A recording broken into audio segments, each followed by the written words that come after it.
Things are much better. Yeah.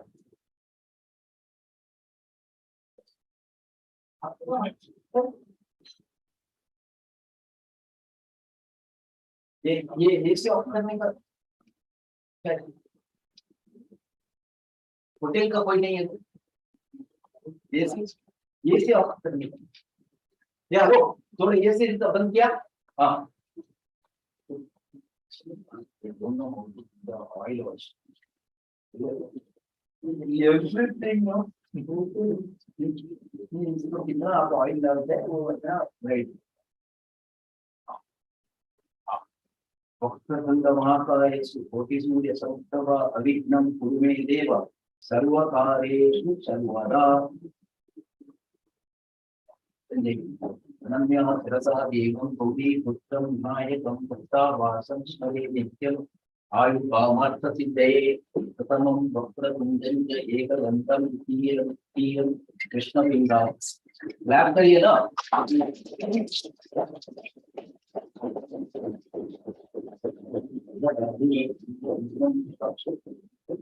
Thank you very much, sir. One of you would like to, we are starting, sir, you would like to say one or two words?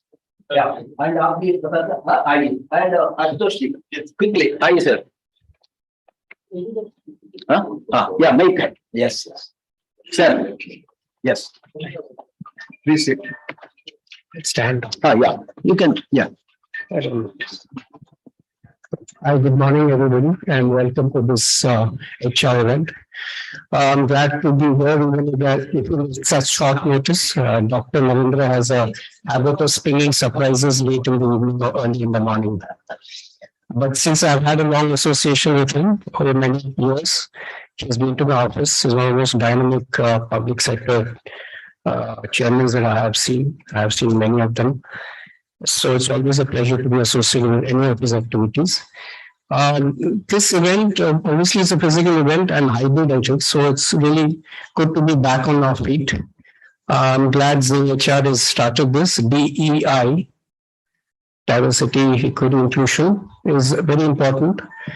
I myself have been on the board of a company which looks at this in a very focused manner. In the last 1 year, we've had a huge demand of services in the DI space, both capacity building, audit, and also measurement and guidance to companies which want to embark upon this.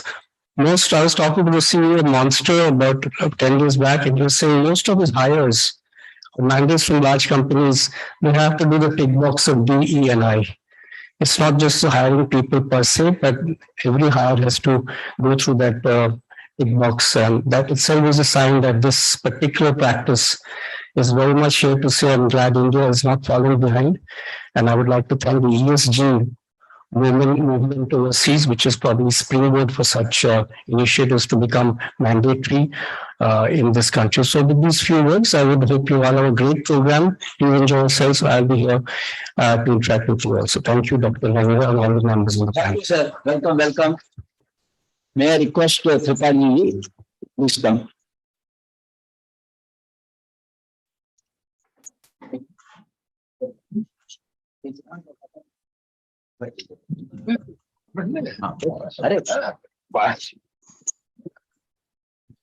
Good morning to you all. First of all, thank you very much, Dr. Narendra, for having told me yesterday that I should come and attend this event. Though I already attended the events on the Zoom, but this was the first time I have come to a physical event. And the most important eminent speakers are the virtual and here, and the very august audience from the HR and from other professionals. I think this seminar is very contemporary, I can say, because of such transformation, diversity, and all those topics which we are going to address. These are very relevant for the day. In any organization, HR is the most important thing which keeps the organization running. And this is the only department which has to be on space every day, every month, every year. I remember when about 47 years back, I joined the publicity bank. I had a publicity bank for over 37 years and then 10 years in the private sector. So, I have an understanding that mix of both the sectors. In private sector, still today, the child plays a very important role. But more importantly, the problem is employee attrition is still not that much there. But the private sector is facing the great resignation which you are always, great attrition or great resignation which are always missing these days. And as we have progressed from last about 45, 47 years, the way of employee changing. And good employee have no option but organization, not thinking to move out. Subsequently, about 25, 30 years back, when his opportunities came out of globalization, the employees started moving, not only for the stability, for growth and stability both. And today we are in a situation where the employee doesn't want to work permanently in an organization. I think if he works for 2-3 years, it is more than enough for him. That is one part. Second part, he wants to work for many organizations, not for only one organization. He doesn't want to bind himself to one organization. So thus, the Gen Z and the millennials, their demand, they are neither thinking of stability nor thinking of growth. They are thinking of the pleasure of working. And that's why when we started banking, the PCB Department of Personnel, which was more of an IR and HR administration. Gradually, the name was changed to Human Resource Development Department about 25, 30 years back. And I do not know what the name should be given.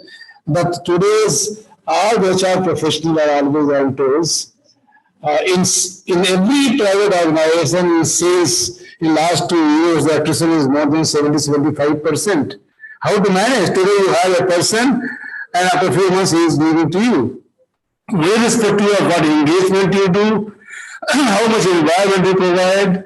So I do not know what the scenario is going to happen in the next few years, and that needs to be deliberated by this august team and my all dignified speakers. They will give some input in that because all the CEOs are struggling, the HR heads are struggling, how to ensure to see that organization keeps on running within the environment. And that is the biggest challenge we are facing. Diversity and other things are of course taking place. I am very happy to tell you that we have recently had a transgender woman in my company. It is not that not happening. And we always talk about the NBFCs in the small local locations have to go. How women can become the branch manager? I have 7 branch managers who are women. And when I was in the bank, I had 2 chief managers looking after asset recovery branch, and their performance was par excellence among all 30 chief manager asset recovery branches were there in my bank at that point of time. Because when the women goes to the customer will not talk nonsense and respond very early. But I think we can think from a different angle, not from only one angle, and we should always be relevant to situation. How is the market? How is the job market? How are the employees? What are their aspirations? What they are thinking? We need to be always relevant and alive with them. Then employee may continue with the organization for long number of years. Employees are committed, they are very intelligent, but the organization has to transform itself before the start transformation takes place. With these words, I will end my talk here because I have taken enough time for that. Thank you, sir. So last but not least, Ashish Pandey ji, थोड़ा आपका good words of encouragement.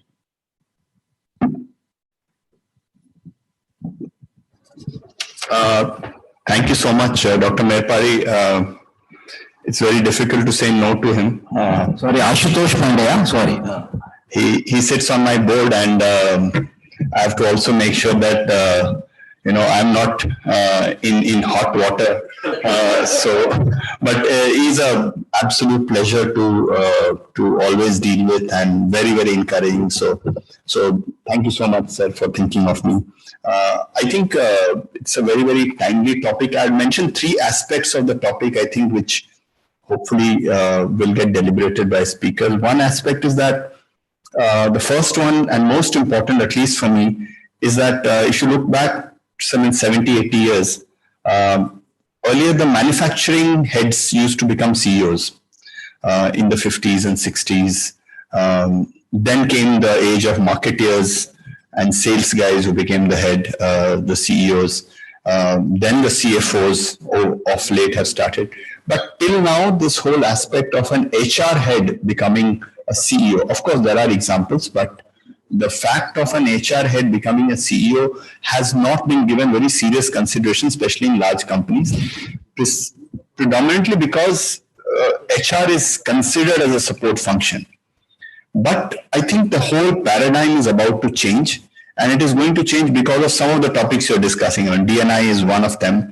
More importantly is that I think the contract between an employee and an employer, which essentially is of, you work exclusively for me, is, to my mind, going to undergo a very, very important change, because I don't think, like was pointed out by Tripathi ji, the youngsters are enamored anymore to work for an organization for a long period of time. And you would have heard of stuff like moonlighting becoming such a big, issue in tech, just dividing the tech world into two halves. So I think these things will gather steam, and that is why managing people, more than people, managing contract between people, employees and employers will become a big deal. The last point I'd like to mention on this is that I think in this change scenario, one of the tools that I think will be very, very important is coaching. I don't think any amount of environment creation, all these are ceteris paribus, everyone will do the same, whatever you do in office, etc. But I think the coaching part will become very, very important, because that's what people will take back from their work, wherever they are working. They will not take back anymore a company name, etc., etc. They will take more of what I was given back by someone who had no vested interest in taking it back from me. So I think this is a very important forum. These are very important topics, and I hope it will get deliberated. I'm sure with speakers I know and Dr. Merpadi, I think this one will go. So once again, all the best for this show, and thank you so much. Thank you very much. Thank you. We are having Professor Dr. Radha Sharma, Dean Research and Industry Academia. Oh, PPG done. And Mr. Umashankar Paliwal, former Executive Director RBI. All of you know both of them. And Madam, her biodata, no, she has been winning the PPT on the first panel, first inaugural panel. Hamara beja pe. Anyway, and Umashankar Paliwal also I have mentioned. So without taking much time, because I have added these three of you in the, and we have to maintain the timing, may I request, I think it's not anymore, may I request Professor Dr. Radha Sharma, Madam, to give, because she will be again coming on the panel. Yeah, please, yes, go ahead. ऊपर जाइए, आगे जाते आगे. For the point of time, I will ask the madam to give her inaugural address. Radha Sharma, madam. Thank you. Yeah. Very good morning to the esteemed guests on the days and off the days, ladies and gentlemen. It's indeed an honor and a privilege to be here to share my thoughts during this conference on HR transformation, building robust and sustainable human capital. I thank NQ Collaborations and Dr. Narendra for the opportunity. There could not be a more appropriate time than this to hold this conference, and I compliment the organizers for the same. In my view, there are 5 compelling reasons for human capital development at an accelerated pace in India. Number one, it is considered to be not only India's decade, but India's century, as mentioned by the current CEO of McKinsey & Company, Bob Stenfels, a few days ago. Number two, India has been projected to be the world's future talent factory with 20% of the globe's working population by 2047. The third reason, the IMF has projected India's GDP growth at 7.4% for 2023, which is ahead of that of many developed countries. Number four, the National Education Policy of India, which has been evolved rigorously, uses the word leadership 30 times.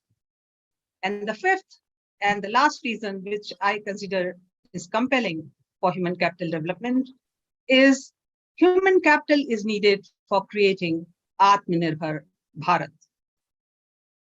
Having said that, it cannot be overemphasized that in this highly competitive world, talent makes all the difference to an organization's and a nation's success. Hence, as one of the previous speakers said, we need to attract, nurture, and develop and retain talent to build human capital.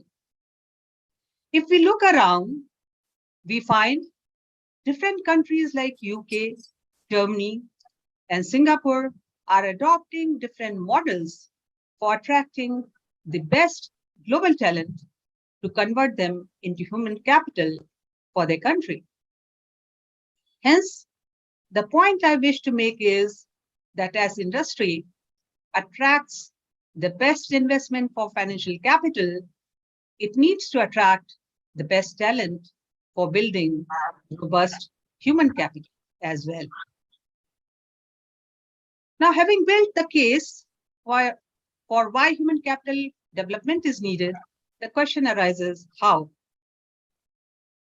It's obvious that the ownership of human capital largely lies with the HR department, and hence there is need for HR transformation, which is a theme of the conference as well. We are all aware that HR started as a staff or support function, moved to line function, and then to the function of business partner. But it is high time that HR performs the role of strategic business partner. And if it has to be the strategic business partner, so as the business changes, HR also needs to align itself with the changing business scenario, and that is what is the need of the hour. So how does the transformation take place? There are several ways, but one of the ways which is desirable is the planned approach. And the other one is, of course, the unplanned one. And we are all aware that during the pandemic, which was unexpected, sudden, unprecedented, but it has triggered many innovations and changes during the past 2 years, which had not happened during the past 10 years.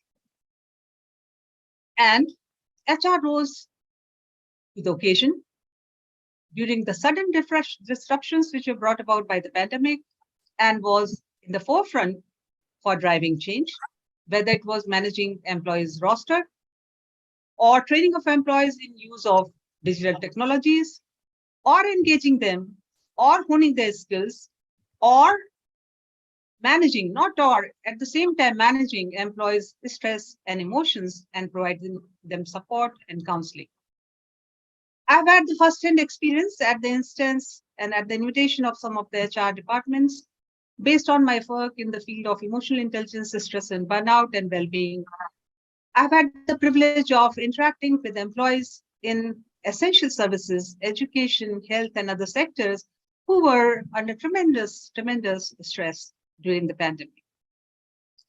As regards suggestions for building robust human capital, I have a few points for consideration of this conference. Number one is that we need to promote creativity and innovation of an high order in industries across sectors. We applaud our government's efforts for indigenously developed vaccine and its distribution, which has not only brought India and Indian talent in the limelight, but it has generated a lot of business too. We are also very proud of our human capital in the IT sector, which is dominating the world. This is great, but we need to create opportunities for our human capital in this sector to innovate, thrive, flourish, and contribute to our GDP. Because innovations bring more revenues than just the service. Point number 3, there are countries which make national and regional level forecasts for competency requirement for their country for the next couple of decades or couple of years. And if they are unable to find the people in their own country who can meet their competency requirement, they encourage international migration of people with the required competencies. So relating to this, my next point is that India has the talent, but it needs to offer more facilities and opportunities of the world class for them to thrive in their own country. That is not to say they should not go overseas, but they can also be in their country and contribute as much as they do overseas and abroad. And this I'm saying based on my experience of having worked abroad. And we find that industry supports academia in nurturing talent through a variety of methods. I've been in institutions. In the interest of time, it will not be possible to elaborate, but there is a lot of scope for industry support to academia for nurturing talent, because R&D is extremely important. While it is much easier to get the technologies and innovations developed overseas, but it's very important to develop our indigenous solutions, because many of the problems that we face are not experienced by people in other parts of the world. And therefore, we need to find solutions for our own problems indigenously, like we did by developing our vaccine. Another suggestion in this regard is that as we have Companies Act 2013, we may consider including a clause of human capital development as one of the critical areas as a part of CSR.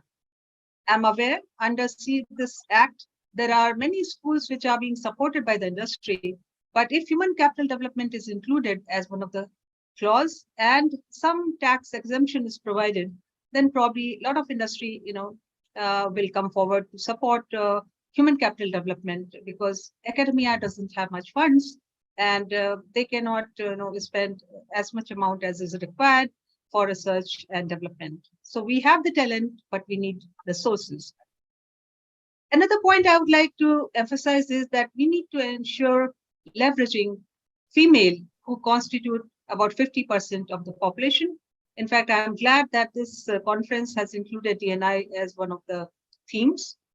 A number of measures have been taken by the government, like Beti Bachao, Beti Padhao. I've been speakers in many seminars, but girls and women have a long way to go.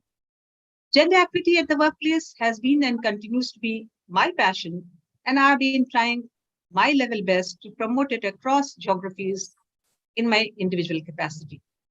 Time will not permit, but there's a lot of work that can be done in this area, because Indian female talent, largely remains unutilized, or they drop out of the workforce for various reasons, for which, we need different kind of support system.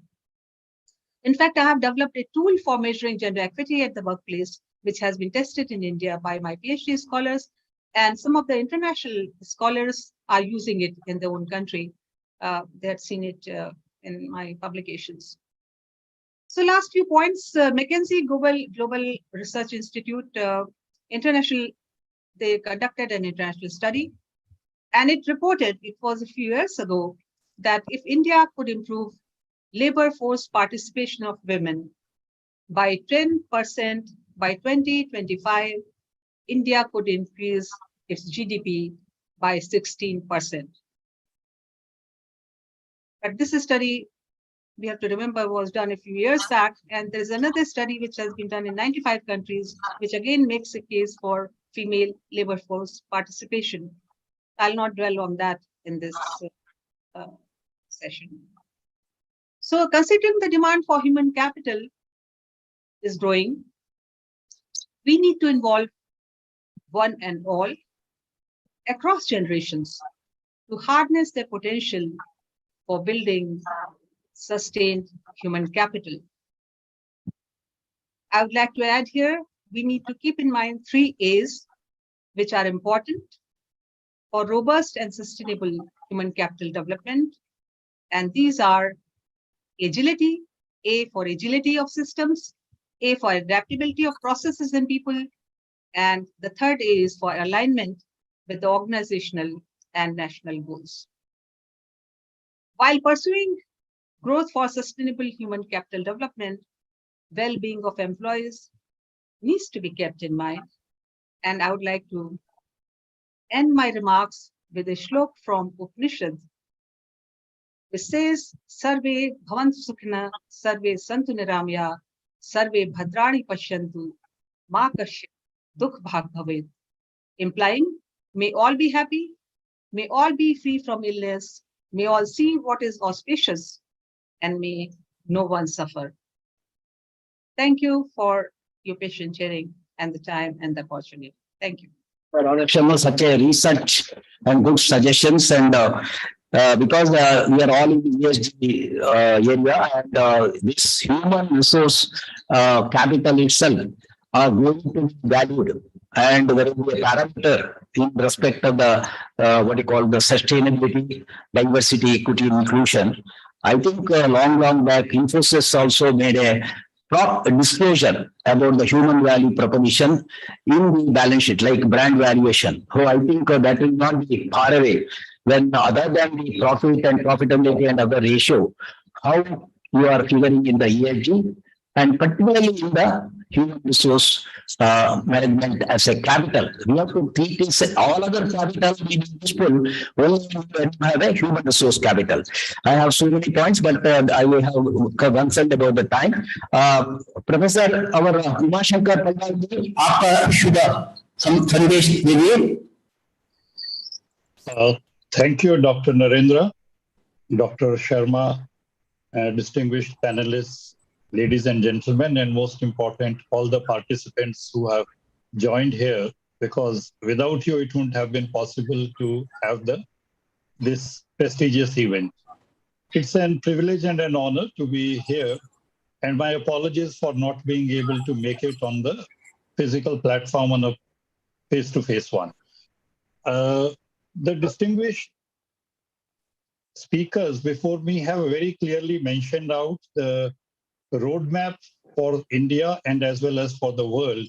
And keeping in view the constraint of time, I'll just like to dwell, maybe at the cost of repetition, on 3 things. One is that whether, and these are included in the today's topic for the entire day, is whether we are a source or a resource. Needless to say, we are the source. Without that, nothing will work. Number 2 is the job hopping or the churning, which the speakers have very clearly pointed out. But I might look a bit off. We are talking of attrition rates across the industries ranging from single digit to even 30%, 35%. Some of the biggest companies worldwide saying that that remains the biggest problem. Can I just might be looking a bit odd. What we do is, I'm reminded of what Jack Welch said maybe 10 years ago, that we recruit the best of the people, but you churn around 10% every year, which means that at the end of 10 years, you will have a completely new set. My suggestion is, what happens? Some of the people, the best of the talent leaves us. We hire the best, and some of them whom we are not able to provide, or the matching of the individual capabilities and aspirations do not match that of the industry or that of the particular firm or the entity, they also leave. And what happens more often than not, in a vast majority, they all end up getting better positions, higher levels, higher compensations. I would request, let us do an introspection. Ultimately, the pool remains the same. Are the people changing their skill sets overnight when they move from one organization to another? Or is it that at the HR front, we will have to do a deep introspection and try to see that we match whether it is moonlighting, whether it is the aspirations, whether it is work from home, whether it is the hybrid model, whether it is matching the international talents, and a combination of all of them with the best of the efforts at our level. I feel gone are the days when people used to say that, okay, I'll get a 20%, 30% rise. Everyone gets it the moment one leaves one organization. Can we not think of everyone as a potential lever and then try to compensate with them with the increase in the efficiency? And there I would like to just bring in two things, the leadership transformation and efficiency. I think by the name, HR suggests that we are the leaders. One of the distinguished speakers very rightly said it is time that HR takes the lead and we have more of the CEOs emerging from the HR field. All of us are practitioner HRs. I was given the opportunity of heading HR at RBI at a fairly high level when I was at the CGM and the ED level. But I believe from day one, every one of us is an HR practitioner, both at home, in the society, on the road, in whatever field. So leadership is there. Transformation is what we have to do. And finally, the efficiency will automatically result in that. Cautious of the time, I would not like to go further. And I would like to thank all of you for being here, and especially Zing and Dr. Narendra and N-Cube collaboration, and all of you whom individually it would have been a pleasure to meet, but we will connect. And I wish all the best, and something very, very concrete is going to come out, because the suggestions made by the speakers and through the day will go a long way in establishing the foundation for taking the HR to the levels which all of us know. But like Hanuman, we have to be reminded that we have it within us. Thank you very much, and all the very best. Thank you very much, Paliwalji. Paliwalji used to be one of my teacher from the Reserve Bank Training College. He has always been an inspirator for us. And now I request Rahul Pavade, head the pre-sales from GHR, to have his address at this inaugural session. Yeah.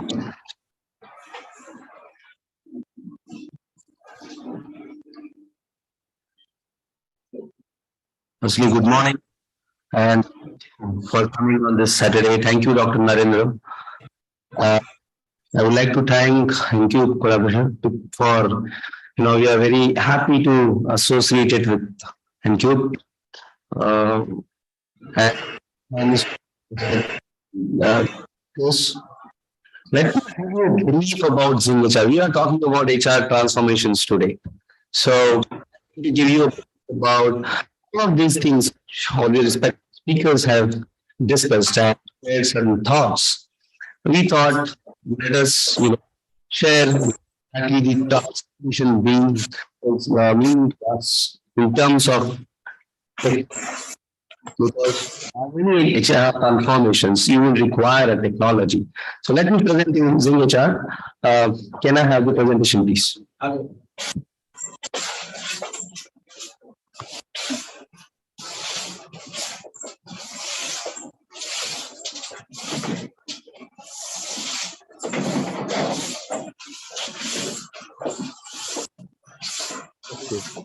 Please. Thank you.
Thank you. I work with HDFC Asset Management, so can I have that AV, please?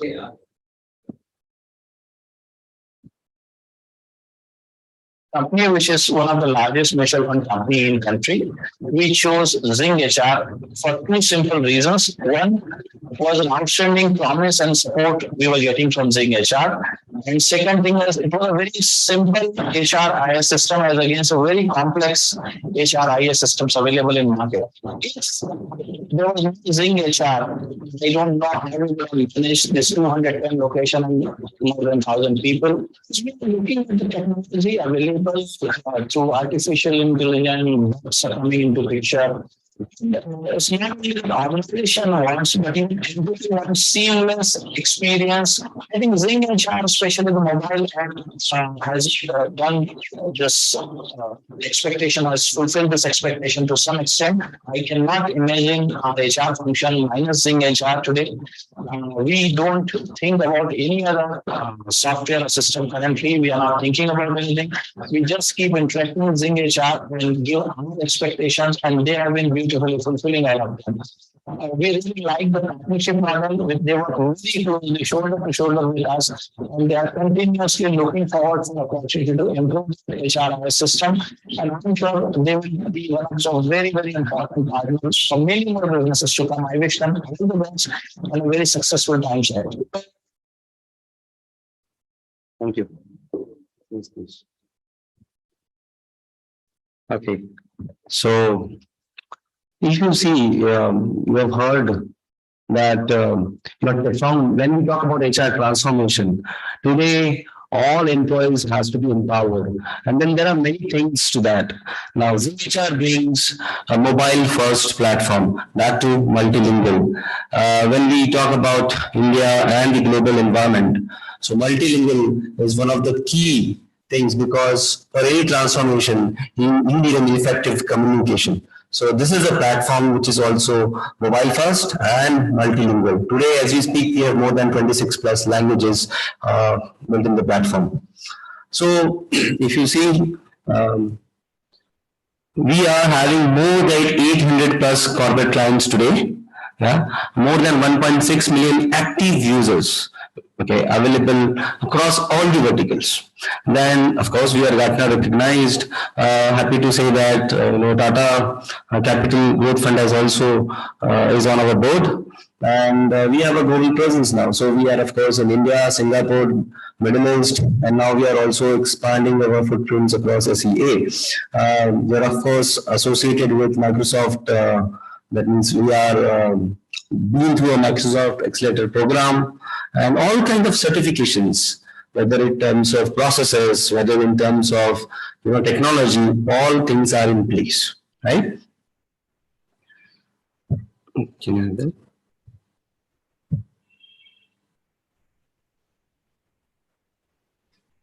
So when I talk about various industries, here are they. Zing HR BFSI, Zing HR Manufacturing, Zing HR Logistics, Zing HR ITES, even complex processes in the manufacturing, healthcare, hospitality, education, media, and the list is not ending. These are some of our marquee clients to present you. However, there are many others. As I said, more than 800 plus corporate clients are there, right? So why we chose about various for them? What I want to discuss is this is a universal platform. However, we have unique solutions for each of the verticals. We understand the challenges in each of the sectors. For example, in manufacturing, a lot of workforce management related challenges are there. In BFSI, it is a scattered workforce. So we need a platform which can cater to all these scattered employees. Plus, there are typical challenges involved in the BFSI sector. So if we understand that, the entire application is built in such a way that the challenges which are there are all addressed through a platform, right? Now, when we talk about, there are certain key drivers for HR transformations. A lot of things has been, the distinguished speakers have already spoken about. But if you see empowering employees, focus on improving strategic part. So when we talk about, I think the first Mr. Ashutosh has spoken about that, the HR is today we're looking for HR leaders to be CEOs or managing the entire company. And HR predominantly was looked after a support function, as a support function. But today, the entire HR transformation is happening in such a way that now it is more concentrating on business outcomes. So entire alignment is made in such a way that is no longer a support system. It is more about how HR can also contribute in business outcomes. It actually contributes a lot. So these are some of the HR transformations which ultimately is going to have a business outcomes. Of course, very important drivers like diversity, equity, and inclusions are also a part of it. Right. So this particular things, what exactly the new age HR transformation means, it has to be mobile first, focus on employee engagement. Nowadays you have millennial, employees, and a lot of things they need is a recognition. They need something for an engagement. There is a lot of things used to be, a lot of activities used to be planned. Today also there are HRs are trying to do a lot of activities in terms of engagement. So here in this HR Tech platform, we are also giving, a platform to engage within each other. The employee engagement takes a #1 spot here. Plus, in terms of recognitions, there is a rewards and recognition systems also built in here. So these are some of the things which, I'm not going through the entire list here. However, some key indicators and, key points for an HR transformation of a new way is what Zing HR will surely have that, right? Now I spoke about 1 or 2 points, but however, if you see, right from hire to rehire, I will focus here. It is hire to rehire. Today, a lot of good talents who have moved on earlier, organizations are having special drive to invite them back again. So we this particular tagline, hire to rehire, is something working a lot today. And if you see, right from your talent acquisitions, that means your recruitment, because hiring is one of the key factor. So right from resourcing, digital onboarding, complete Googling. Okay, complete. When we talk about ESG, so it's a complete digital onboarding. Then your entire workforce management, be it your time management, your time sheets, your leave management, entirely on the mobile, entire payroll management, your employee life cycle changes management, your reimbursements and claims. We talk about strategic models like, the performance management. Today, performance management is all about continuous performance management. Gone are the days where you used to just do the measurement. We emphasize more on how that particular KRA can be achieved by an employee. That is, I think, so. We are moving from measuring performance to ensuring performance. So that is also one of the things. Then of course the learning, because of continuous learning process also helps. And then, the succession planning and the overall life cycle management of an employee. Yeah. All the stakeholders are addressed here, be it your important stakeholder, which is an employee, which is a major component here.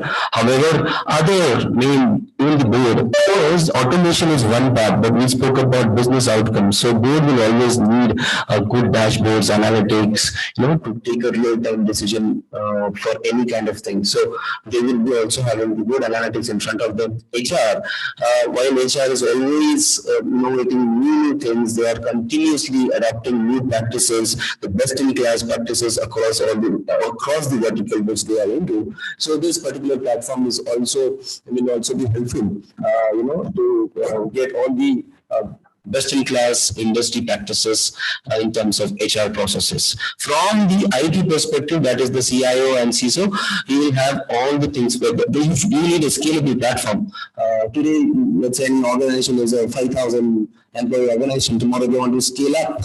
Any mergers happen and there is a scale up of the employees. Immediately you need that. So this is a scalable in terms of security, confidentiality, processes, all these things from the CISO side. Now from the CFO, they also need a lot of quality governance in the system. So there has to be a lot of maker and taker systems inbuilt. So that is also a part of it, right? To summarize the overall, Zing HR offering, I'm not going in detail, but right from the foundation layer, that's a complete organization structure.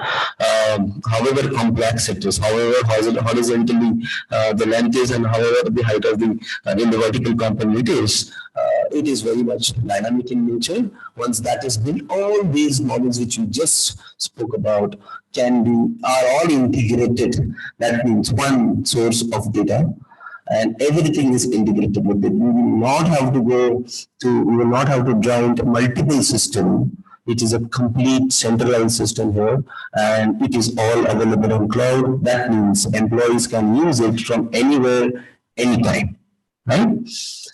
So this was from the Zing HR. Thank you very much.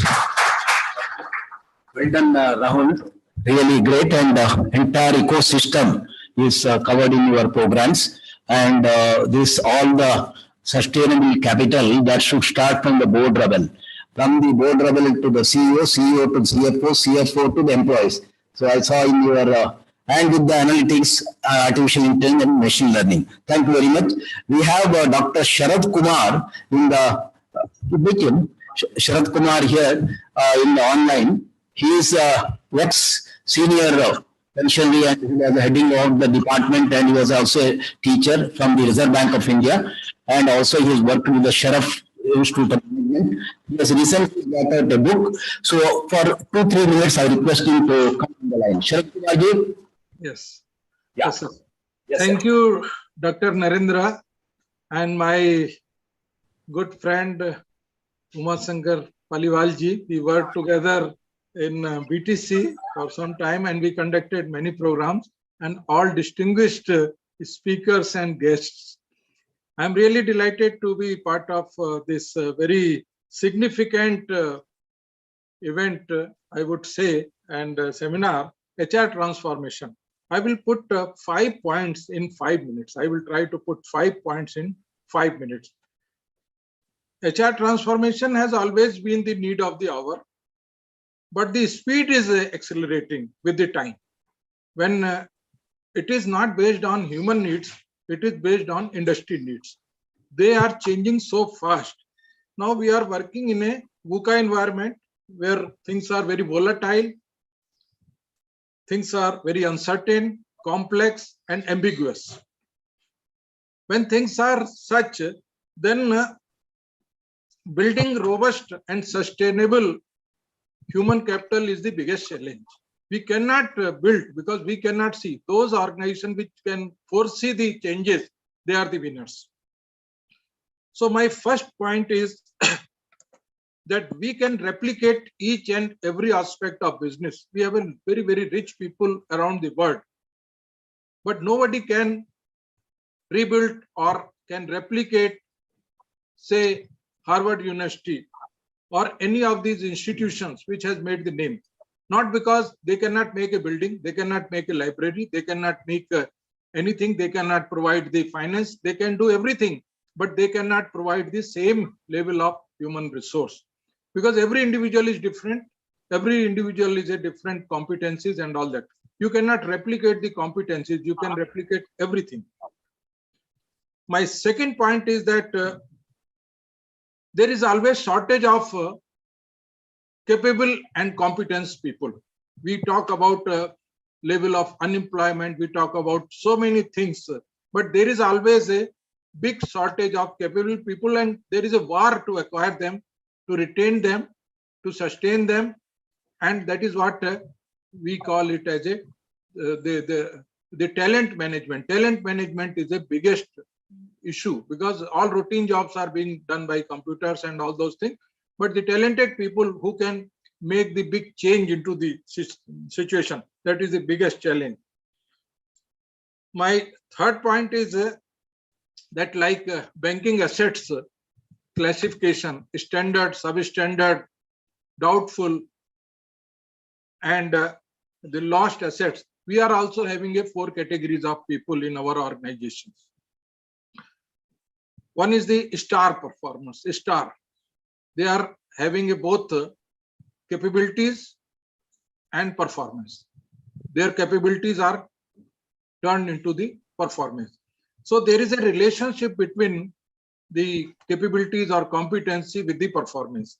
So we have so their competency is reflected into performance. But only thing is, these are very sensitive people.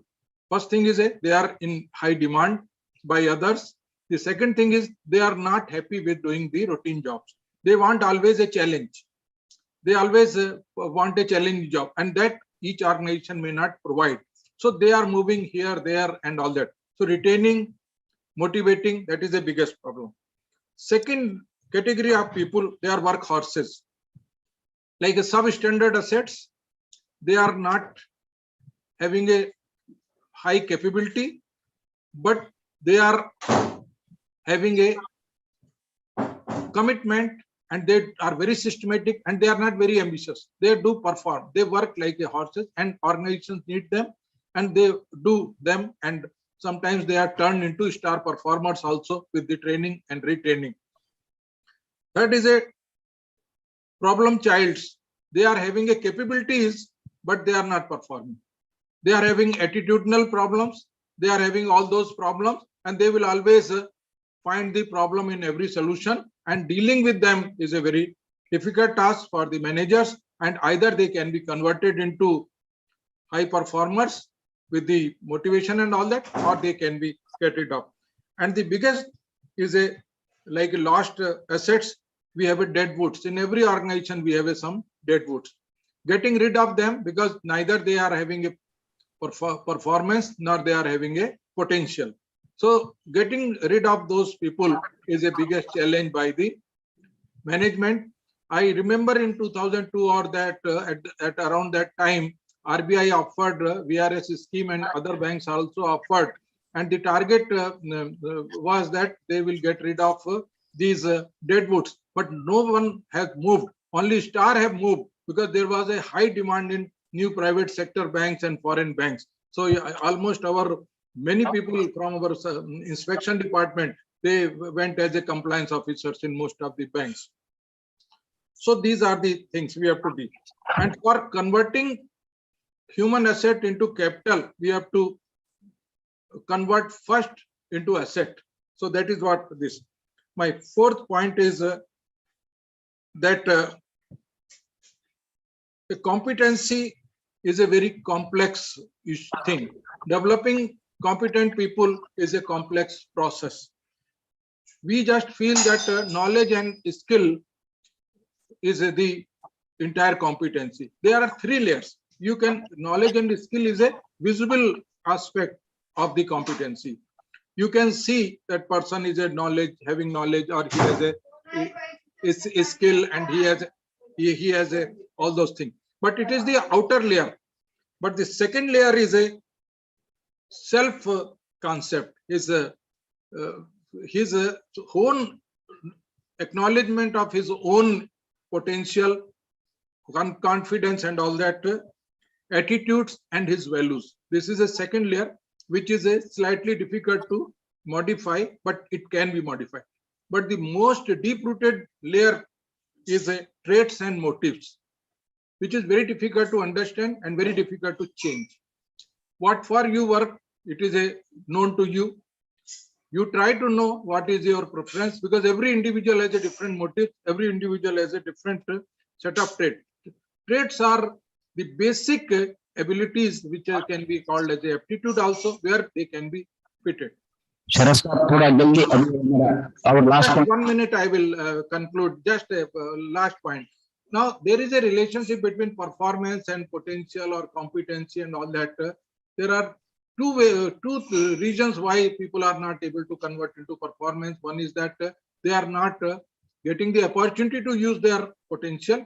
And second thing is they are lacking in motivation, or their interest lies somewhere else. So these are the two things. So with this, I will conclude this. I will just say that I have recently published a book on competency-based human resource management, and it is a handbook of 300 pages, and it is mainly dealing with the experiential learning approach to competency mapping, competency assessment, that is assessment center, and BI. And we have introduced when Paliwalji was there, this assessment center, etc. in BTC, and it is a very much need of the hour to identify the competencies of the people and putting them at a right place. This is what. Thank you very much, Dr. Narendra, for inviting me to talk to. Pass है और आपका book बहुत बड़ा useful है for all academic studies as well as practitioners in organization. Now I request our Sanjay Kamath to give thanks. We are I would request our next panel members and Professor Radha Sharma to have a little time for us. Thank you. Yes. Thank you so much. Very good morning, ladies and gentlemen. I think it's a privilege to be here, and especially being interacting with such eminent delegates here.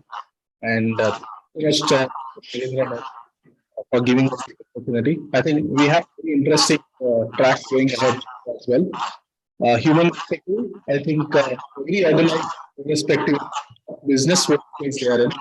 I think everybody strives to ensure the potential of human capital is raised, the bar is raised time and again, because that's where profitability is something that we can look at, growth. And I think from an Indian scenario perspective, I think there are a lot of businesses that are fairly innovative. And talent management is something every industry works across. So we at Zing HR also breathe that. I've been personally associated with human capital for last 22 years, selling these kind of solutions, understanding and meeting people. So we understand the insights of how organizations look at. Today, in this growing terms, we have seen the CEOs also changing, the way they look at business.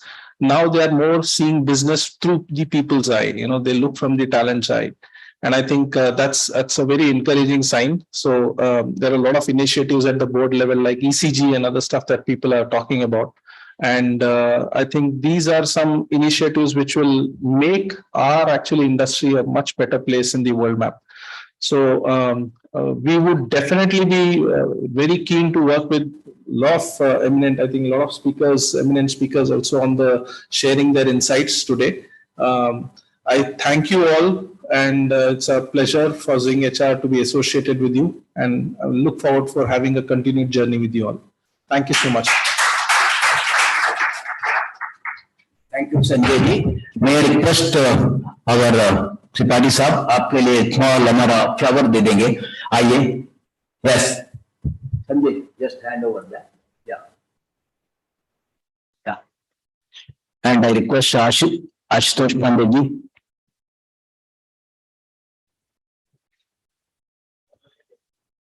Yeah. I request Prabir Roy.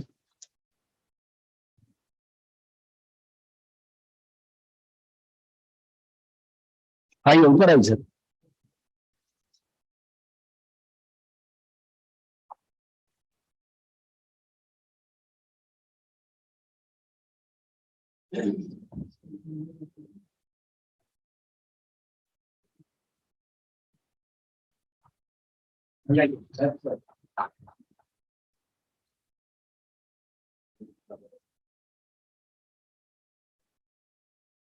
It's my great pleasure to have given this to Sanjay ji. Yes,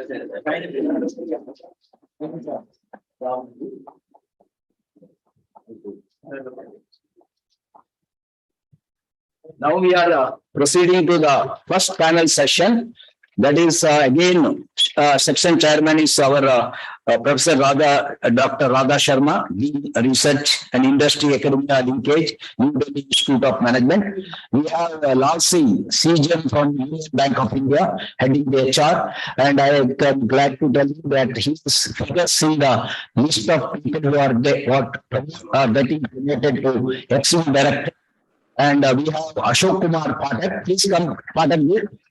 Chief General Manager, Human Resources, Bank of India, my bank where I was ED, and all of them are very known for very good proficiency, expertise, and they give me also a lot of friendship. So Ashok Patanji, welcome. And we have Amit Kumar Singh, Head Business HR, ICICI Bank, and also I think he must be in the online. And we have Rajesh Kumar. He is the GM Human Resources from Bank of Maharashtra. He's on the line.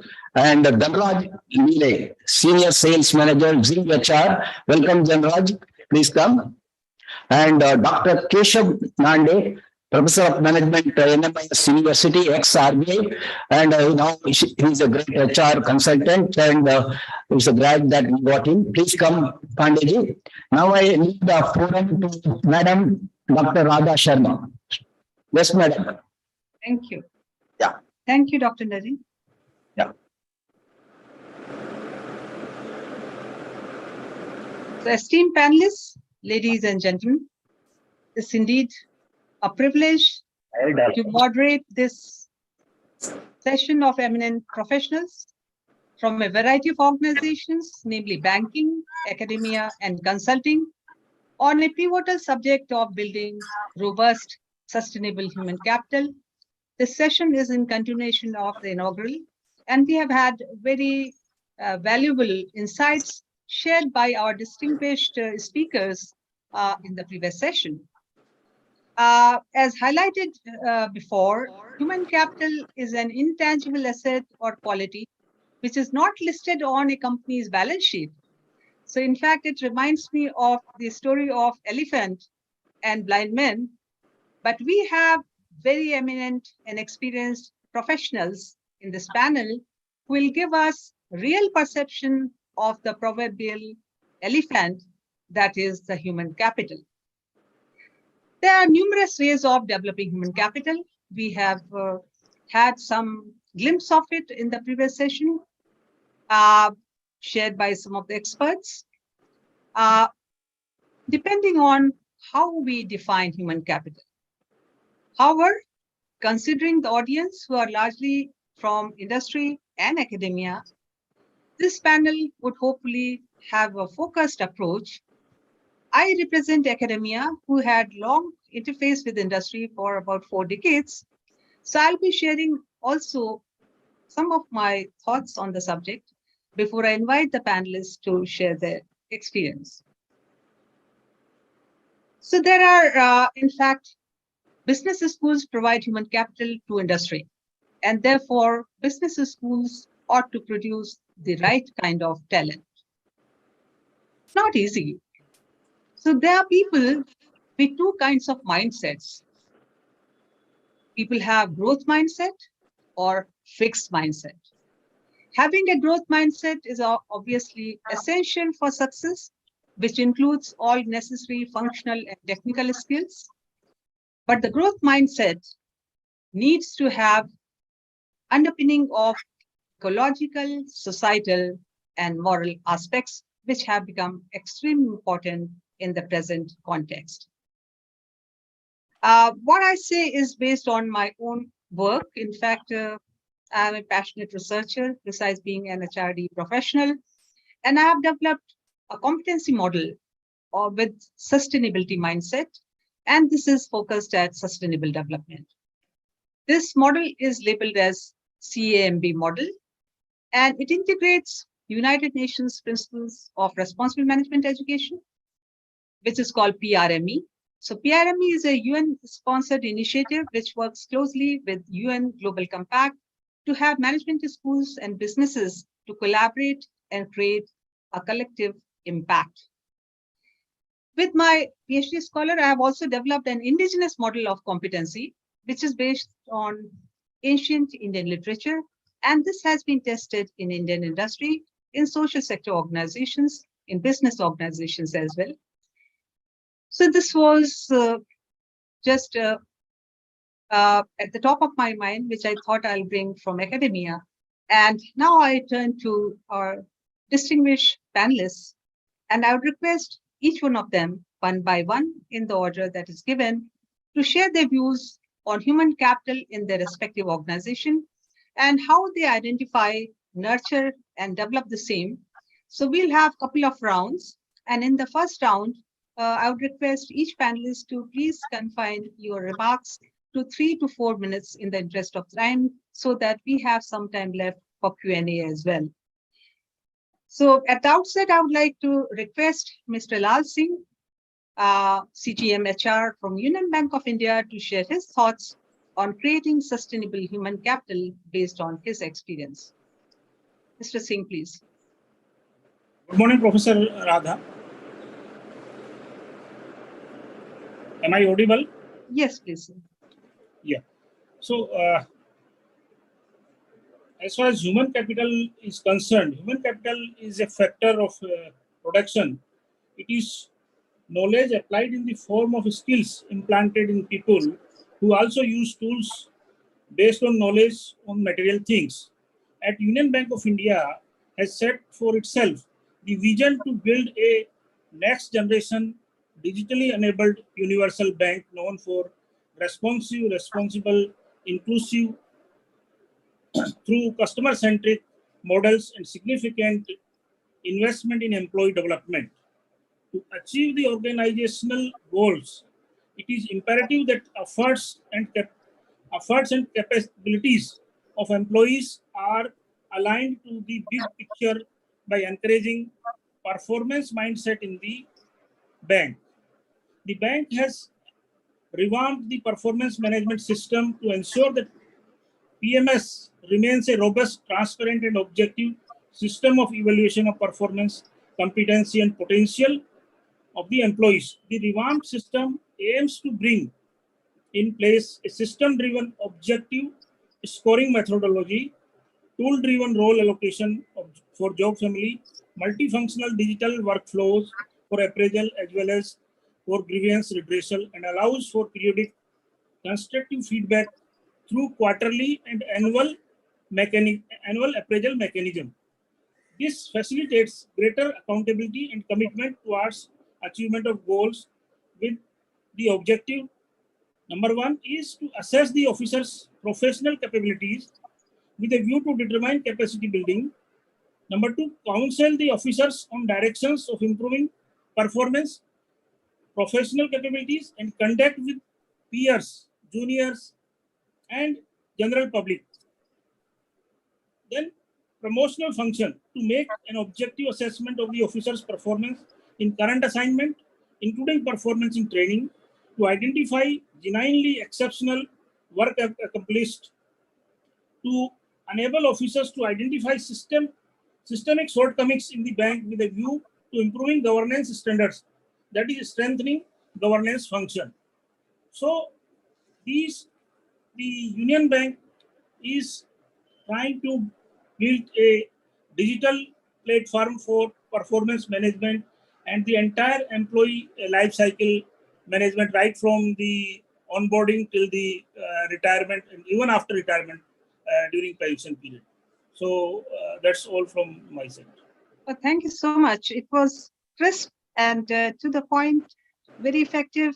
It's a delight to hear that public sector bank is using digital platform to create a life cycle for efficient banking. Thank you so much, sir, for sharing your views. Now, I would request Mr. Ashok Kumar Pathak, Human Resources Chief General Manager from Bank of India, to share his thoughts. What are the differentiating competencies at Bank of India focusing on human capital development?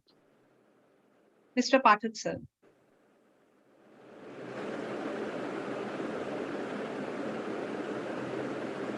Are you able to hear me, Mr. Pathak?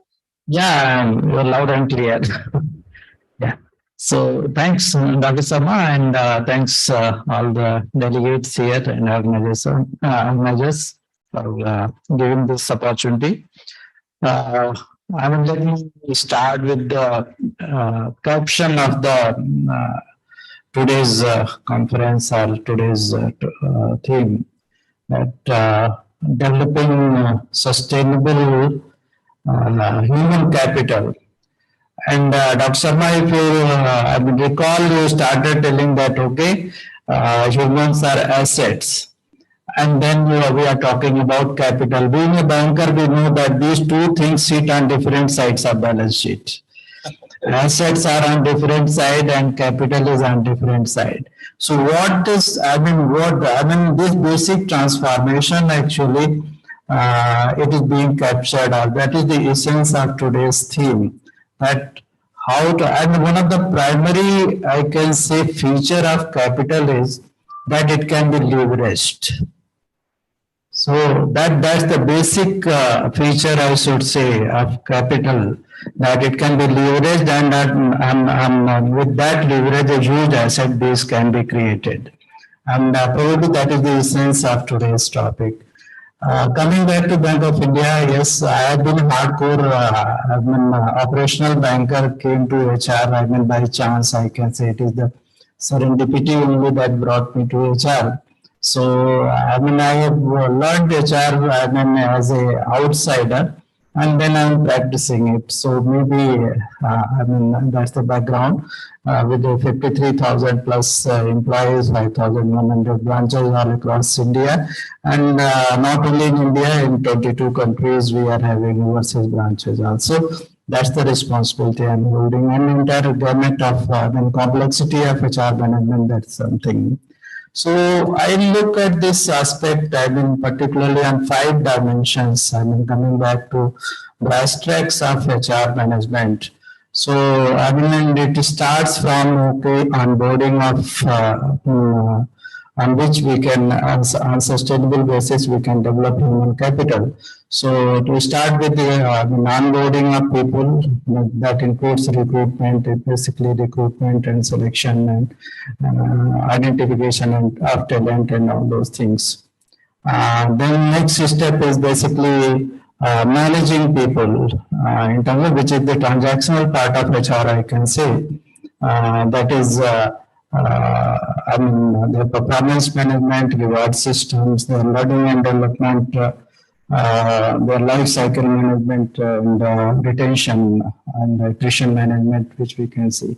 And I'll be dealing on one or two issues in each of these parameters or these dimensions. Let us talk about attrition. So, one thing, which most of the organizations are today facing, that attrition, and this one attrition is visible and which is obvious, and people losing the organization and they are joining other organizations. But I find more serious is that, the internal bleeding, which we call. People within the organization over a period of time, there is a huge burnout. They're just getting disengaged, and though they are with the organization, but probably they were no more productive. That I can say the internal attrition which we are facing, that is more serious, I should say. Third is managing and leadership, managing and managers and leadership development. That involves career path, their career path, potential identification, or leadership development, and which we can say internal mobility also.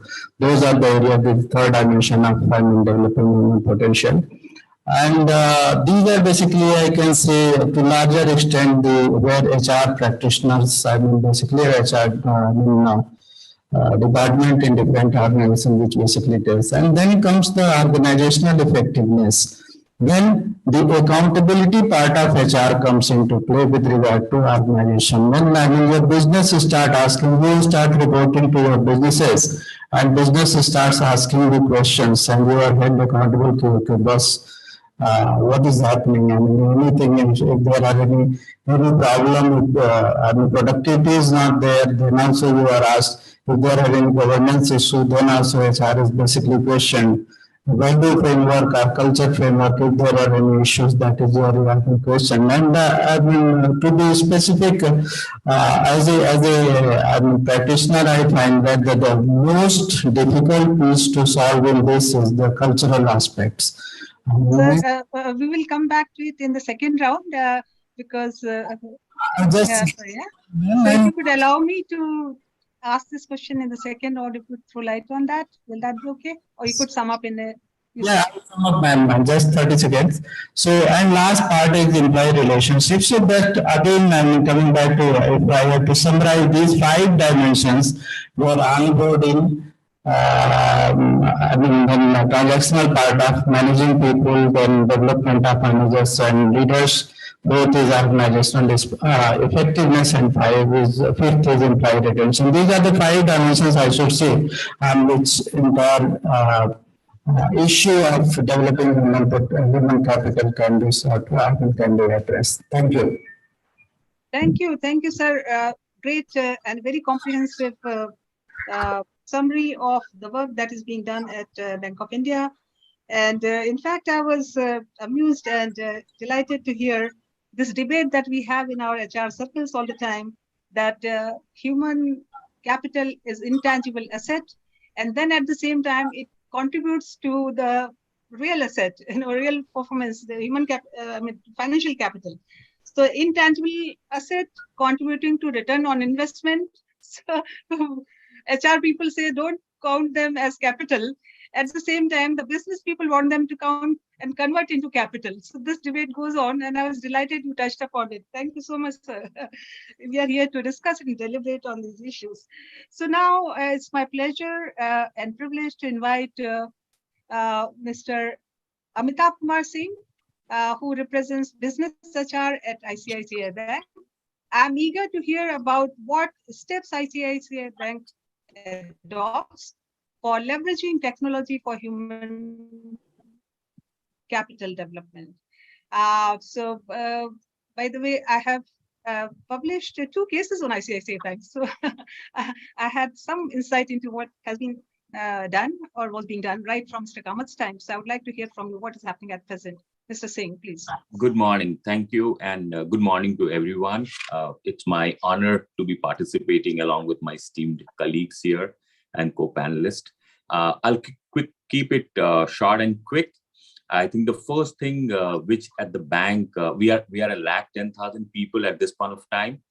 And the first thing which we've been doing for the last 4 or 5 years is to relook at our whole objective. And we have defined our objective, and it's important to just say a word around it.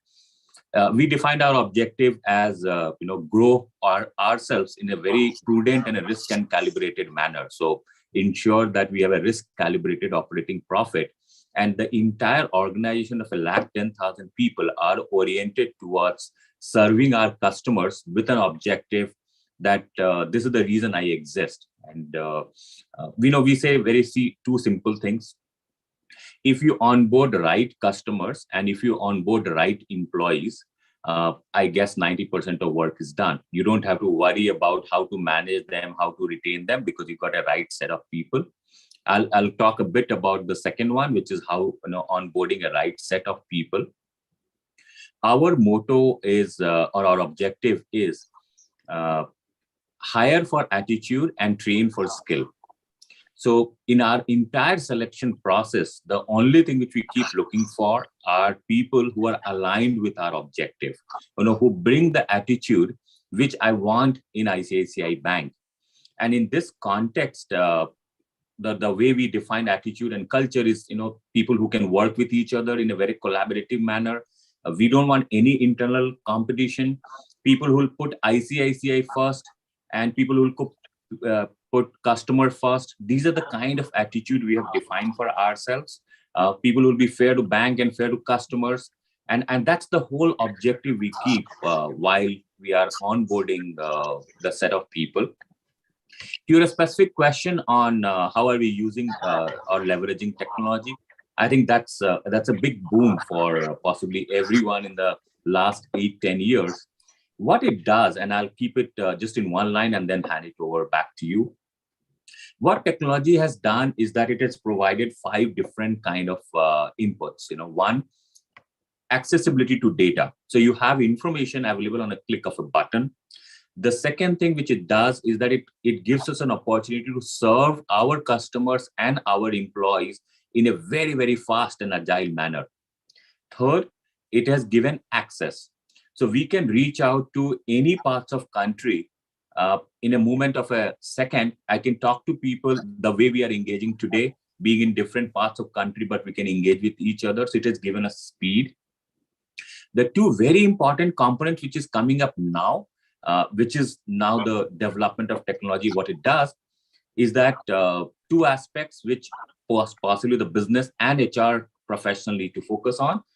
Aspect of privacy, because while technology and data gives you a lot of advantages, it also in a way invades into or possibly makes the boundary between privacy and individual choices in a very, very thin manner. And second, how do you secure your data? Because since it's available on cloud, it's available in system. So how do you manage this the whole issue of privacy and managing data security? So this is how I'll summarize our work on using technology at the bank. Thank you so much, Mr. Singh. It was a delight to hear that you hire for attitude and train for skills.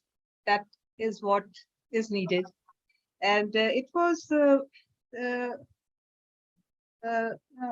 very enriching to know the way you leverage technology to satisfy the customers, internal customers and external customers. And also you link business and HR by protecting the interest of the employees, the privacy part and the security of data. Access and speed. Some of the points that you made were really very, very important for any business. And I'm sure that's what is being done at ICICI. Thanks for sharing your experience, which was very helpful. Now I invite Mr. Rajesh Kumar, GM Human Resources from Bank of Maharashtra, to share his views on employee value proposition, which the bank offers for building human capital and how the bank is able to sustain it. Very good morning, Mr. very good morning, esteemed panelists and esteemed organizers. Human capital, as my colleague Pathak Sahab has said, now it is asset as well as a liability both, and a combination of both. Dr. Radha Sharma has also explained about it. It is intangible. It cannot be measured. It is just a perception which you are carrying forward with how capital, human capital, can contribute in business development profitability. Now, the unique characteristics of this human capital is that it doesn't sit silently in a balance sheet. It has feelings, it has grievances, it has energy. That energy which is very difficult to control, at times counterproductive. We'll have to channelize it towards productive employment. So now the major challenge for developing this robust human capital is the management of this active, energized capital, which I can call it as an energized capital. So we in Bank of Maharashtra, the routine things of hiring and the skill developments are taken care of, because as you know, at macro level, it is knowledge, skill and health, which is very important, for which Government of India has a lot of schemes. And at micro level, in an organization level, it is knowledge, skill and ability or expertise, you can call, which is very major important components of human capital. Now, apart from this, what we can think? These are something which every organization has, and it has its own way of developing it. According to me, in my organization, what we are trying to create an environment is employee engagement. You can say it is management by passion, management by compassion. You can say so. Develop some job families. Give this capital a future. You can show them a light towards what they are destined to. Get a feedback whether the route which they are destined to is comfortable for them, and whether they can align their own objectives. We can go a step ahead. Why not their own objectives, their family objectives? We are planning to rope in their family also, so that they can get a feel of comfort and a sense of importance. Now this capital, as I told you, it is not idle. And what makes the difference is whether they are feeling that they are important. At times, we will have to incentivize all sectors so that every sector feels, yes, they are contributing. Every sector of that employees, you can say, I use the word capital, or contributing to the development of the institution. So this is the platform which we are trying to create, wherein we have our own incentivizing schemes which touches every sector, including you can say cleanliness of premises, including cleanliness of the premises. We start from there till to our business targets or whatever it is. So in short, I'll just sum up. We are just adopting an approach of management by passion and management by compassion. So the level of comfortability for employees will be high and the capital can deliver us the returns. Thank you. Wow. Thank you so much. Some of the points which attracted my attention were that you channelize this intangible asset into business outcomes and managing personal and family goals along with operational goals. So the engagement, not only with the work, but also the individual's total engagement, which was very interesting. And the last point which you made was passion and compassion. Wow. So this is something very, very good and worth pursuing, because unless the person's heart and soul is there in the work, the person cannot really give one's 100%, or if not 100%, one's optimum output. With these words, now I come to another stalwart, and of course, this person is from the consulting industry. So Mr. Dhanraj Lele from Zing HR, who are doing a lot of work for the industry, as you saw a little while ago. Would you, Mr. Lele, share how do you operationalize the concept of culture add versus culture fit in the organizations? Yes, thank you. So let me first go ahead and give a word of thanks to Dr. Narendra sir, obviously, for arranging this wonderful session, and a big thank you to everyone, my distinguished panelists. So I think just a couple of minutes is what I'll take here, very, very specifically. From the industry perspective, or from the technology perspective, if I'm talking from that, right? Technology is playing a major role in most aspects of the business today. The domain that we are specifically focusing here today, HR, obviously is something which is very, very critical for any business to move. ROI is something which is the bottom line in today's time. It obviously which is a very, very intangible asset, right? Technology is again going to play a very, very critical role here. Whether it's from your, as my fellow colleague Pathak sir obviously mentioned, whether it's from your onboarding or whether it's from the recruitment, right till where a particular gentleman or lady is onboarded to the company, whether he's given the right role in terms of whether he's correctly measured from the PMS angle, whether if it's any kind of learning and development required. Again, all of this is going to require a very robust technology. So as an industry expert, obviously, what I clearly see that most of the organizations, I mean, we have today here are large BFSI sector organizations, right? They have already adopted to technologies. They have already gone ahead and taken up a responsibility upon themselves to go in for the latest technology, whether it's built on AI, ML, or maybe bots, right? There are organizations that we come across in the industry who do a lot of bulk hiring. There are technologies which are available which do robotic interviews in today's time. So these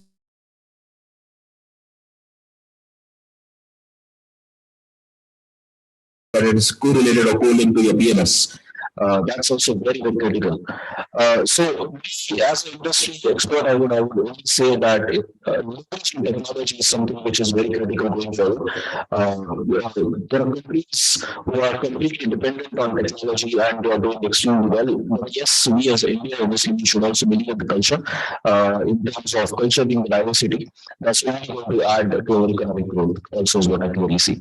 So, with that, thank you, ma'am, once again for giving me this opportunity, and thank you once again to the entire audience. Thank you. Thank you, Mr. Lele, for sharing your work and your perspective. Now I request Dr. Keshab Nandi, who is from academia, but he has been with the banking industry with RBI in the past. So, sir, I look forward to hearing from you. Currently, he is Professor of Management at NMIS University. Nimhans University. And sir, I request your views about how to accelerate organizations' productivity since you combine in you a judicious blend of academia and industry, the banking industry. Thank you, ma'am, and thank you, Dr. Narendra, for the kind invite. I really wonder how to start and all that because after 42 years in the industry, not only in banking, but in manufacturing and other industries, in FMCG industries. So I have a lot of about the HR practices. The reason is, again, I'll react to some of the points only what we people have discussed already, very respected seniors have talked. That it is a support function and nobody really moves to become CEO. I sit before you. I was CEO for not less than 8.3 years in 3 companies, moving from HR background. So that is not correct. What some people they say. Actually, you define yourself. As long as I was HR head, I was making arrangement for the board of directors. They are staying in the hotel, travel, this and that. My HR department was doing very efficiently. And then I sat in the board as CEO. Yeah. So this progression from HR head to CEO, if you ask me, it has happened on my own effort. And that is because I converted HR to analytic HR analytics. Now, most of the HR guys, they do not believe in HR analytics. They will say work hard. Work hard, it means nothing to the CEO. Unless you come up with facts and figures, whether it is quantifiable, if it is not quantifiable, then it is nonsense. That is what they clearly say. So, because you are saying he is working very hard, he is very good and all. So, I will refer only 2-3 points as to how to make HR sustainable.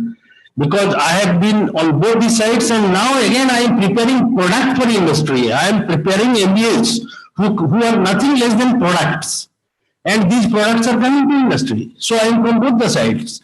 So what I am telling you is 3 points I will only emphasize. One is performance management, as my friend Mr. Lelehi has already pointed out. Then knowledge management, many of us we do not know that there are 2 types of knowledge. One is codified knowledge, the other is tacit knowledge.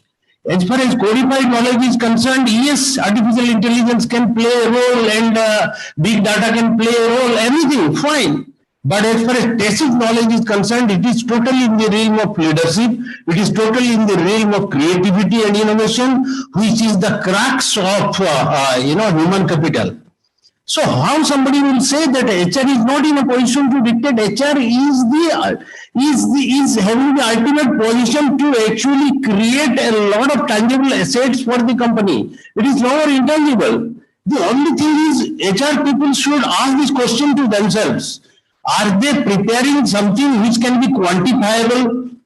Nothing sort of in generalist that he is doing good, this and that. No nonsense like that. I am telling you, in performance management, we are in a position to totally quantify it, as Gene HR I found they have also been doing. See, no variable salary in banking industry, variable salary concept is still not there, or possibly they will introduce. Let me share with you that the present RBI governor, he called me once to discuss about it, to implement it.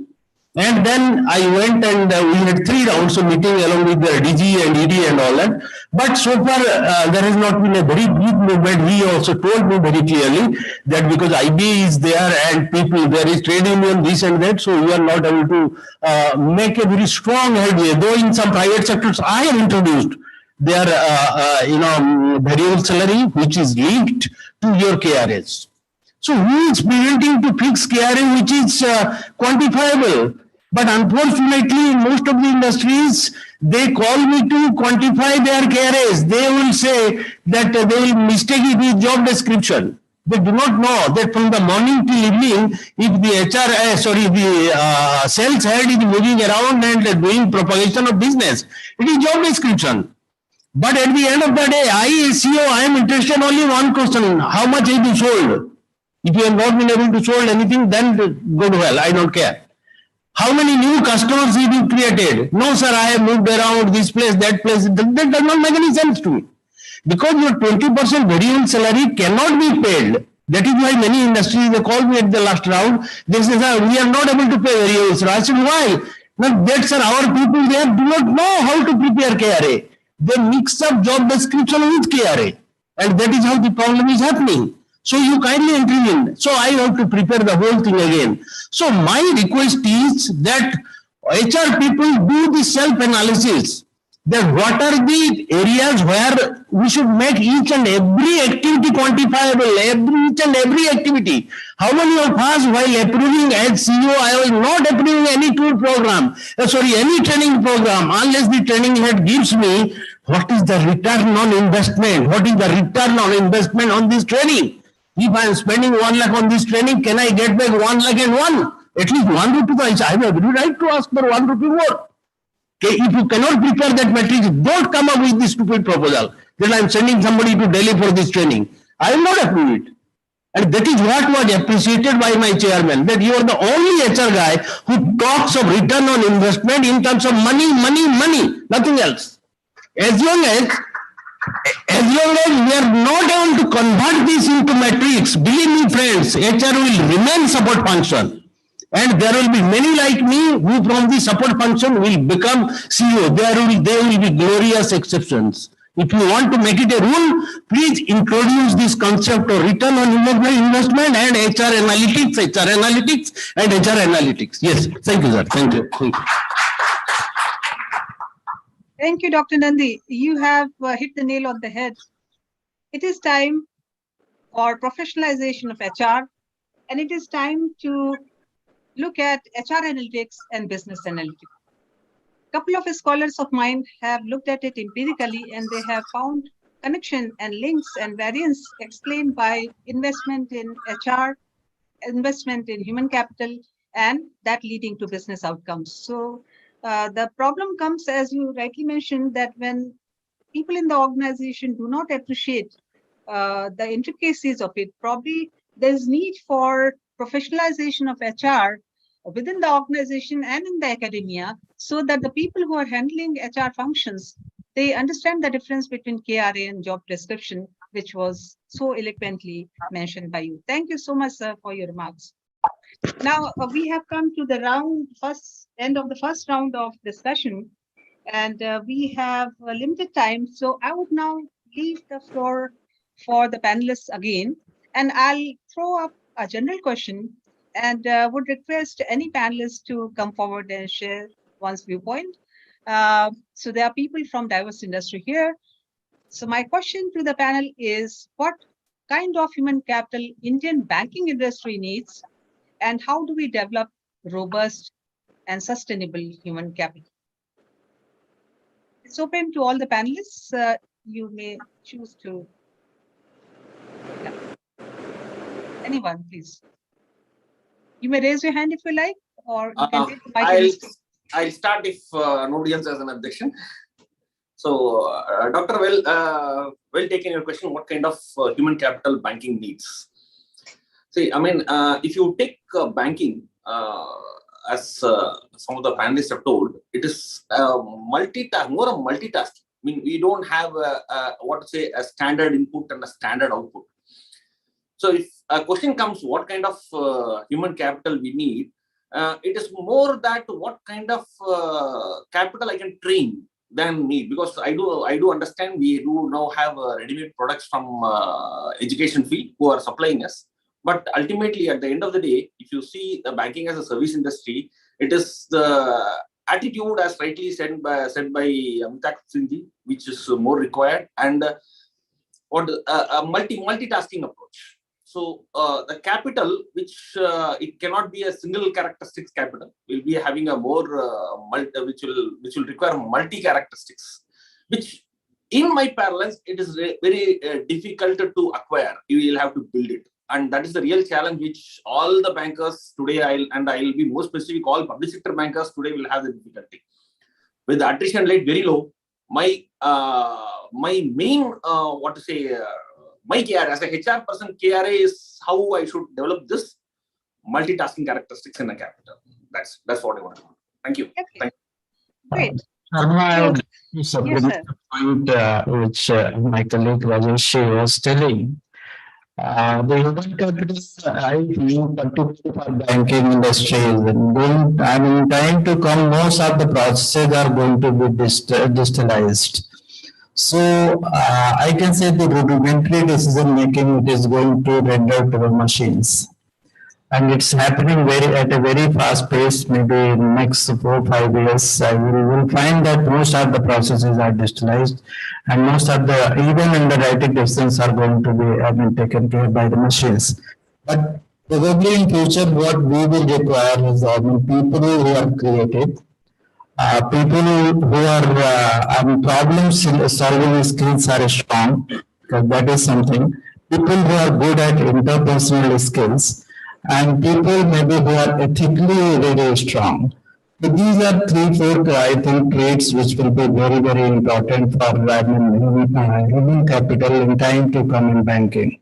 And probably these are the skills which, at least in near future, it doesn't appear to be replaced by machines. Thank you, sir. Thank you, Mr. Pathak. Okay, who else would like to take it? So may I come in? Yes, please, please. So the question is that human capital and the sustainability. First and foremost is the human capital. So this banking as a service industry has 2 challenges. Number 1 is the employee, number 2 is the technology. So how we assimilate these 2 challenges, that is employee and technology, is the key to the success of any industry, not only banking, any industry. Is success depends on the collaboration of technology and the employee, or their skills, or their skill sets, or their job knowledge, or their knowledge experience. So these are the 2 key challenges. Okay, thank you, As far sir. as the sustainability is concerned, for the human capital is important in sustainable development for the organization, including banks, because banking is a service industry. Management of people and the management of risk. There are 2 challenges with before the banks. So how we manage the people and how we manage the risks determine the success of any banking business, and especially the public sector banks. Efficient risk management may not be possible without efficient and skilled manpower. And banking has been and will always be a people business. Okay. As rightly said by Pathakji and other speakers, that we manage our own employees, we manage the customers. So the people management, people business is the key for the success of the banking business. Thank you, sir. Thank you, sir. Thank you, sir. In the interest of time, sorry, I'll have to just be. So Mr. Amitabh Singh wants to say something. He is raised. Yeah, Yes, just two quick things. I think one, the kind of skill we need, it's more generic, more broader. It's not about banking. I think it's about us as a country. And if you look at the entire work which is started by government around armed forces, they realized that today's soldier is not only the one who's picking up a gun and fighting. Today's soldier needs to be very well versed with handling a drone, or looking at a camera, or looking at an automated weapons. So the technology has even came into the life of an Indian armed forces soldier. Same is true for professionals in India. They need to be ambidextrous, not only functional discipline, but ability to handle data and technology. That's one aspect. Second, I think we need a lot of managers who can manage this workforce. We need managers who have a skill to lead with influencing and not through authority. So this is what I would like to add. Wow. Thank you, Mr. Singh. Anyone else would like to?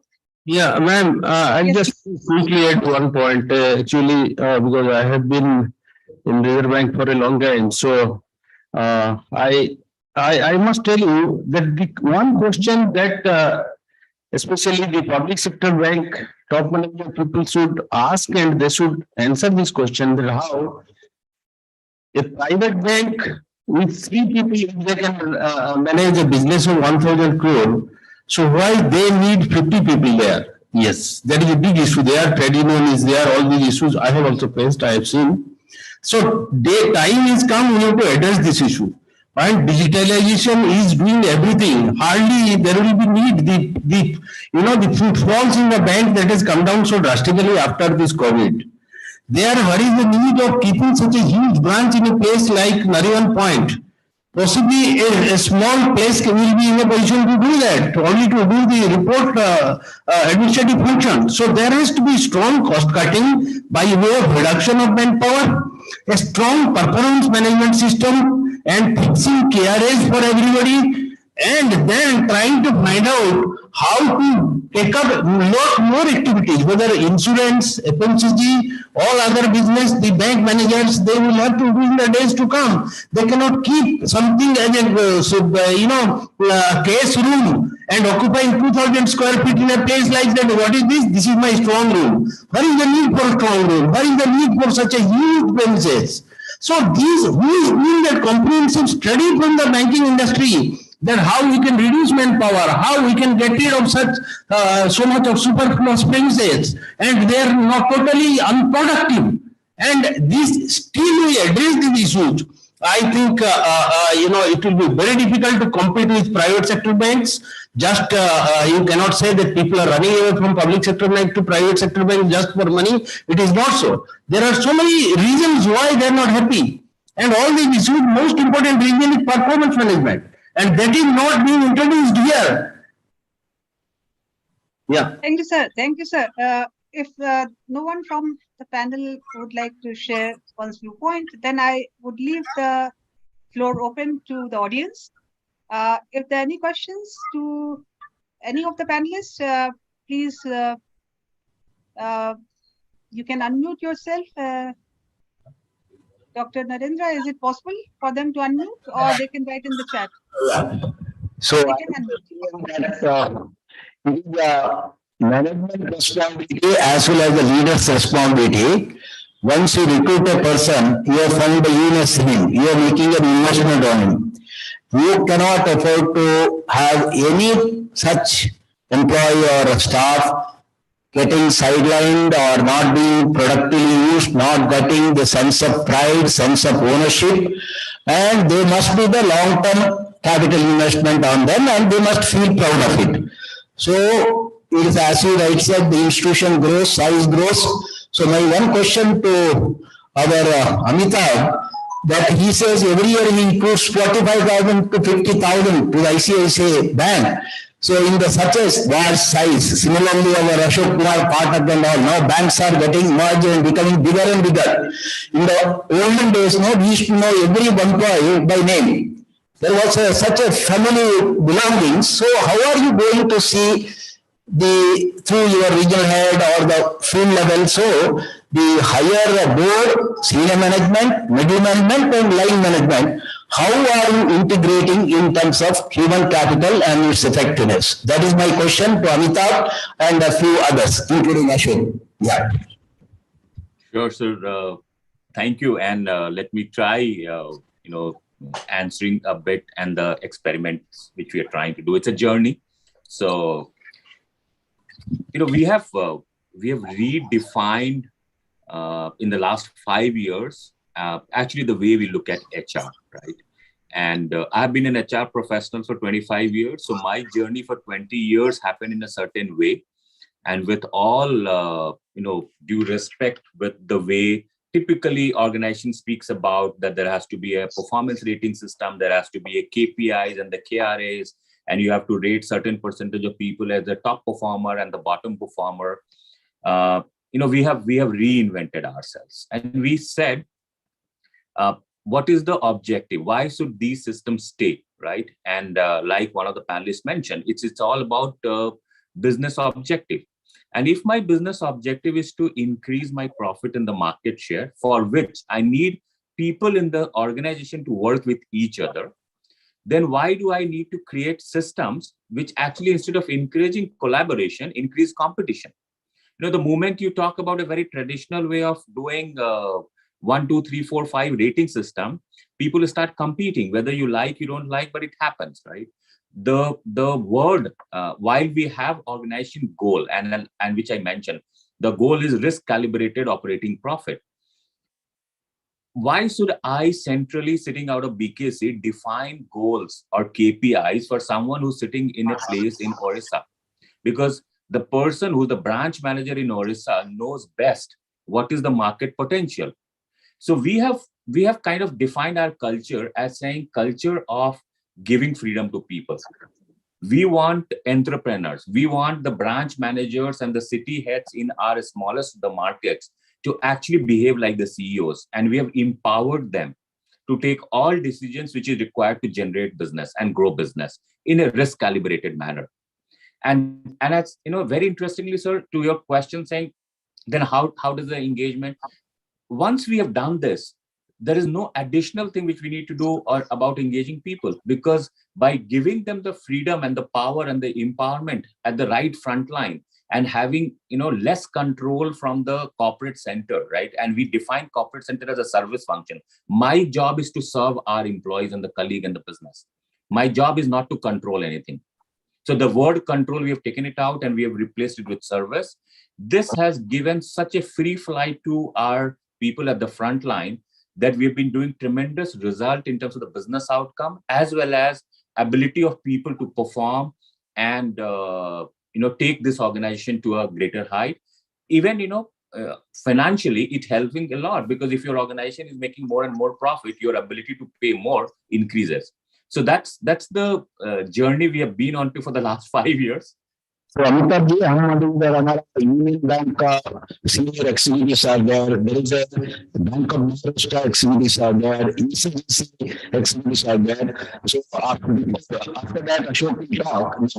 But I am asking them coming from that. अभी अशोक का तो बात करने के बाद आपको भी reach out होता है और आपको कैसा at the field level, how are you, because they are all young, how they perceive in terms of the human capital and sustainability, and also are you being considered as the most important aspect of one amongst others in terms of the goals, missions and value of the organization, and what is the employee value proposition or talent value proposition? ये थोड़ा बड़ा question है, but आपका line में one of you should be able to answer. And now Ashok ji. Yeah, thanks, sir. The way I understood your question, probably it was about with the growing scale, at a smaller scale, maybe we are able to know people in a more I can say personal way. The relationships are more personal, and that is how HR issues are basically addressed. With growing scale and secondly with the engagement span is getting lower and lower. It is getting reduced because people are leaving the organization. How to maintain this aspect, how to carry forward this aspect, probably that was the essence of the question. So my response to that would be one thing is particularly IT is helping immensely in that direction, whereby many people it is becoming easier because keeping that data and knowing people about them, their most of including their personal aspects, it is easier. But simultaneously, one of the problems of technology is that it dehumanizes. The basic touchy-feeling aspect of relationship, somehow or other, it gets lost. And I think as an organization, as the HR head of my bank, I am feeling this dichotomy or this paradox, many times we are faced with. And only thing as a solution or maybe as an approach how to solve these issues, basically bringing attitudinal change in all, particularly people who are in HR. And not only HR, as Dr.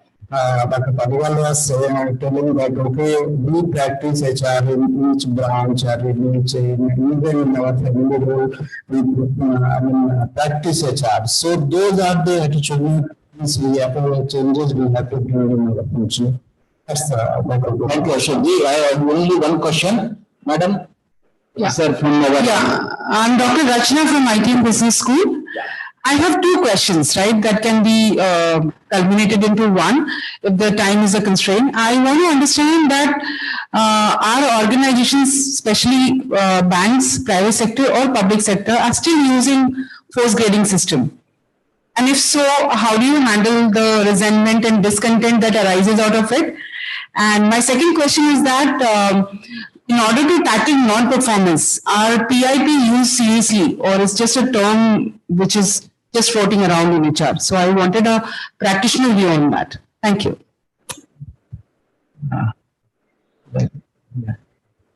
Thank you for question. I think, okay, KRAs, as Dr. Nandi was also telling, and I wanted to respond on that part also, particularly quantitative KRAs, and completely sticking to quantitative KRAs in banking industry.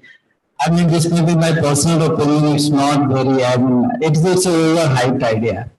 Because if we say from 2007 to almost 2017, a bad decade, all banks wanted to become a compliant girl. Everyone wanted a very, very taller balance sheet, and it has resulted in a huge buildup of risk into system. So it's not only sales. At what? I mean, it's not looking at the number, it is rather looking through the number that is more important for a banking industry. What kind of, as Shaklesh was telling, the risk calibrated approach which is more important, and building those qualitative parameters into KRA, into granular KRAs, that's really complex. And I think most of the banks, it is not that KRAs are not retail, KRAs are very well introduced.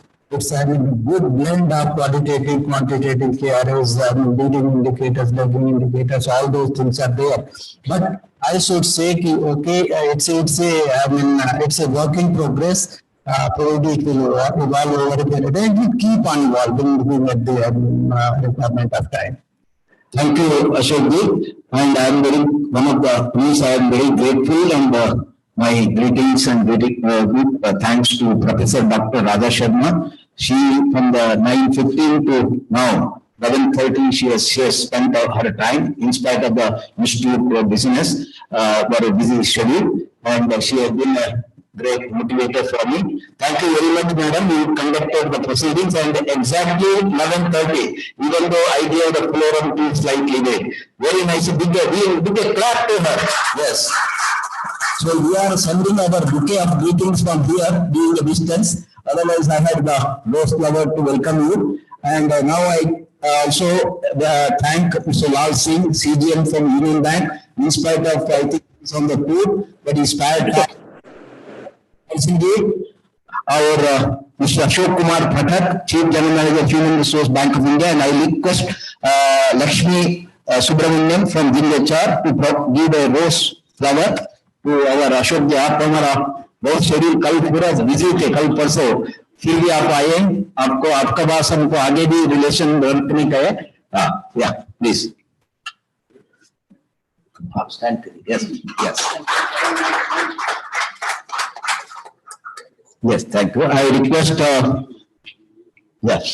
give this bouquet greetings to our, next is our Amitabh Kumar Singh, Head of Business HR from ICICI Bank. आपने बहुत अच्छा किया, आपका personality देखते हुए बहुत खुशी होता है, बड़ा bank. Thank you, sir. Point to point, बहुत बढ़िया है. Thank you, sir. We will be seeking your next time also, and similarly, Bank of Maharashtra has been doing exceedingly well. Number one in terms of the growth, and हमारा ही colleague है आशीष पांडे भी है इधर as a executive director, and Rajagopal अगर Mr. Vijay Kumar bank of India का है आपका पास, और राजेश जी आप भी बहुत अच्छा बात किया. हमारा all our credits to our human capital. They are now turning it out. They are churning it. आपके भी हमारा शुभकामना है. और I request Madam Lakshmi ji to give a bouquet of greetings to Dr. Keshav Nagde. And I request Sanjay ji, हमारा जिंग HR से उनको आप फ्लावर दीजिए. आइए मिस्टर धनराज लेले जी, आइए.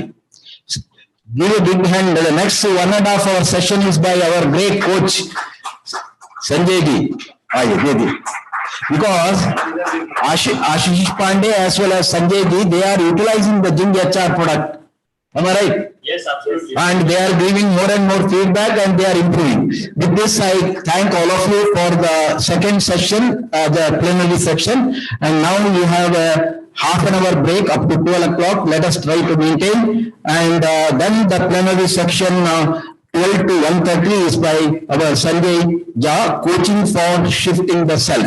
It was a very useful session. And he recently passed international coaching certification also and undergone more than 600 hours of coaching. And I would be sure will be it will be very useful, all of you who are here as well as on the virtual line. Thank you. Thank you, all the panelists, for your great contributions. Thank you, Dr. Narendra. Yes. So just keep this here. Yeah.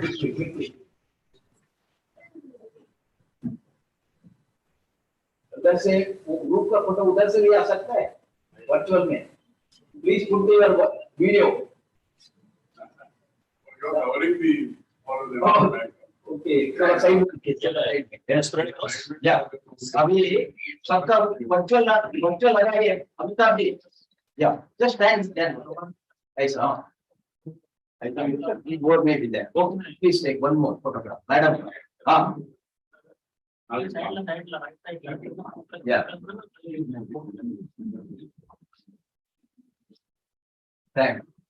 Thank you. Yeah. Please go for tea is available in the back here. And after that, it's exactly start at 12 o'clock.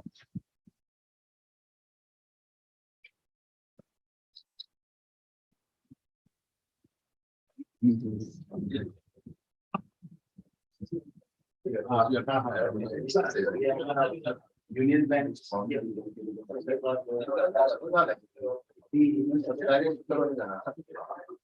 And bank policy they also there in top of that.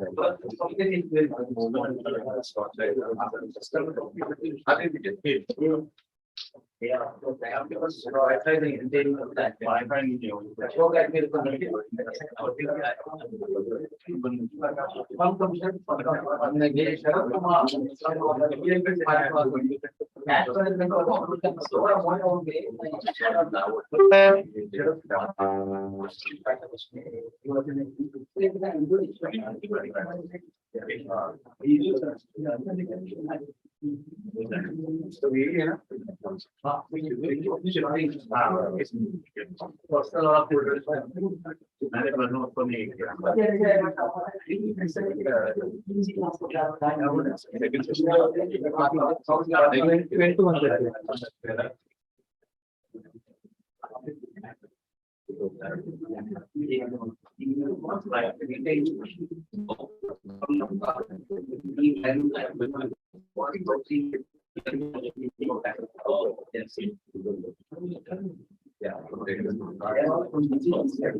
एक speaker phone का आता थोड़ा mic पड़ता है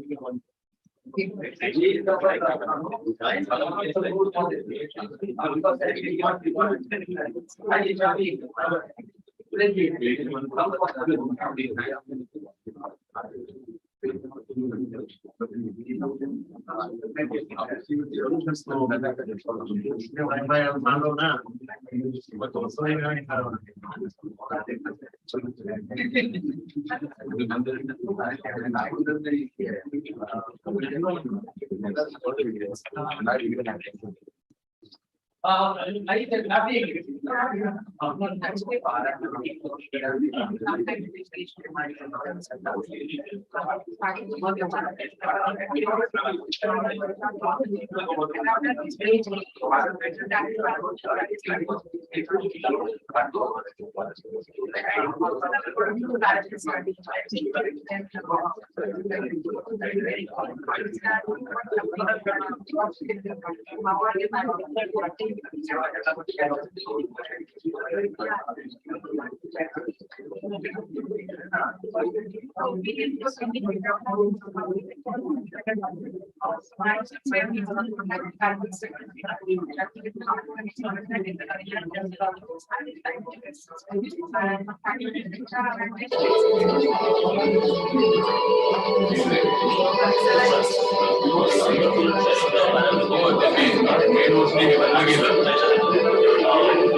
block केलंय ना आता मी मला प्रेझेंटेशन केलं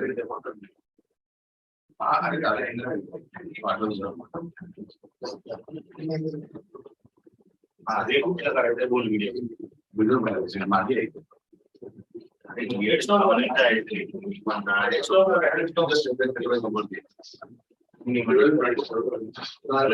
ना तुम्हाला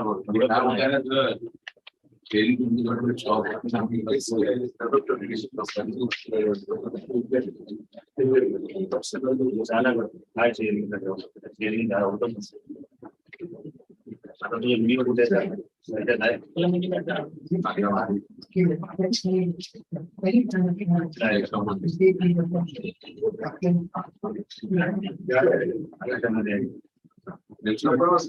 डेस्कटॉप झालं ना भाई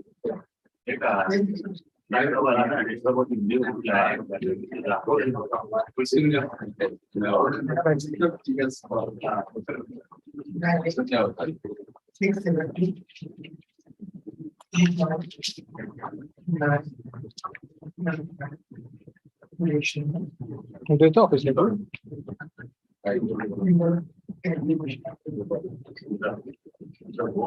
चार्जर आणि फोन दे ना चार्जर आणि फोन पण जेवण करू दे पण आपलं त्याचं काय आपलं अपडेट झालं पाहिजे आपलं झालं पाहिजे तिथं ती करू दे ना तिकडे काय नाव लिहावंच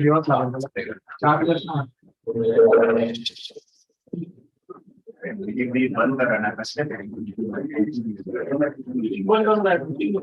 अरे पण विरोध मिळून जातोय ना भाई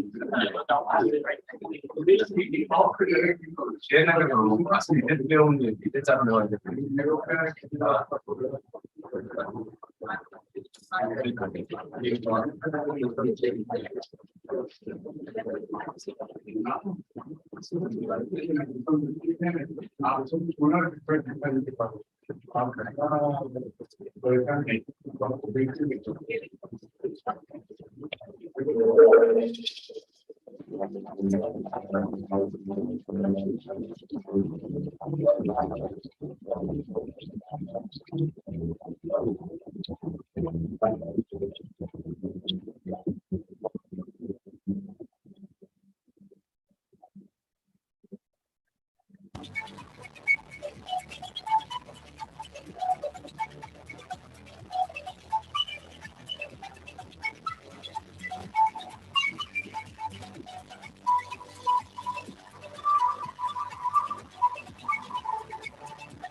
I request all the participants from the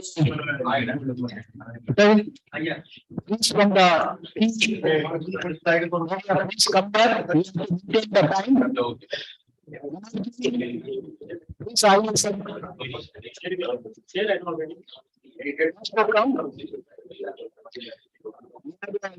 Prestigious and important session, and I don't want anybody to miss that.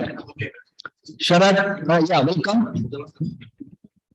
As promised, actually, Mr. Sanjay Jha has been my inspirator, and because of him, I could give some of my time to HR media space. And it is the third series. We did the one program, leadership in the changing landscape. Then we did another program, that is culture as a competitive advantage. Now we are going to have shifting the sun. So I am very happy that we have bankers and other senior people there. And at some point of time, we have to introspect and bring the inner abilities to the requirement of the organization and make the organization blossom. With this, put our Sanjay Jha's, so he is an engineer and MBA with the 31 overall business experience in operations, business development, sales, business excellence, and HR roles in metallurgical, chemicals, telecom, and automobile industries. And now he has come to a very, it may be a startup, but it is a value proposition. That is Mahindra First Choice Limited. And all of you who are having the need for any new vehicle or old vehicle, on a technological base, they are giving the entire gamut of service. And most of it is a organizational diagnosis and driving transformation journey in both manufacturing service companies, and he has been part of the 3 companies turnarounds and a function of 3 small companies. Actually, this particular organization is now recently built, and currently the CHRO as Narendra Prachad. And this will give the program Sunday. Give a big hand clap.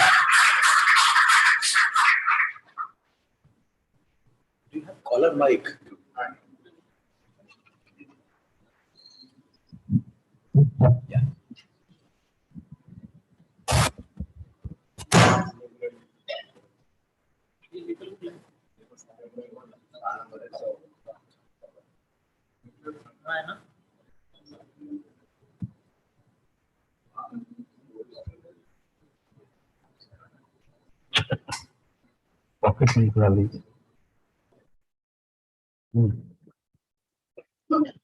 Hello, am I audible? Yes. Last table. May I have everybody's ears and eyes, please? Hello. Yes. Good morning, sirs.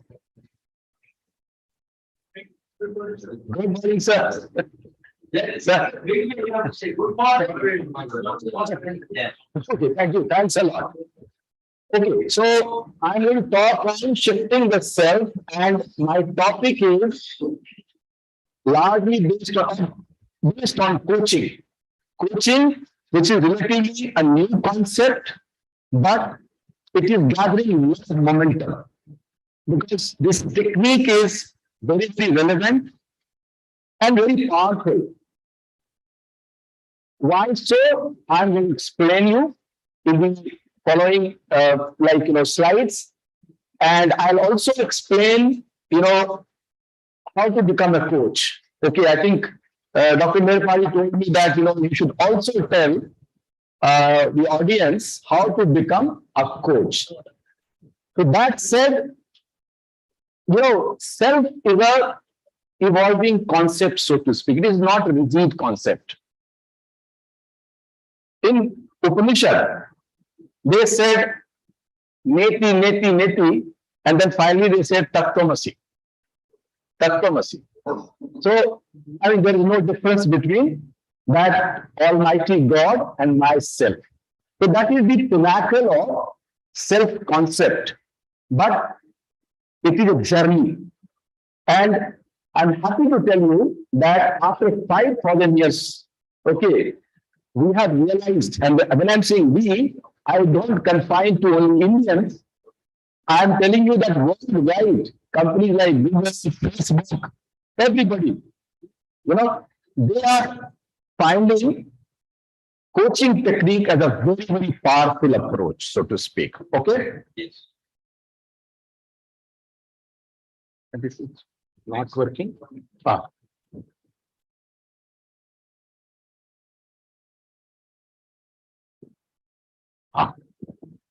Okay, so you all will agree that we are living in a very high velocity, noisy world, so to speak. My previous speakers, they all talked about, the kind of world, kind of workplace we are living in. You must have come across. Well, I'm not able to. Well, you must have come across this kind of voices. Is it particular? Yeah. You must have come across this kind of voices. My boss does not understand my challenges. My company has full of incompetent people. CEO would say, senior folks would say, how to work with them. I'm hardworking, unlike my subordinates. I end up doing their jobs also. I hardly get time for my family. This is not working, yes. I am not by one. Okay, so I have been very unlucky in my business. I am frustrated. Management is giving more attention to my juniors. My wife and children do not respect me as I am earning less money. I am not able to stick to routine and maintain good health. I think nobody likes me. I do not have self-worth. I want to write and publish books, but not getting time and family support. Have you come across this kind of voices? Yes or no? Yes or no? Sure. Okay, at least I have come across all these voices. In fact, let me tell you, one of the voices is mine, in fact. Okay. So I want to write publish books. Few years ago, I would say I was struggling how to get time, how to get the attention, how to get family support, etc. And I had difficulty. But then some of you who knows me know that I have started writing. In recent past, I started writing articles for Economic Times and Time Recent. And I have started publishing them. So let us understand that what is the reason of these voices of discontentment or unhappiness? What could be the reason? Okay. Timothy Galway. Have anybody read the book of Timothy? Oh, good. So he is a sports coach. Okay. And through his research, he proved that the biggest opponent is within our own mind. And he said that before, playing on that big ground, you play a game between these 2 years, this 6-inch ground. And unless you are able to mute the noise inside your mind between these 2 years, you will not be able to win the game or bring the difference. That is the power of the noise within us. And by the way, Timothy Galway, he transformed the way coaching is being done. So he said that there is always an inner game being played in your mind, no matter what outer game you are playing. How aware you are of this game can make the difference between success and failure in the outer game. A primary goal of the coaching is to eliminate the internal obstacles to the performance, learning, and enjoyment. So what holds us back at the critical moment, so to speak? So this is the equation. This equation was again kind of established by Timothy in his book. He says that your performance is actually equal to your potential minus the interference, that noise you are getting. And some of you said that every human being is precious. Every human being has humongous potential. I personally don't believe in those, 10%, 15% hypots concept, let me tell you. I firmly believe this is the duty of leadership to identify, that goal in mind in every individual and help that person know that you can become whatever you wish to become. Unless you challenge your current self-concept, who you are, and unless you passionately strive, unless you say yourself that I am goddamn ready to reach there, you will not be able to reach. Irrespective of your whatever background, education background, etc., etc. And there are many cases in point where people are not so, educated, not from great background, but they made huge kind of, they achieved in their life, so to speak. So Prime Minister is a role model. Prime Minister is a role model. So from unknown quarters, we can get the leaders. Yes. Members in the organization also. Yeah.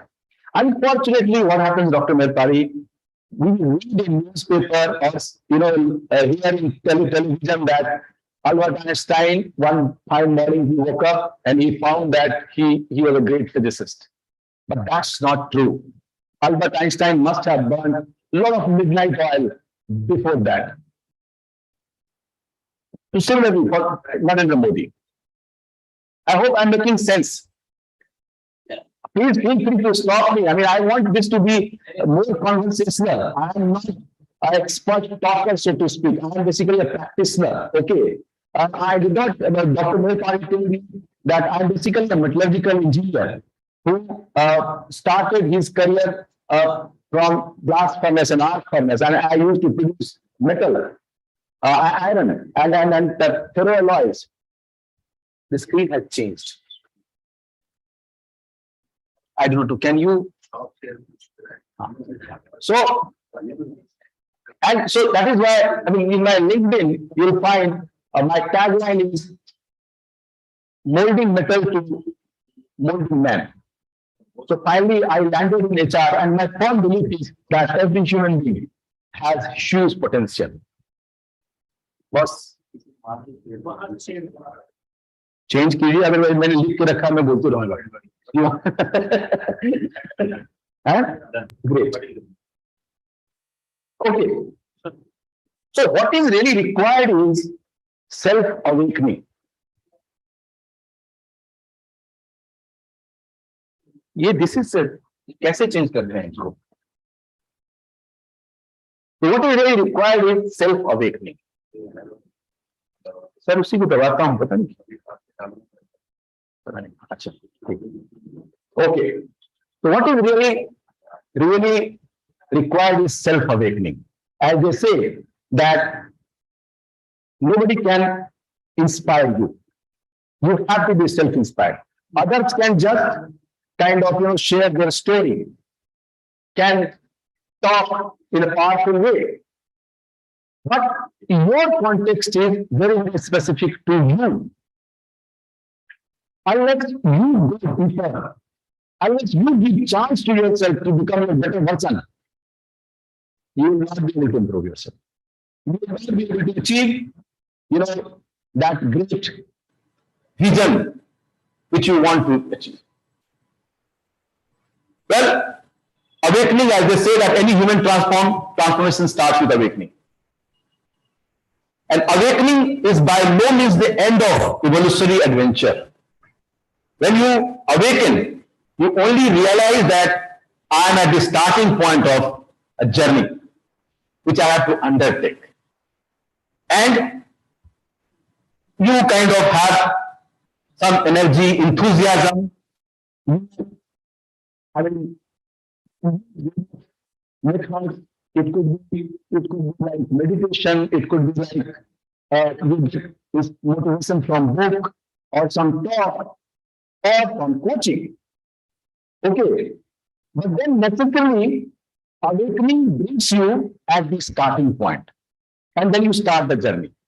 But then you must keep on fueling yourself.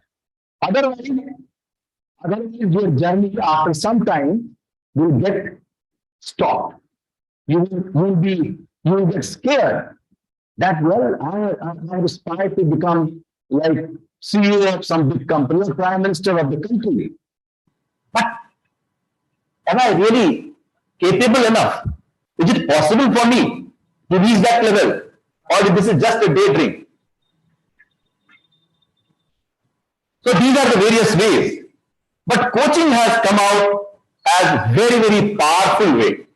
So let me give you some idea about the coaching here. Why coaching is unique?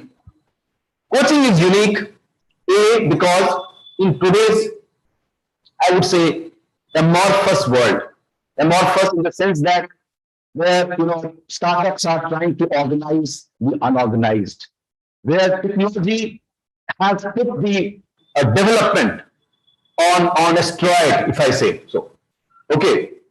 In such kind of high-paced environment, it becomes difficult for you, as Mr. Anand Mahindra often says, that pause before you punch, deliberate before you deliver. So it is not possible for everybody to stop, to pause, and that is why you need a coach. What is the characteristic of a coach? Coach is like your different self, so to speak. Coach has to be trained as if he is the integral part of your own self. Please understand me carefully what I am trying to say. So coach should be very dispassionate about your emotions, etc., etc. But coach should be curious, should be open, should be flexible to understand or let you understand.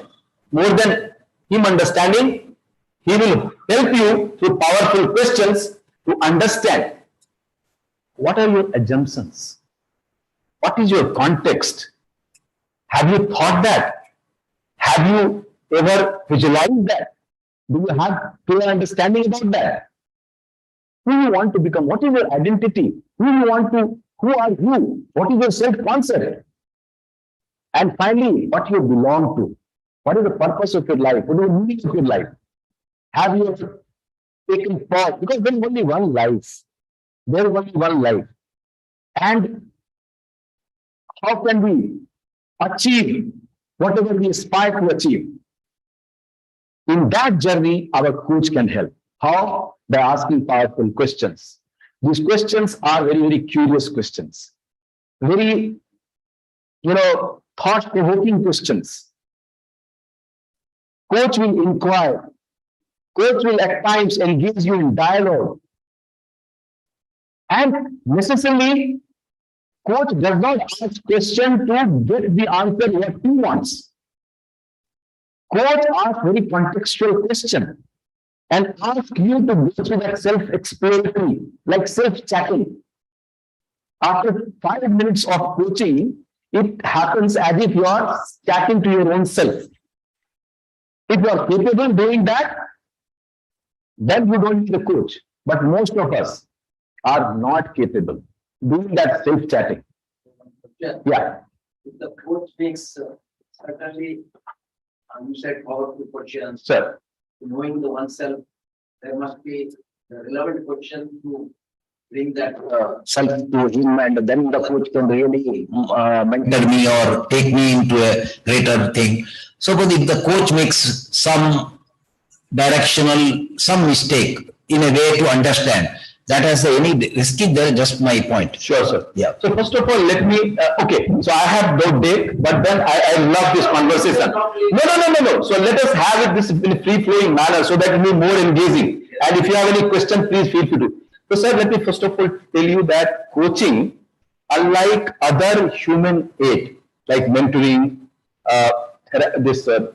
therapy, counseling, etc. In coaching, you ask only powerful questions. Even if you have knowledge about that industry, particular person's job, profile, etc., you refrain yourself from suggesting that person anything. You do not ask any question which leads to the answer you want. So, if my question is directing you in a particular way, that could be unintended intention, so to speak. Okay. But if I am doing that deliberately, when I was working with Tata Group of companies, I came across this kind of thing, and let me tell you how did I solve the problem. Then that is not coaching. That is mentoring. But why coaching is important? Because, like, sir, you know about the used car industry. All these new age industries, they are being organized by the new technology players, so to speak. And nobody can claim that I know everything, because these are new industries. So in such kind of environment, in such kind of industry, coaching becomes very, very powerful, because you are having conversation as if you do not know anything. So it starts with, I do not know. I do not know. Okay. But I am like a child. I am curious to know what motivates you to have this goal. And that helps me as a coach to understand what is the purpose, what is the value, what are the values and beliefs of this person. And then to guide that person Let me give you one example. I think that would be interesting. One of the person whom I coached, he told me that, sir, I realize that nowadays, I go and fight at dealership. Okay. I said, wow. Why do you, what triggers this anger in you? He said, no, when I find this dealer employees not showing the proper discipline, okay, that triggers anger in me. I said, that's really interesting. But could you please tell me that how discipline is so important for you? He said, you know what? In my childhood days, my father taught me that discipline is most important sort of characteristic of any person. I said, well, that's great. But what do you want to change in yourself? Why? I mean, this coaching topic. He said, no, I don't want to lose anger so fast. I said that why don't you try this discipline for your own self, first of all? If this is your own belief, own values, why don't you practice not to get kind of, triggered by any stimulus, so to speak, any indisciplined thing from the dealership. So he said that, well, but then how I'll manage? I said, look, there are ways of managing people even without being angry. And I mean, these things are kind of proven things. Every time you don't need to be angry. So then we realize. Similarly, sir, one case I would like to tell you that one guy, he came to me and he said, you know what, my salary is low. I said, okay. So what do you want to say? No, but I'm feeling that I don't have any self-worth. I said, come on, how do you relate this salary with self-worth? I suppose that you are very young and you have very good background, so to speak. I know your family. So on what basis you are saying that, I mean, the salary gives you like identity, so to speak, and then the sense of self-worth. Then when I started kind of feeling, he started talking about how his family people treat him and how from childhood he has been like conditioned that unless you earn good money, unless you hold big designation, you are good for nothing. So I got surprised. And then I started kind of telling that, but tell me, what is your purpose of life? What do you want to achieve? And this young 23, 24 years boy, he started almost like crying in front of me. He said, you know what? I want to do everything for my family. I said, very interesting. You want to do everything for your family? And your family, I mean, thinks that, unless you earn a lot of money and hold big business and you are good for nothing. I said, boss, there is a conflict. How would you like to resolve this? And then finally he resolved. He said, no, I would like to concentrate on myself. Only when I will become strong, only when I will grow, I will be able to take care of my family as well. So I hope I answered your question. So this is how coach kind of helps the coachee to navigate the path. Okay. And understand, first of all, own beliefs, own values, which he had picked up during his early age, okay, when he was quite raw, okay, and he had picked up those values and beliefs for survival purpose, okay, and he always thought that, I need somebody else's validation for my identity, okay, and those values and those beliefs became so much ingrained in his subconscious mind that when he is fully grown-up person, even then now he is behaving like that. So the problem is, as who had said this? Wordsworth, that child is the father of man. It was what Wordsworth. Okay. So let's assume that he was Wordsworth. The child is every human being has that I would say vulnerable child inside his heart. And what coach does? Coach holds that space for that person and invites that I am there. I am bound by the confidentiality agreement of International Coach Federation. So I'm not going to share anything to anybody. You can safely share everything with me. Okay. And then once he gets the confidence, he starts kind of, doing the self-study. And you will realize once the coachee or the client gets that momentum, he is on his own. He will start opening. And then you will realize that this person whom I had thought that he is some company CEO or is a very grown-up person, great strategist, he is just a chota bacha. He is a small child. He that 15, 16 years of experience, is still very live inside. Okay? Well, so what is coaching? International Coach Federation defines that coaching as a partnering in a thought-provoking and creative process that inspire a person to maximize their personal and professional potential. As we discussed that everybody has humongous potential, but coach helps to remove those, in engineering metallurgical term we call gang material. Gang material, lying above the ore, okay, which is, finally kind of, melted, smelted. Yes, sir, please.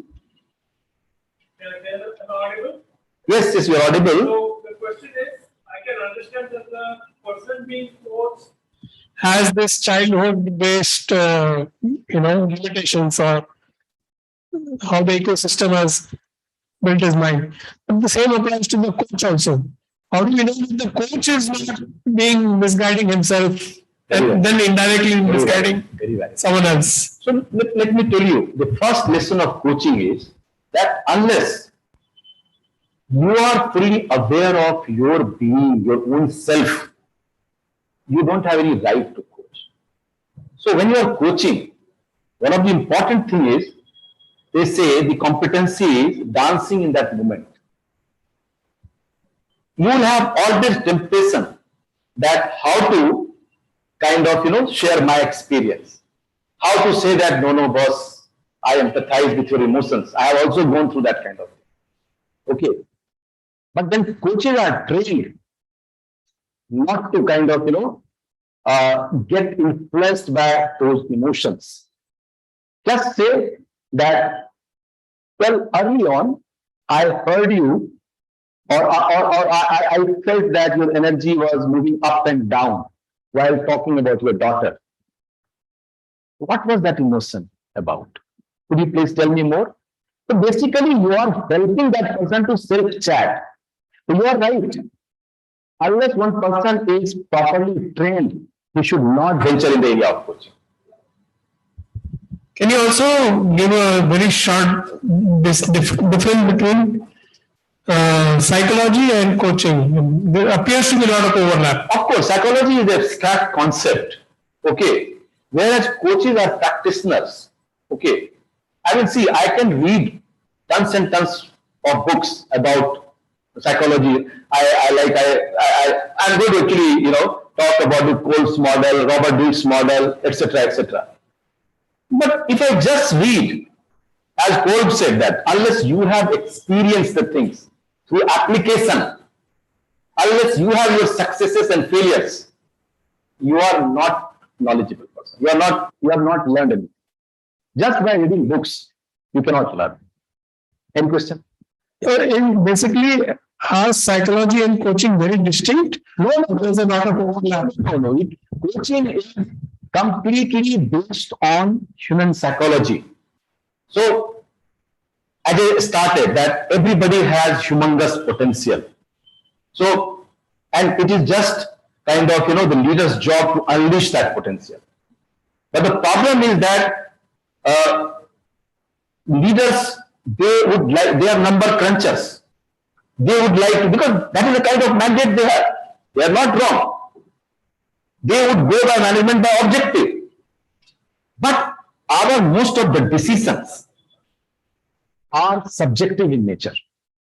I'm just kind of asking you that, have you not come across situations where even in, you have tons and tons of data, you took the decision based on your intuition. You felt, not thought. You felt that this decision seems to be right in today's context. And in today's world, which is non-linear world, you do not know that Uber and this Ola is going to give competition to Mahindra and Maruti. Okay, Google is going to give competition to GM. So we are living in a very non-linear world. That is why, the past experience cannot be the extrapolation. You cannot extrapolate your past experience to present and the future. That is the point I am saying. And the best, I would not say knowledgeable, but the best person who can deal with is the person himself. But unfortunately, that person is naive. Reason being that, again, that gang material. I think many of you are engineers. So anyway, so gang material is basically gandhi material. I can tell you the iron when you kind of do the mining, they are gang material. Impurities, yeah, impurities. Yes, Yes, sir.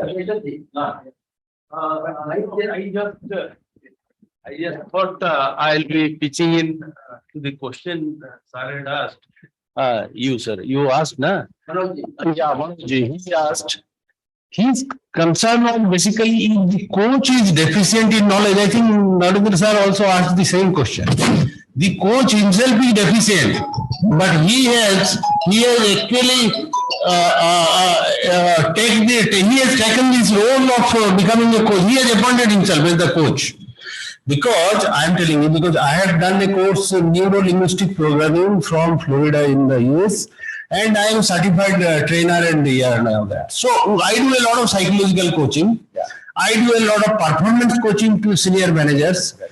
So I always believe that your goals should not be compromised. Once I become coach for you or for her, then goal is not compromised. I am only doing the hand-holding, either by skill or by psychological training, but whatever the goal he should achieve.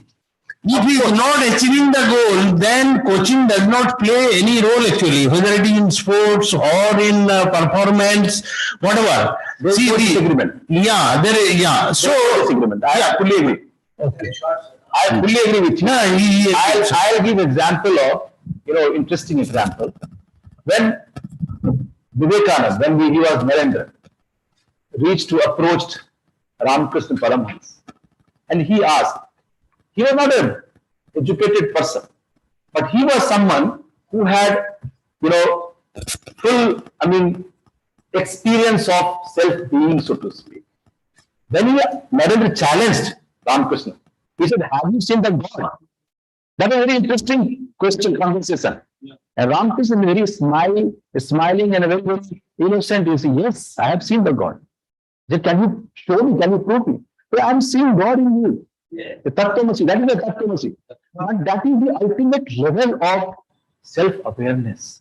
Okay, coach does not reach that from Ramakrishna Paramahansa level, but certainly unless the coach is able to hold himself or herself from being sensitive about the emotion of that person or trying to solve the problem of that person, okay, then he is not doing coaching, then he is doing something else. Let me give you an example. One lady, I will not tell the name and the place. One lady, she said, you know what? And by the way, she is this is very well-educated family, well-off family. But her young daughter, she would love to go outside and go to, the village side, in fact. Okay, meet, all those fishermen, yeah, travel, okay. She has that kind of passion, so to speak. Take photograph, write about them and all that. And this lady was highly concerned. Now, imagine, you are a coach and the lady comes and you say that, Sanjay, I need some help. What to do? So my daughter is just not listening to me. I'm too much scared. If you think your goal is to solve the daughter's problem, then you are not doing coaching. Don't, as they say, don't kind of solve the problem per se. Otherwise, you are just at transactional level. You try to understand what is going, what is scaring her? What is scaring her? Where she is stuck. Each one of us is stuck. Okay, each one of us, irrespective of our level, our years of experience, our education. But unless we give our chance to know where are we stuck, we cannot move forward. And then we coached, or I coached her, and I asked her that, tell me, what is bothering you? And then I went to her belief system and her value system. And then you know what? Finally, she realized that. I mean, why I should worry? I mean, I should rather kind of, implement something, some safety measures, etc., etc. And I should not be unnecessarily too much worried. So, all of us being told how we should behave. Yeah.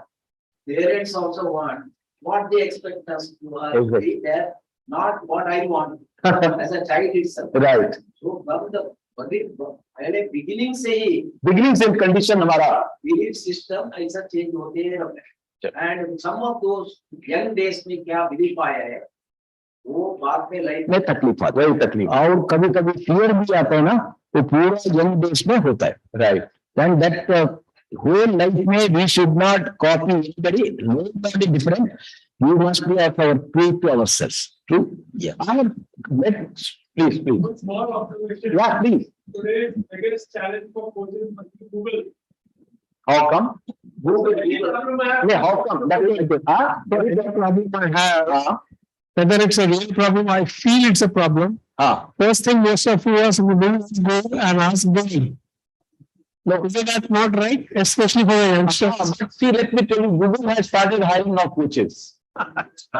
By the way, this is the one area, HR professionals, please be aware. This is one area where artificial intelligence, machine learning and robotics cannot enter, at least for coming 10, 12 years. This is at least one area. Okay.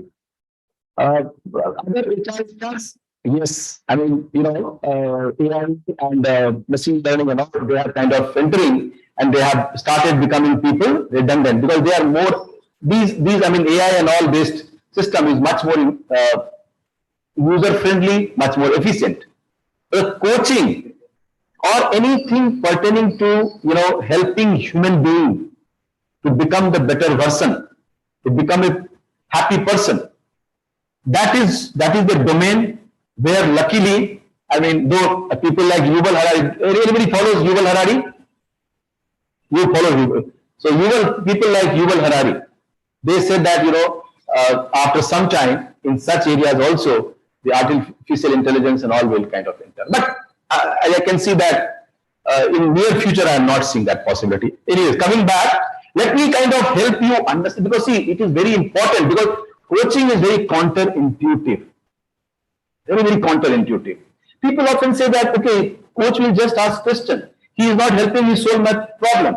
That's not true. He is helping you. He is not coaching problem. He is coaching you. Okay. And by the way, I'm a Six Sigma black belt also.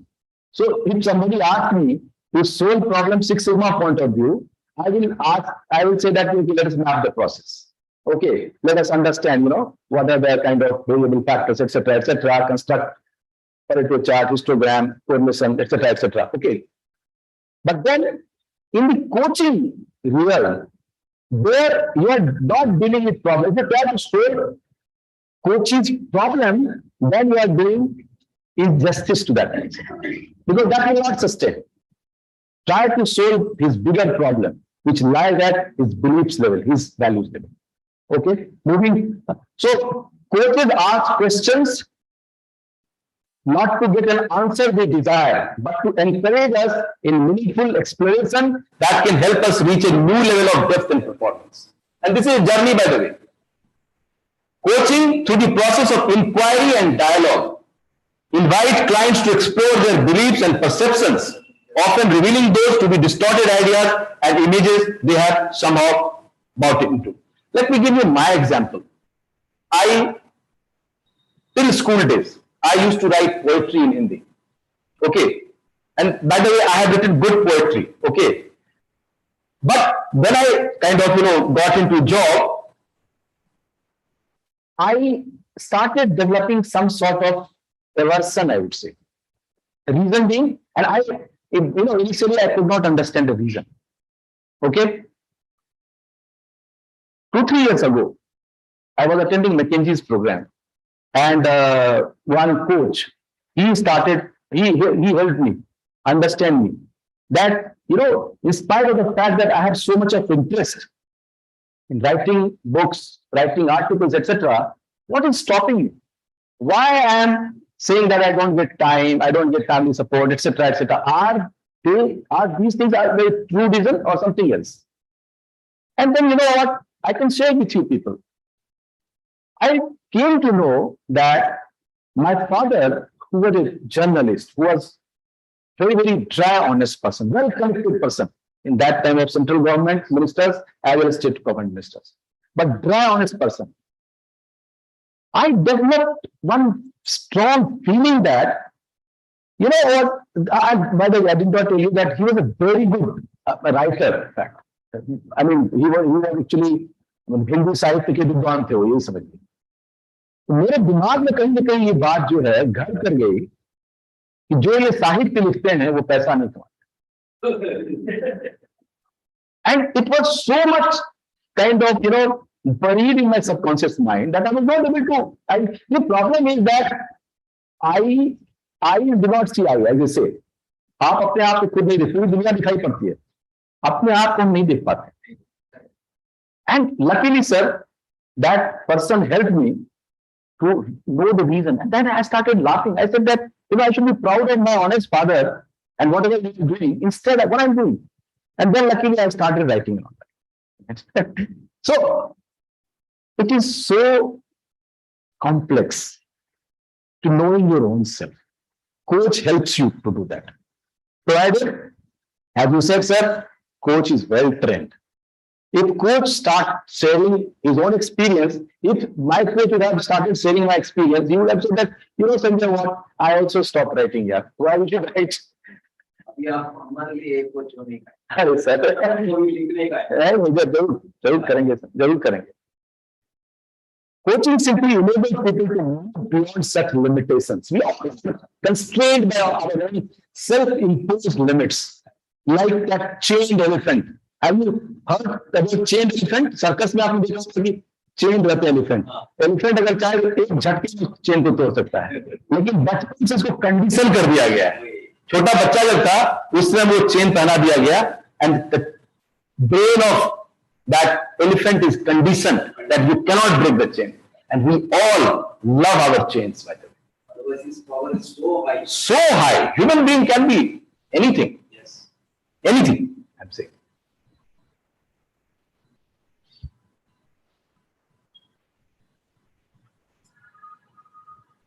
Okay. Yes. Sorry. Next.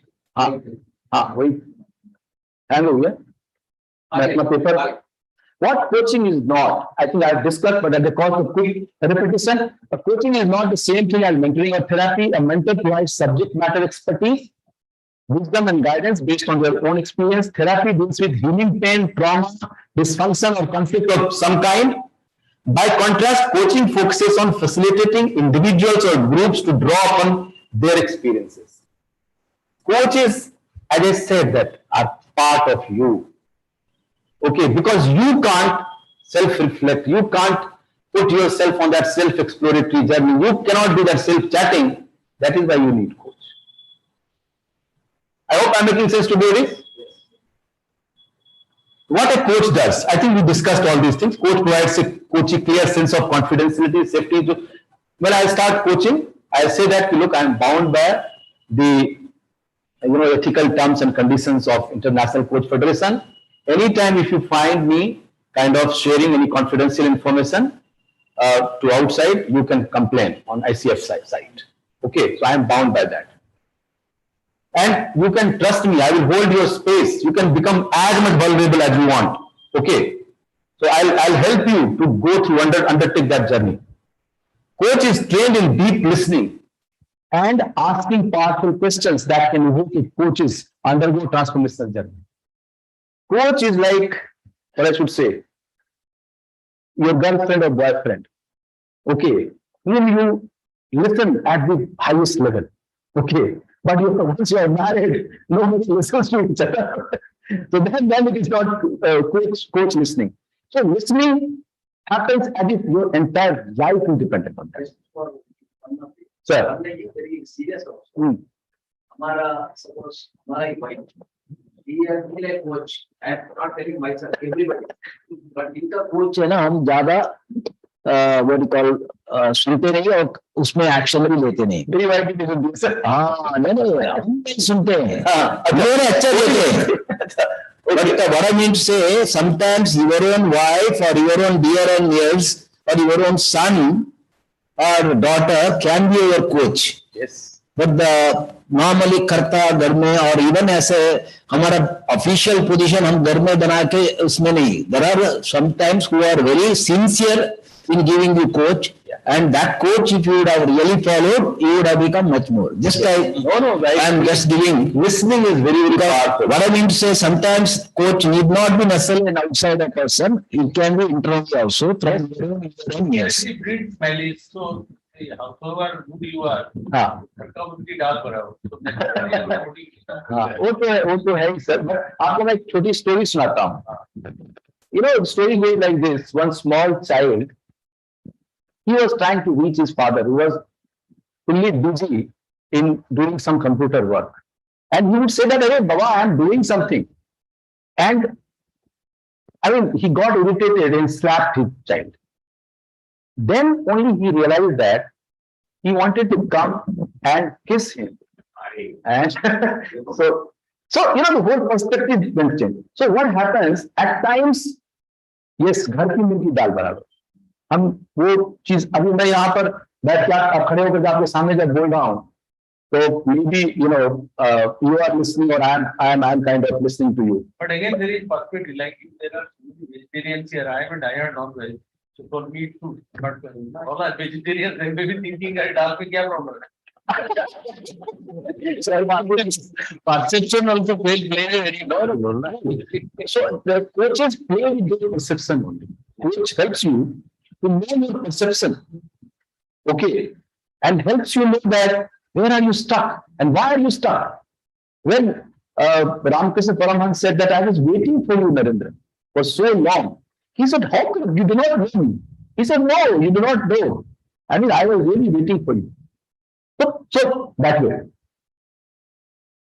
Okay, so I quickly kind of, because I don't want to take much time doing the science part of the coaching. So these are the 8 competencies as identified by International Coach Federation, and coach has to go through rigorous training program and certification program, by the way.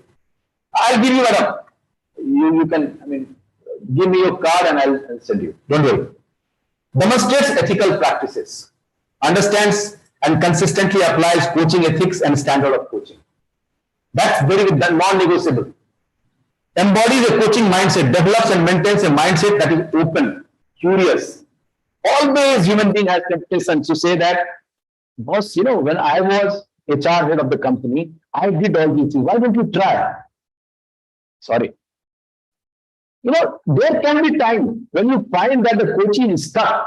Boss, I had thought that you will tell me something. You are such an experienced person. So I'll remind you that, our initial contract, if you recall, was that I'll help you self-explore yourself. Okay. But now I am kind of, I understand that you want some suggestions from my side. So let me give you my perspective, but that may not work with you, or that may well work with you. But this is just, I'm sharing because you are insisting, what I have gone through and what I have done. Establishes and maintains agreement. As I said that, it's very important that you must maintain, you must have agreement that what is the goal. So like when I coach somebody, I say that how much time do you have? And what you would like to achieve, what will give you sense towards the end of the coaching that, the time was well spent.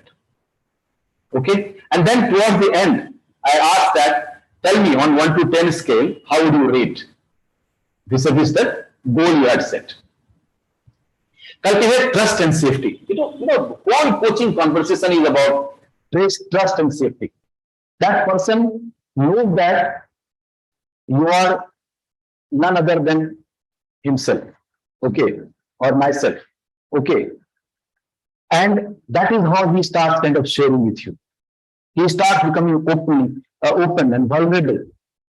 I have seen, the moment where people start crying, and then, you can't cry. Coaches are not allowed to cry with that coachee. Okay. You have to say that, okay, I can see that, how much you love your daughter or how much concern. But tell me more about this concern. Again, putting back, understanding that, what is this concern about? Maintains presence. This is very, very, very important. That you all through you maintain your presence. You are energetic, you are enthusiasm, you are curious. They say that you dance in the moment. How he is behaving, what kind of emotion he is demonstrating, what he is saying, and listening very carefully and replaying his words. I have heard you saying your life is becoming day by day difficult. Could you please talk more on this day by day becoming difficult?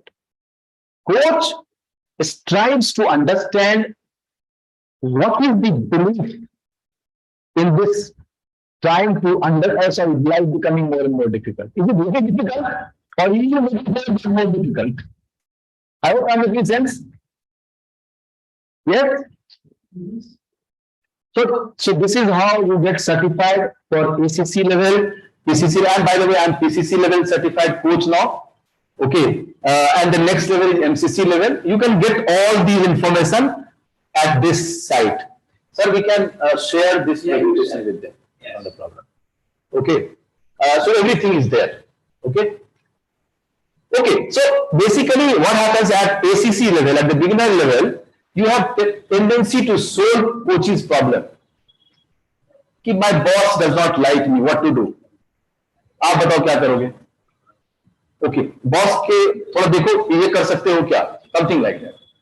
Whereas at PCC level, you are trained to understand the assumptions, the beliefs, the values, and all that. And at level 3, at the master level, it is about philosophy. It is about context. Who are you? Why are you here on this earth? Okay, what is that you want to achieve? What is your bigger thing? Okay, so it is about that. So I hope I'm giving sense to everybody.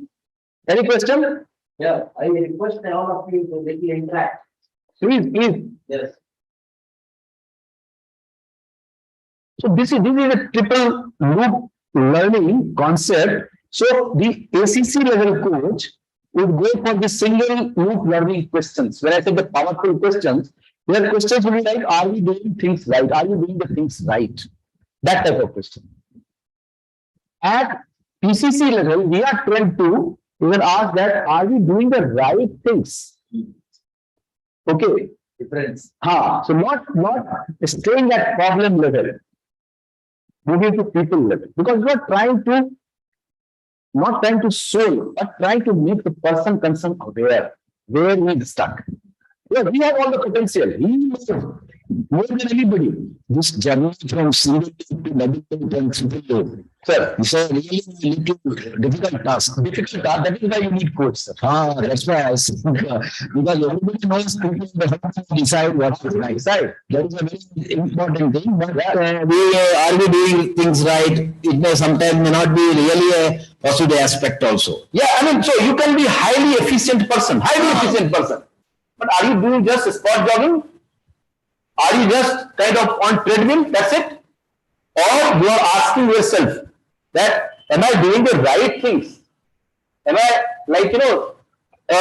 adapting myself to the new context, to the new situation?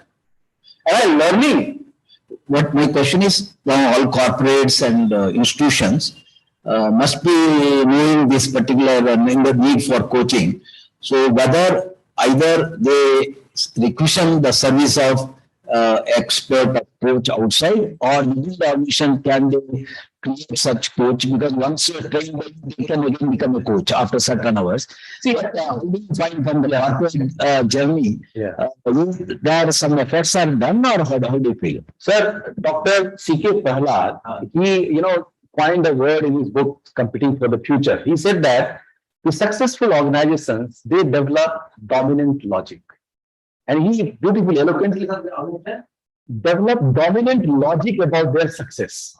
Okay, so this is the way success can be achieved. And he very eloquently said that, in the time of success, the seeds of failures are sown. Because you become so oblivious, so arrogant, that you think that this is the world.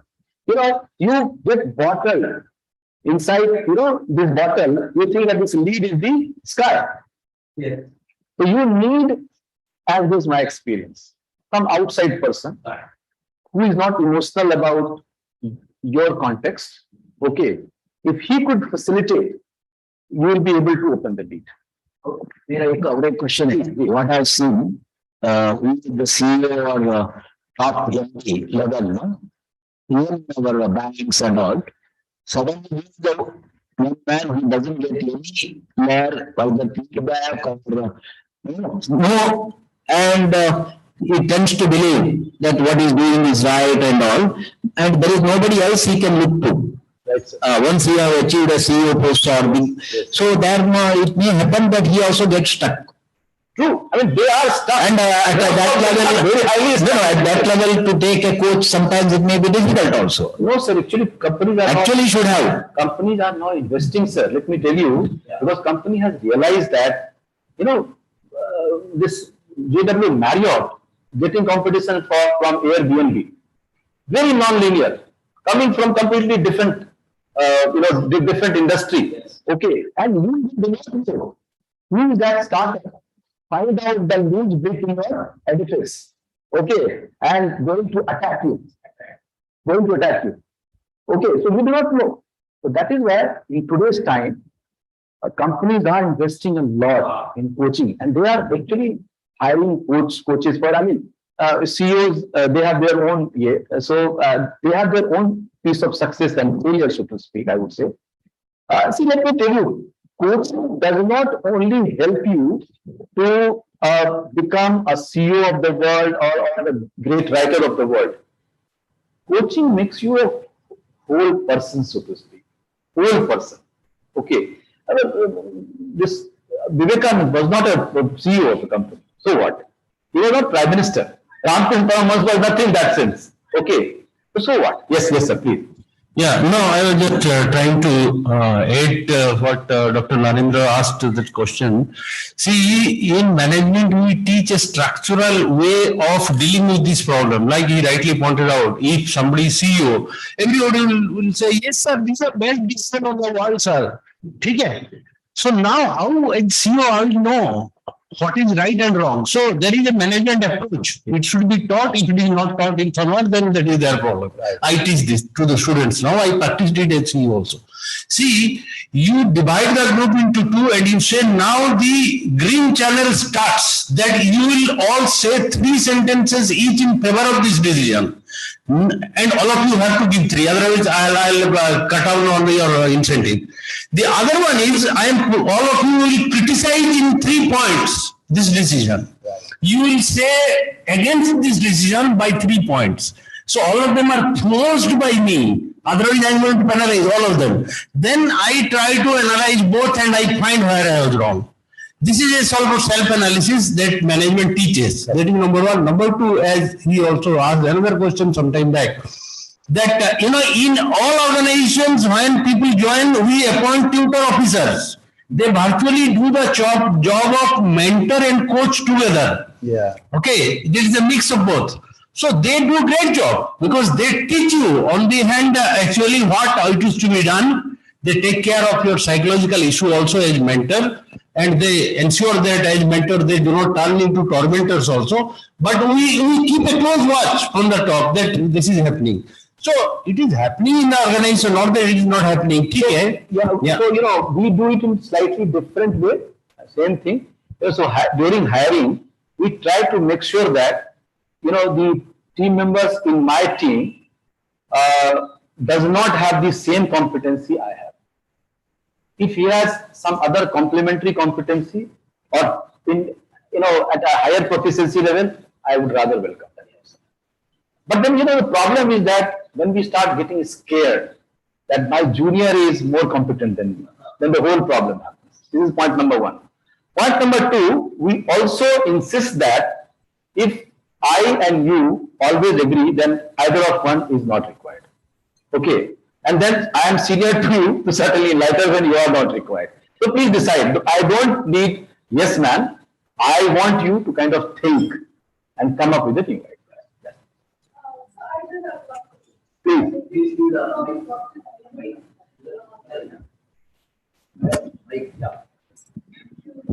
So I'm just taking a cue from Dr. Narendra.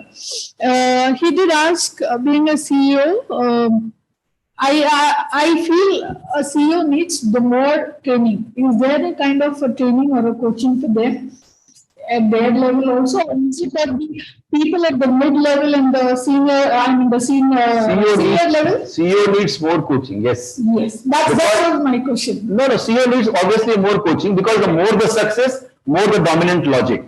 That's Okay. Prahlad word. Okay. Your ideas, your knowledge, your experience worked in a particular context. In today's high velocity world, there is no guarantee. Okay, the mortality rate of organization is very high. Okay, yes, madam. Sir क्योंकि आपका background engineering से है तो actually engineering colleges में जैसे होता है कैंपसिंग का एक बहुत कटथ्रोट कंपटीशन रहता है स्टूडेंट्स में तो एक्चुअली मैंने अपने मास्टर्स आईएसएम धनबाद से किया है तो वहां पे मैंने देखा है कि मतलब students are dying to get a job तो मतलब वहां पे टेम्पटेशंस बहुत रहते हैं स्टूडेंट्स के बीच तो सर आपका एक्सपीरियंस जानना चाहूंगा आप स्टूडेंट्स को कैसे डील करते हैं कोचिंग से आप हट के सब्जेक्ट कर रहे हैं हम तो लंच के टाइम में बात करते हैं नहीं सर कोचिंग के लिए बोल रही हैं सर ऐसा तो लगता है कि स्टूडेंट्स लेवल में भी कोचिंग की जरूरत है this is a cultural issue let me tell you So unfortunately, that is how human race has evolved and reached to this level. जहाँ पे हमको हमेशा ये डर बना रहता है कि कोई न्यूक्लियर बटन के ऊपर कभी हाथ डाल दिया तो पूरी की पूरी ह्यूमैनिटी खत्म हो जाएगी. We are so fragile, so fragile. एक तरफ हम दिखाई पड़ता है कि हम चांद पे जा रहे हैं, मंगल ग्रह पे जा रहे हैं. दूसरी तरफ हमारा भय इतना ज्यादा, इतना रियल है कि कौन पागल कब न्यूक्लियर के ऊपर बटन दबा देगा. Unfortunately, I mean, ये तो हो रहा है, but I'm really happy, and I can clearly see that there is a good chance for humanity that things like yoga, meditation, all these coaching, these things are gaining a lot of. Okay, we will come back. So this is David Cole. He said, I mean, I mentioned this thing. He said that unless you have applied something, it is not actual learning, your learning. I mean, just by memorizing book, okay, just by reading article, you cannot become experienced person. Okay, and the whole coaching concept is based on that. When you start coaching, you ask the person concerned, tell me what do you want to discuss. Okay, and then say that, okay, so tell me more about that, and then what are you learning? Okay, what did you learn?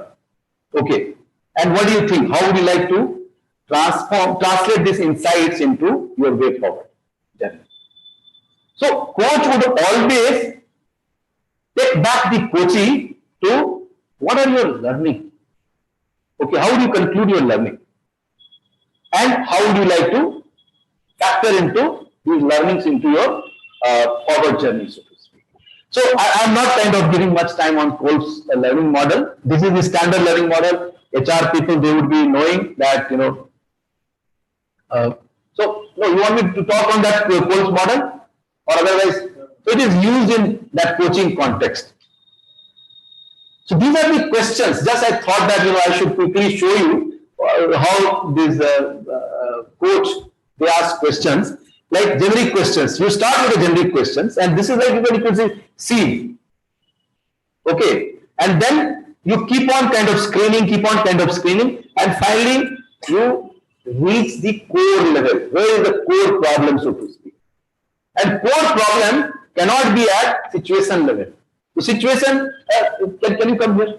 Yeah. Pramod? So let me give you one demo. Yeah.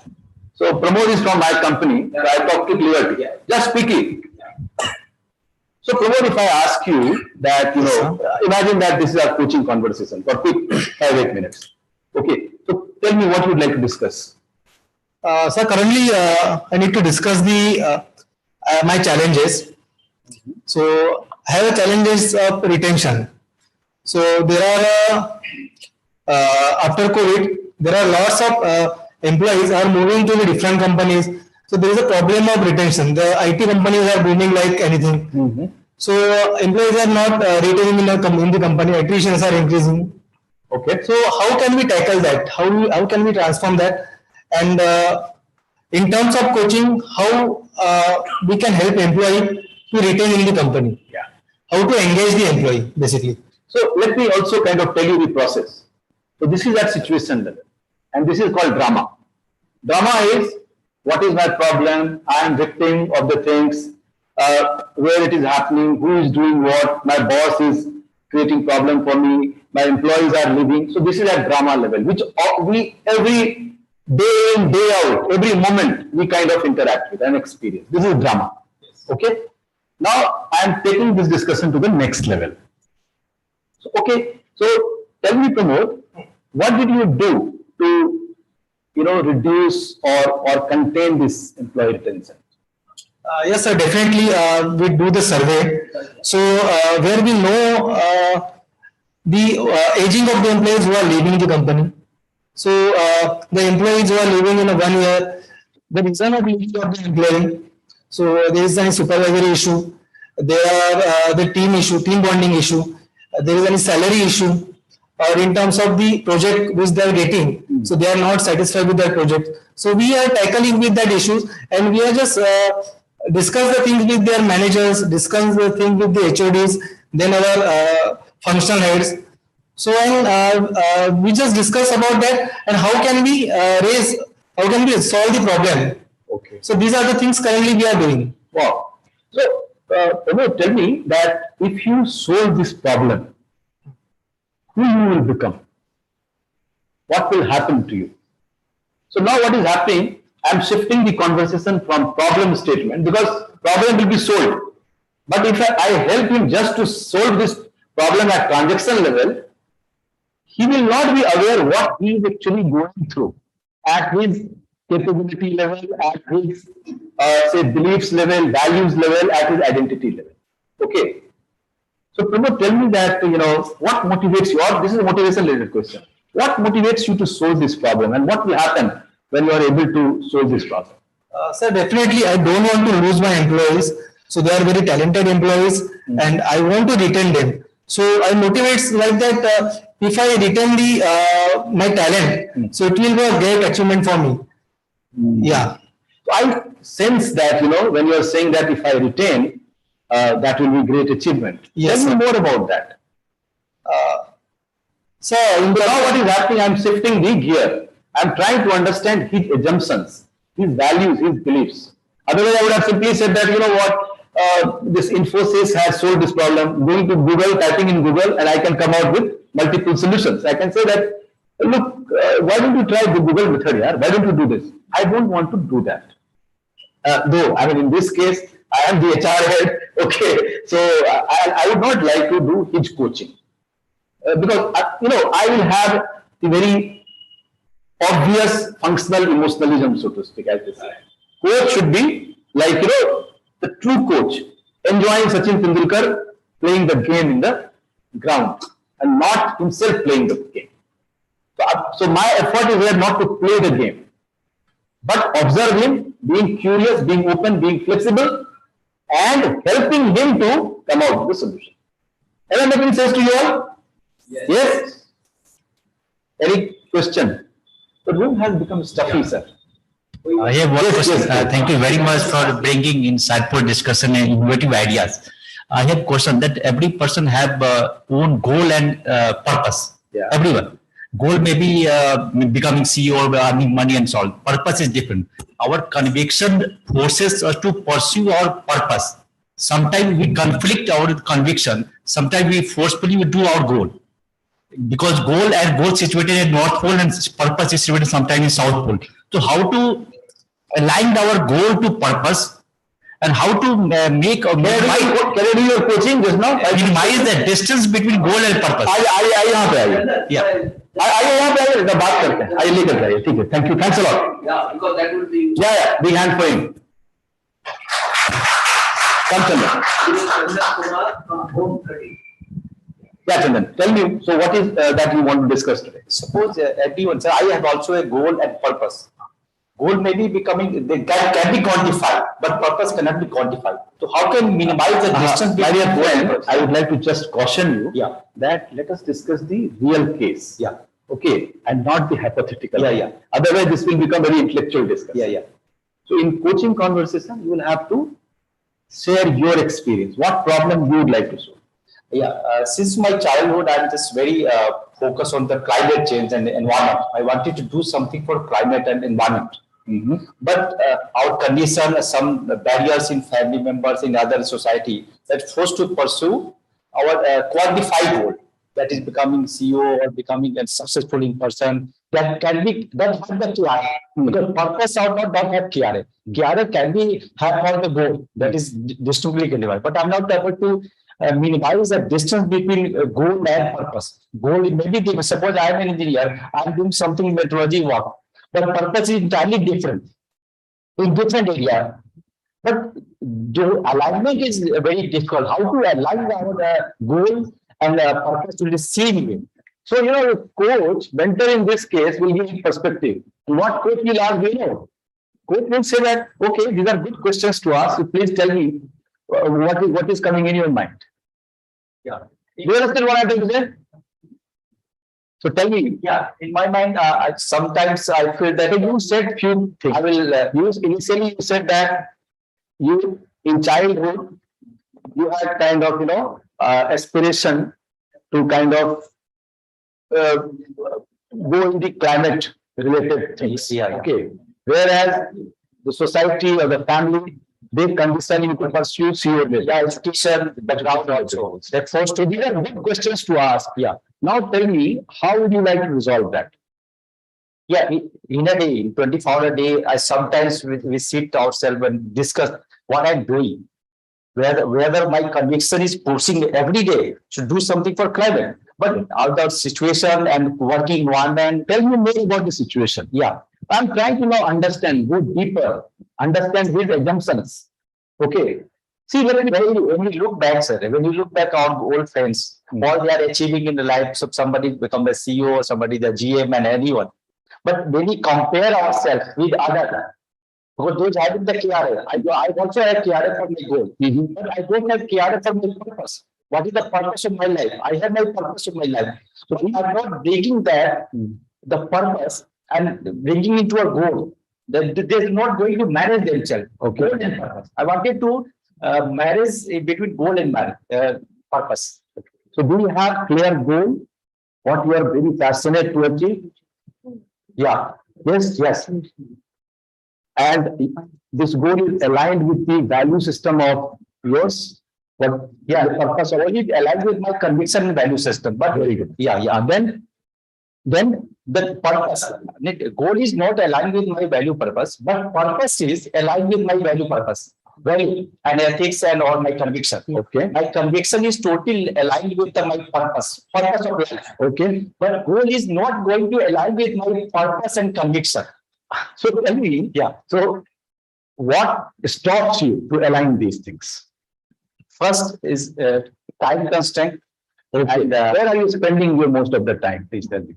In pursuing my goal and care. Pursuing your goal and care. When you are spending more time on pursuing your care and goals, yeah, then how do you know that the purpose which you have set is the right purpose?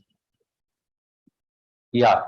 How do I rest? Because I think because something that I have to enjoy. When I do my work, I have to enjoy or you enjoy. These are two things, my dear friend. Yeah.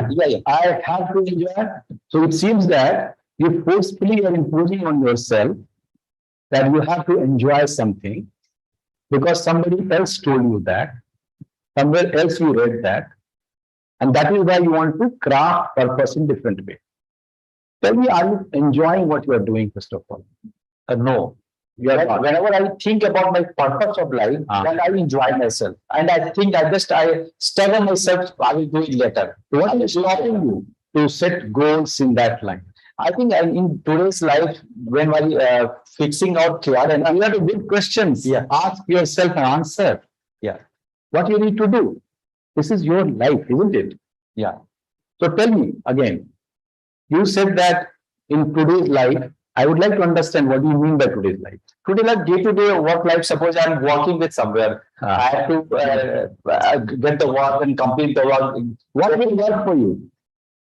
What will work for you? If alignment is so important. I'm just thinking that they are giving just money, that addressing my money concern. But somewhere I think that what is the purpose of my life that I thought before? Okay, I wanted to. So you have been able to solve your money problem. Yeah. And your conflict is that current job, is not giving you, the sense of achievement, in the direction of your purpose, which you feel, that you will enjoy. Is that correct? Yeah. Sometimes I feel that a goal is sitting there and a purpose is there. I just wanted to align. I'm just asking you one question. Is there any possibility? Please think and then answer.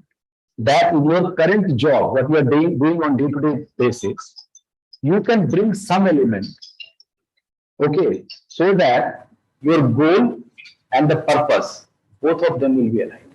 Just think and tell. Actually doing that only. Yes. Are you doing that? Yeah, I'm just wanted to just extracting some of positive elements. Tell us what are you doing, and tell us what you'd like to do more. Yeah, which will give you apart from the day-to-day working. Whatever I'm associated with some financial sector. Yes. Whatever the day-to-day working, I'm just giving ample time to study that how to complete my purpose. Yeah. Okay. What more you would like to do so that your purpose? I wanted complete free time. Complete free time. Yeah. Okay, so tell me, where is the conflict? If you go for complete free time, what will happen? I think when I think about that, when I have to devote to time for my completing my purpose, one is fear. Tell me more about the fear. Fear that sometimes I feel that if I complete my purpose, will go around my purpose, then I may be out of the race when by completing my, what is the good name you said? Sorry, I've forgotten. Chandan. Yeah. And then tell me, if for the same situation, you had to advise your friend, what would have been your answer? Or what would have been your piece of advice? Yeah, sometimes I think I should balance approach. What do you mean by balance approach? Balanced approach means whenever you got time to can just tell me what would I'm your friend. So what would you like to advise? I'm going to same conflict. What would you like to advise? Do whatever you want first. Sometimes you cannot do anything that what you want. So exactly what would you like to advise? See what is happening now. Chandan has reached a level of inflection point. Okay. See, his conflict is that he is passionate about something. His heart is there. Yes. But he is failing to go there because he thinks strongly that if I go to pursue that side, I will not be able to get money. Okay.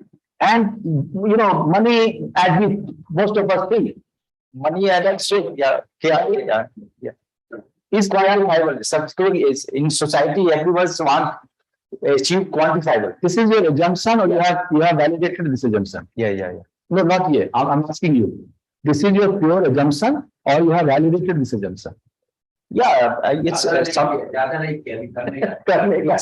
Yeah. Validate. So just I thought to give you this conversation.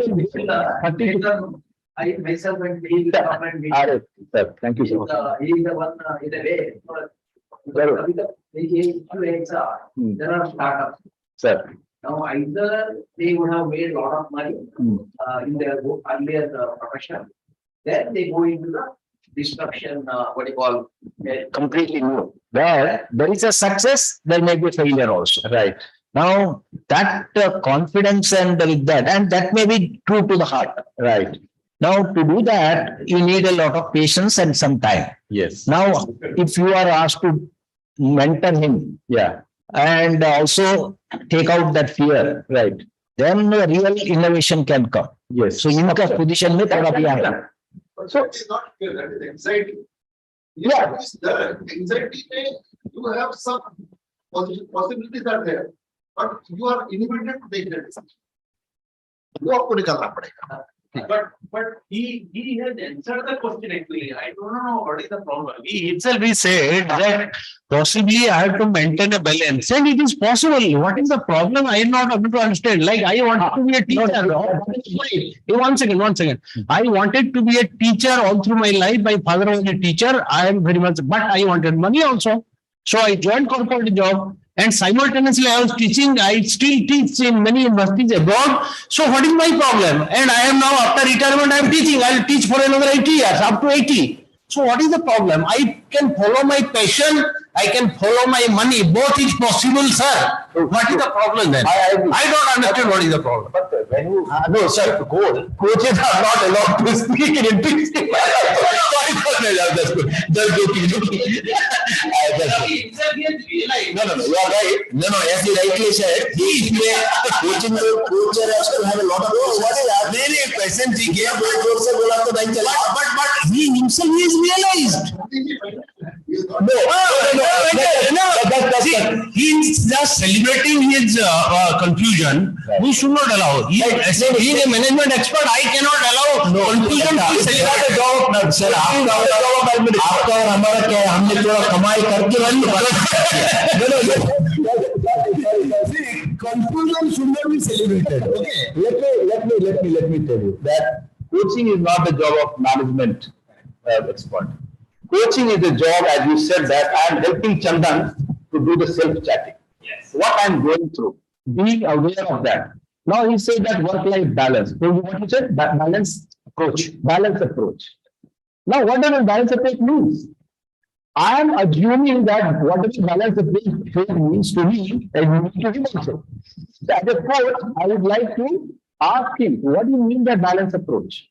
Tell me more about that. Basically, I am not kind of trying to learn from him or listen from him. I am trying to do the self-chatting, and at unconscious level, whatever is the meaning of that balance approach, I want that to come to the conscious level. So that is the coaching conferences.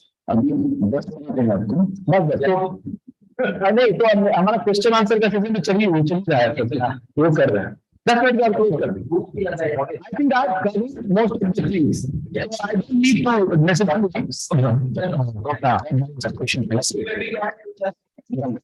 Yeah, please. This is something maybe I'm from the Bank of India. Thank you, Mr. Shah. Very nice talks on the teachings. Union Bank of India is already in the coaching field. I think the teachings. I'm going to take a conversation to organization level problems that we face. Once we provide the coachings, we have a 30,000 offices base, total 70,000 offices in the bank. And we have 1,000 people in the leadership level when we do the coachings. So many of the question comes when we do the coaching, many we are talking about behavioral competencies there. When it comes to assess the impact, what impact on the metrics we assessed that I do, because one of the big ask that you have done that much of things. So what is the written on it? Talk on the first side. So I have 3 questions actually. So let me just complete all my questions. So that is an impact assessment. Second is that once we start the coaching, once we have done the coaching, of course, coaching is a wonderful experience. People get very much energized to achieve the goal we set. But during the journey, what happens is forget in between. Forget what? Forget the goal. During the work, challenges of life, whatever they said in the IDPs, they miss out in the field. And even the leader. Correct. So how do you maintain that consistency? Okay. That is my second question. Yeah. And it's about the development coaches already asked that so answer that you must have coaches from outside the organization. Right. But still, suppose organization wants to develop coaches internally. What kind of qualities should we see in a person to identify the right set of people who can be developed as coaches? So those are 3 questions. Thank you. Thanks a lot. So let me start with your question number 3. Ruchira Chaudhary, who is a coaching expert, she has written a book, Coach Leader. Okay. And she strongly feels, and a small person like me also subscribe to what she is feeling or she has written in her book, that coach quality is actually leader's quality. Today's leader has to have coach quality, has to have this sense that I do not know everything. That sense that I don't have all answers. Okay, the problem is that when leaders start thinking that I have all the answers, the whole problem starts from there. And then you will not allow, as they say, 1,000 flowers to bloom. Okay. So this is very important thing. And you asked that, that who all should be identified to be groomed as coach. Okay. So tell people that, what are the 8 competencies? You have to dance in the moment. You have to listen. You have to learn to ask powerful questions. You have not to be intrusive. Okay. And be curious. Well, I did not know that. Could you please tell me more about that? Okay. That kind of curiosity, openness, and at times challenge. That I have been hearing you saying this, multiple times. With your permission, can I challenge you? So challenging sometimes. So this is this kind of conversation you will have to have. I will be speaking, all leaders must undergo this training. That itself will transform them. Then your question number 1 related to ROI and question number 2 related to consistency. Okay. So I'm actually demonstrating my listening ability here, coach listening ability. So the ROI. So this is a tricky question, like ROI of training. Okay, nobody has been able to establish ROI of training. Please, see, human beings are possibilities. Okay, you can count, as they say, seeds in an apple, but you cannot count apple in a seed, isn't it? Can you count apple in a seed? Seed is a possibility, please understand. Every human being is a possibility. If you could transform your 5-6 people, believe me, it is the small group of people who actually catalyze all the transformations. Okay. So that is the answer to, but don't do just to tick the box. Do it with purpose. Hire good coach. Okay. Who are not there just to kind of extract money from you, but they enjoy the job, that kind of person. Third thing is consistency. So, what coach should do towards the end of every conversation, coach should ask that, okay, tell me, would you like to please summarize your takeaways? Please summarize. And this is one. If coach senses that he is not able to summarize, then coach asks that, which are the things you would like to continue doing in the backdrop of your learning now? Which are the new things you would like to start doing? And which are the things you would stop doing? So let us kind of discuss that. And you force him almost. Coach almost kind of forces the coaching to articulate all those things. And then say that, okay, now when you have decided that these are the things, what is your plan? How would you like to kind of implement them? Okay, what is your commitment level? Who will be your accountability partner on, say, fortnight frequency or monthly frequency? Who should give you feedback? Maybe my wife, maybe my friend. Okay, who can give you feedback? And then next time when we'll be meeting, please let me know that what all you have completed. Okay, and where you are facing the challenges. Okay, did I answer your question?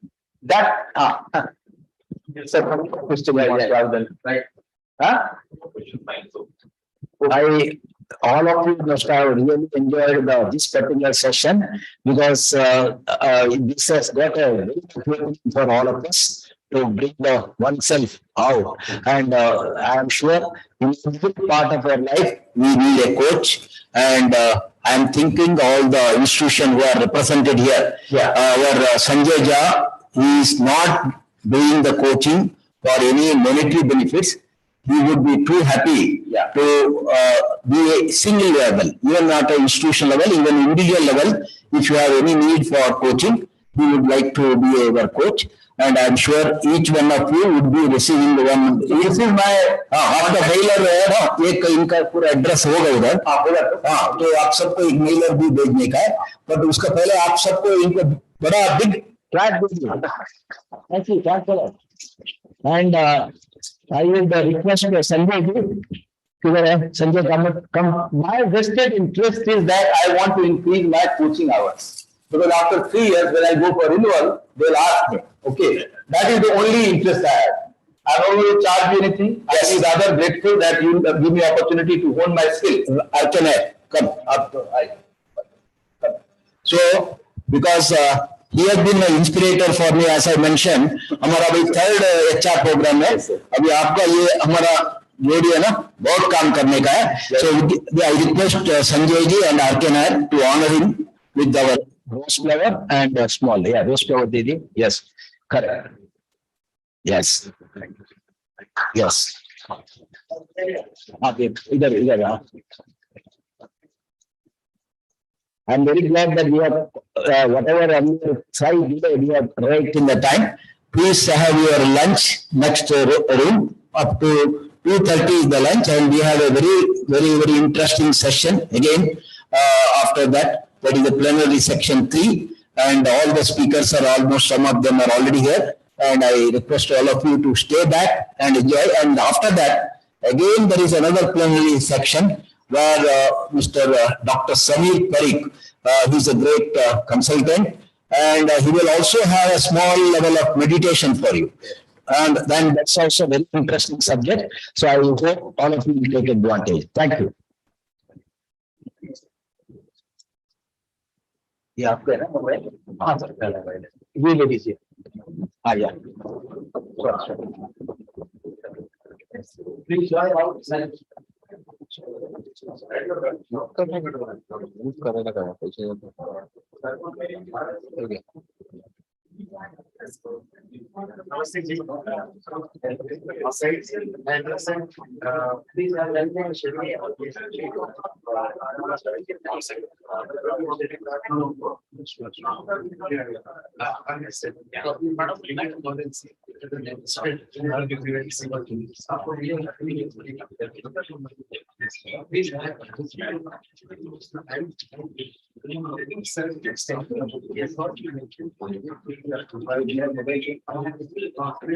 Something I want to do in that, what is the thing, and not doing 1 hour, we have to say, like enough us.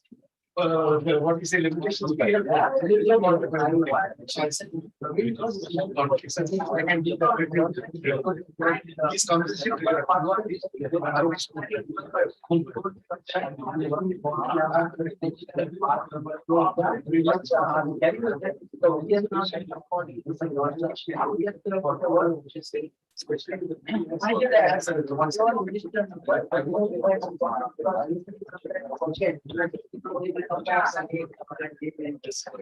So I said, I have to call them.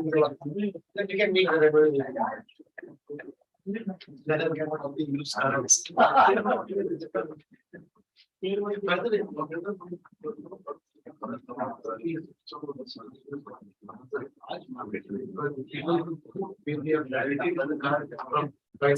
Organizations.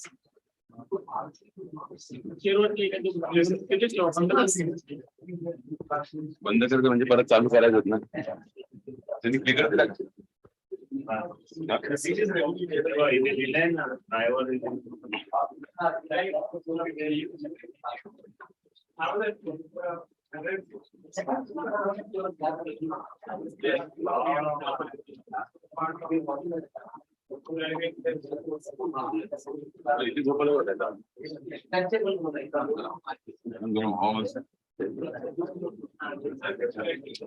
Driver आहे काय driver आहे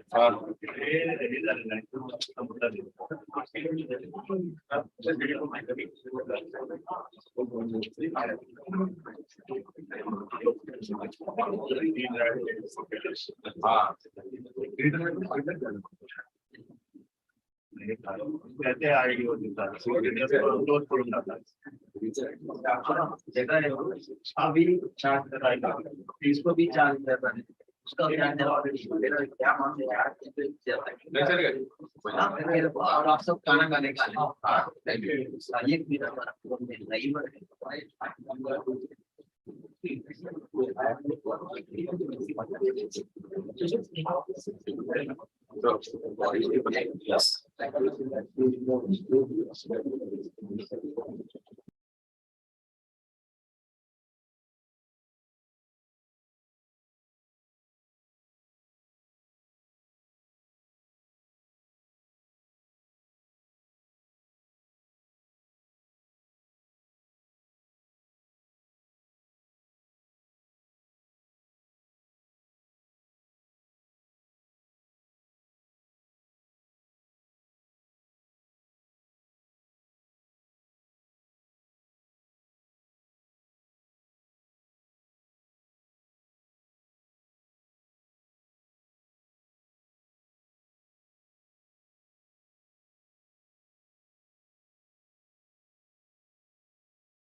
we are going to have a very interesting session, and DEI is a very important aspect of human resource management as well as ESG, diversity, equity, and inclusion.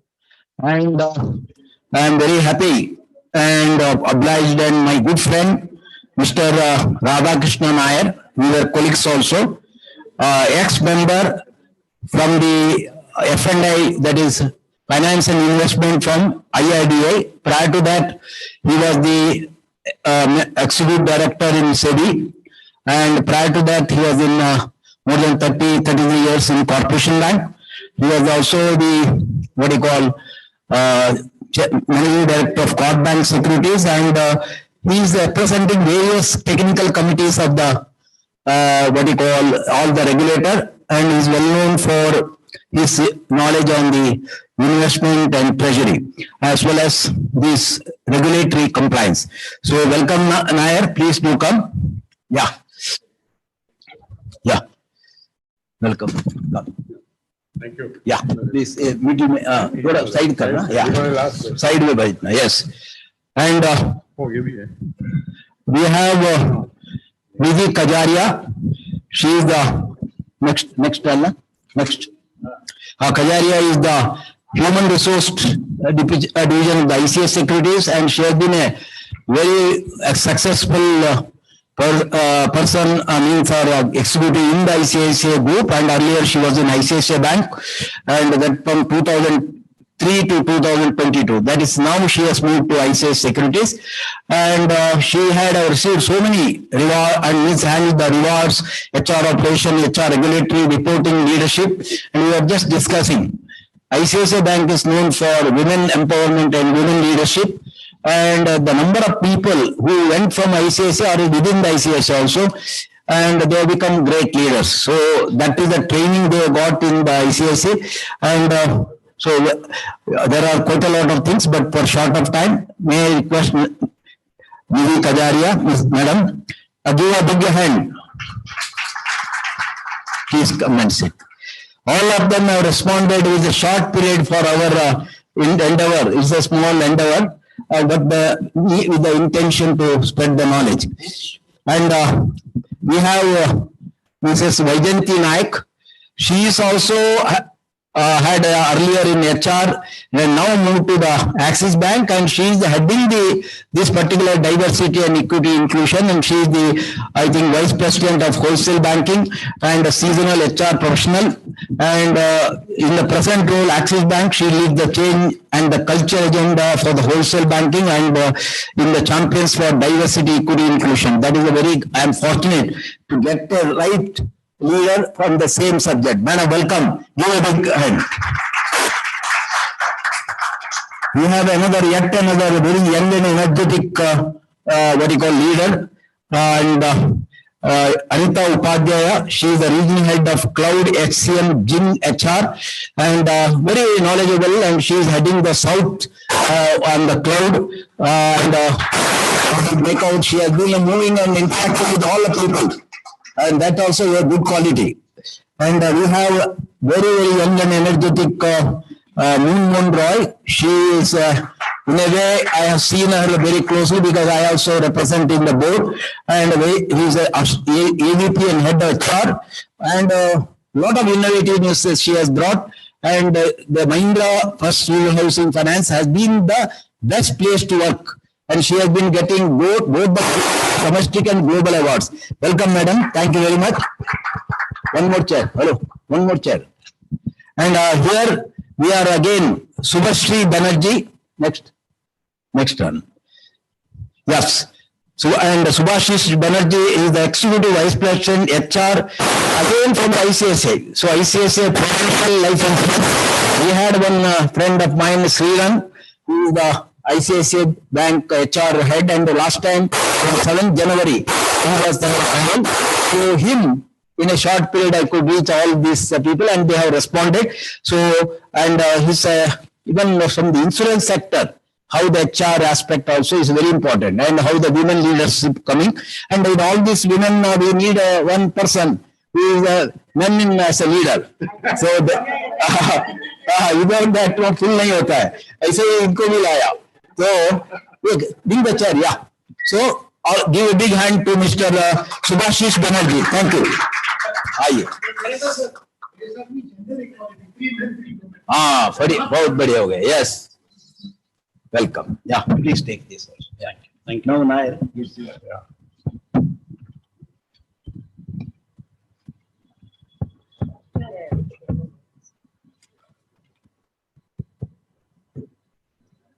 So good afternoon and welcome to this post-lunch session. Post-lunch session is always a difficult session with a heavy round of lunch. But then I have with me a group of very eminent panelists, and Mr. Narendra, I was thanking him for having invited me to this gathering. I am more a treasury and operations guy, and now I'm pushed to handle, an HR issue now. So that's diversity for you in the beginning itself. I will be asking some provocative questions during the session, and I will request my panelists to respond to them. Let us make this session a little interactive one, rather than people in the normal format. You will give 3 to 4 minutes to each panelist, and they will give their points of view. And finally, I will start asking questions, and we'll format it slightly differently because it's an afternoon session. But I will put some perspectives before you, so that the whole context of this, seminar we can address. One of the issues which has been, the corporations across the world. We have seen that, earlier the purpose of any corporation or a company was to deliver value to shareholders. Now, over the last few years, you would have noticed that there is this concept that we have more important stakeholders. While the shareholder is a very important stakeholder, you have the employees who are a very important stakeholder.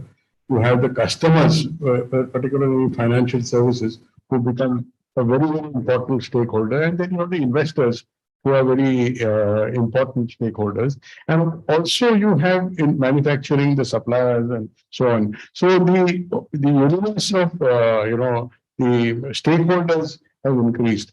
And it has been found by various researches being conducted by different,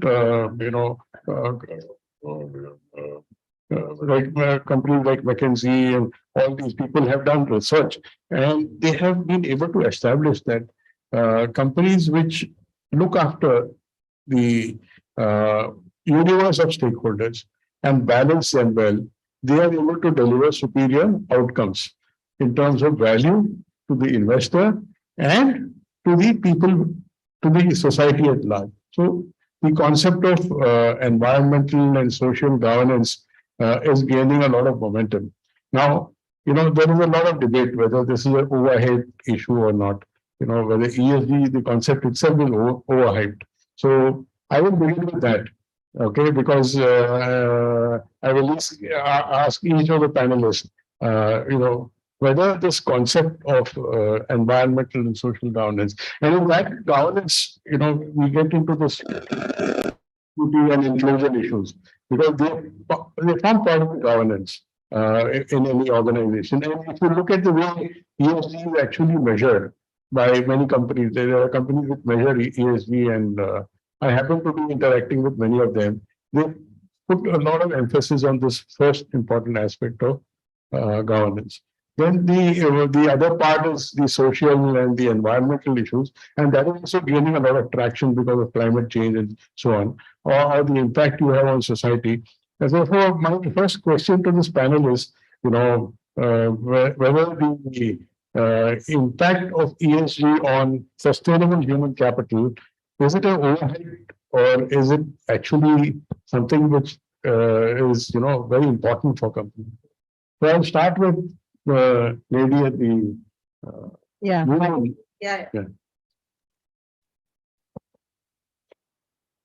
Am I audible? Yes. Great.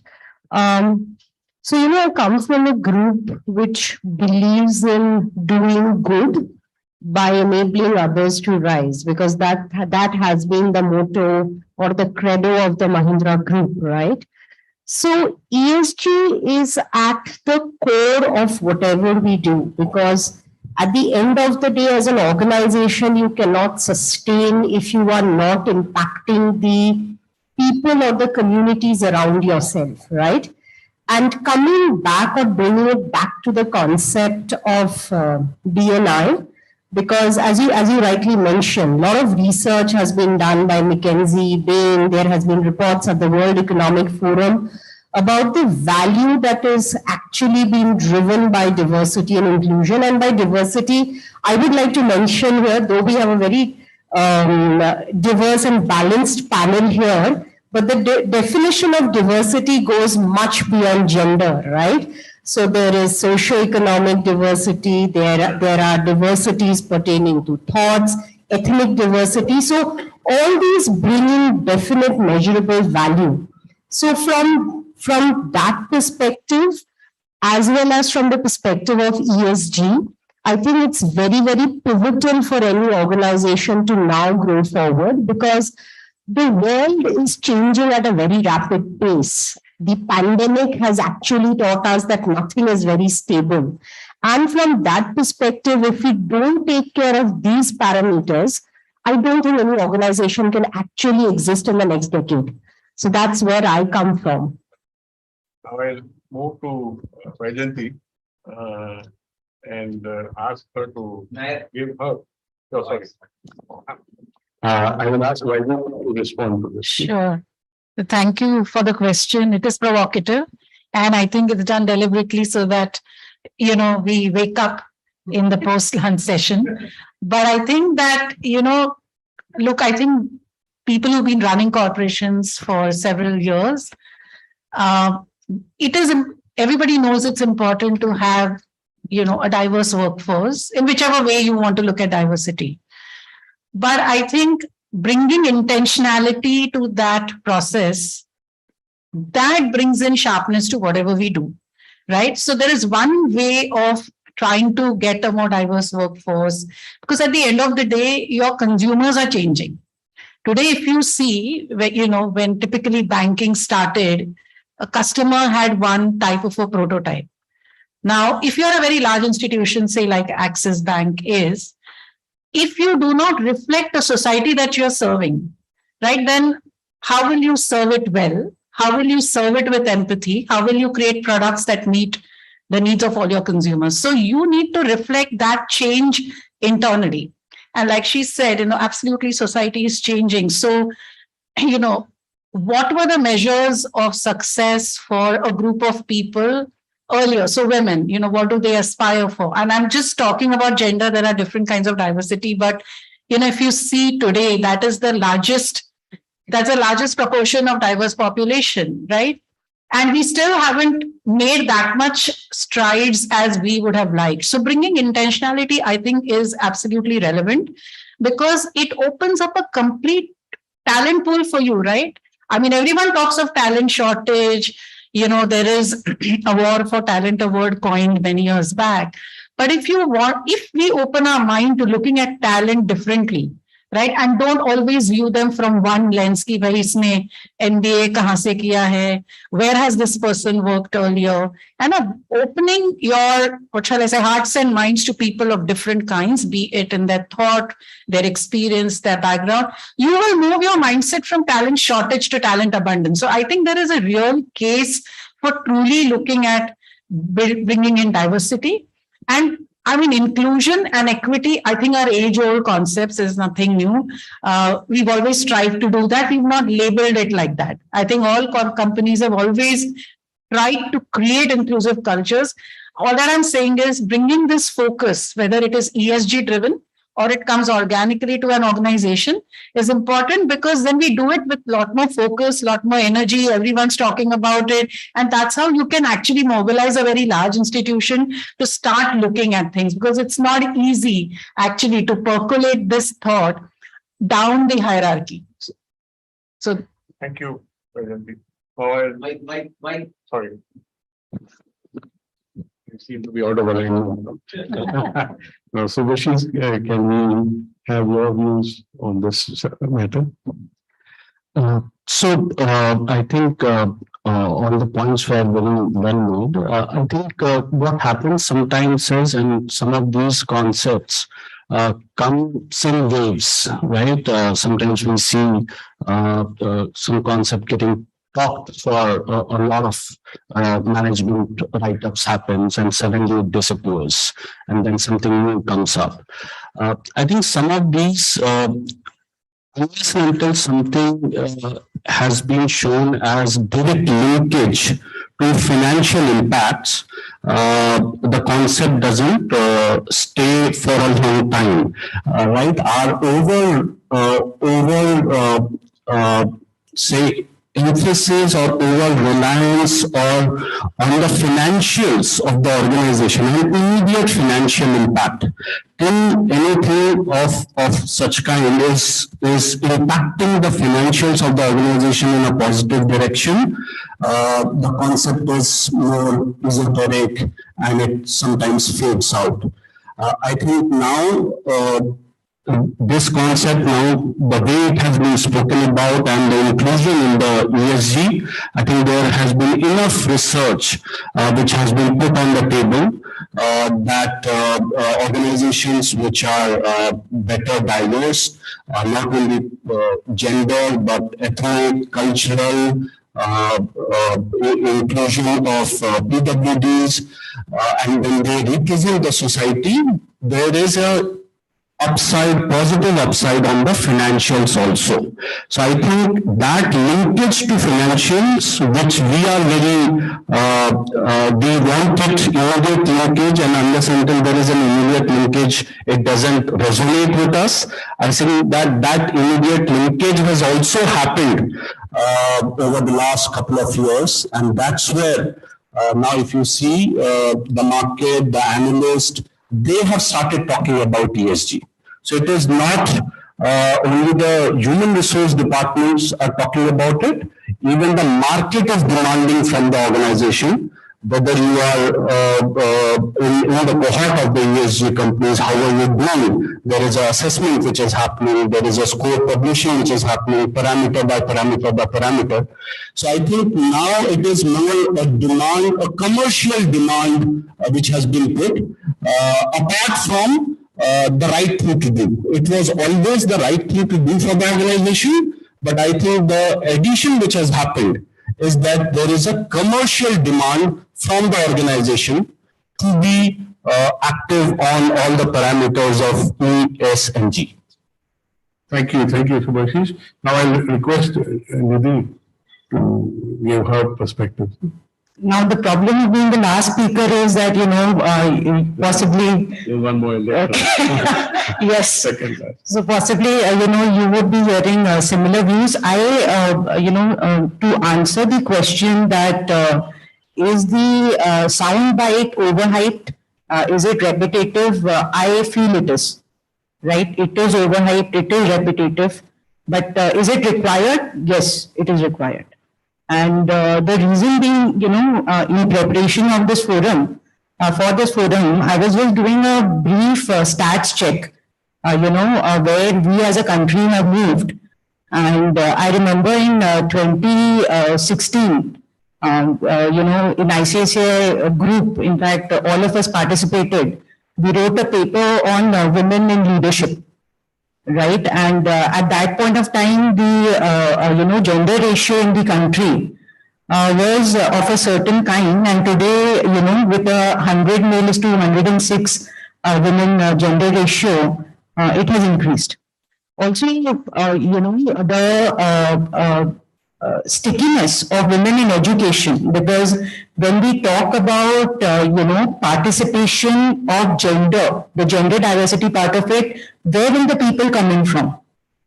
So if you again look at the stats, out of 96% women who enroll in primary education, by the time you reach 11th standard, 50% of them drop out for various reasons. So in this kind of a socio-economic and cultural environment,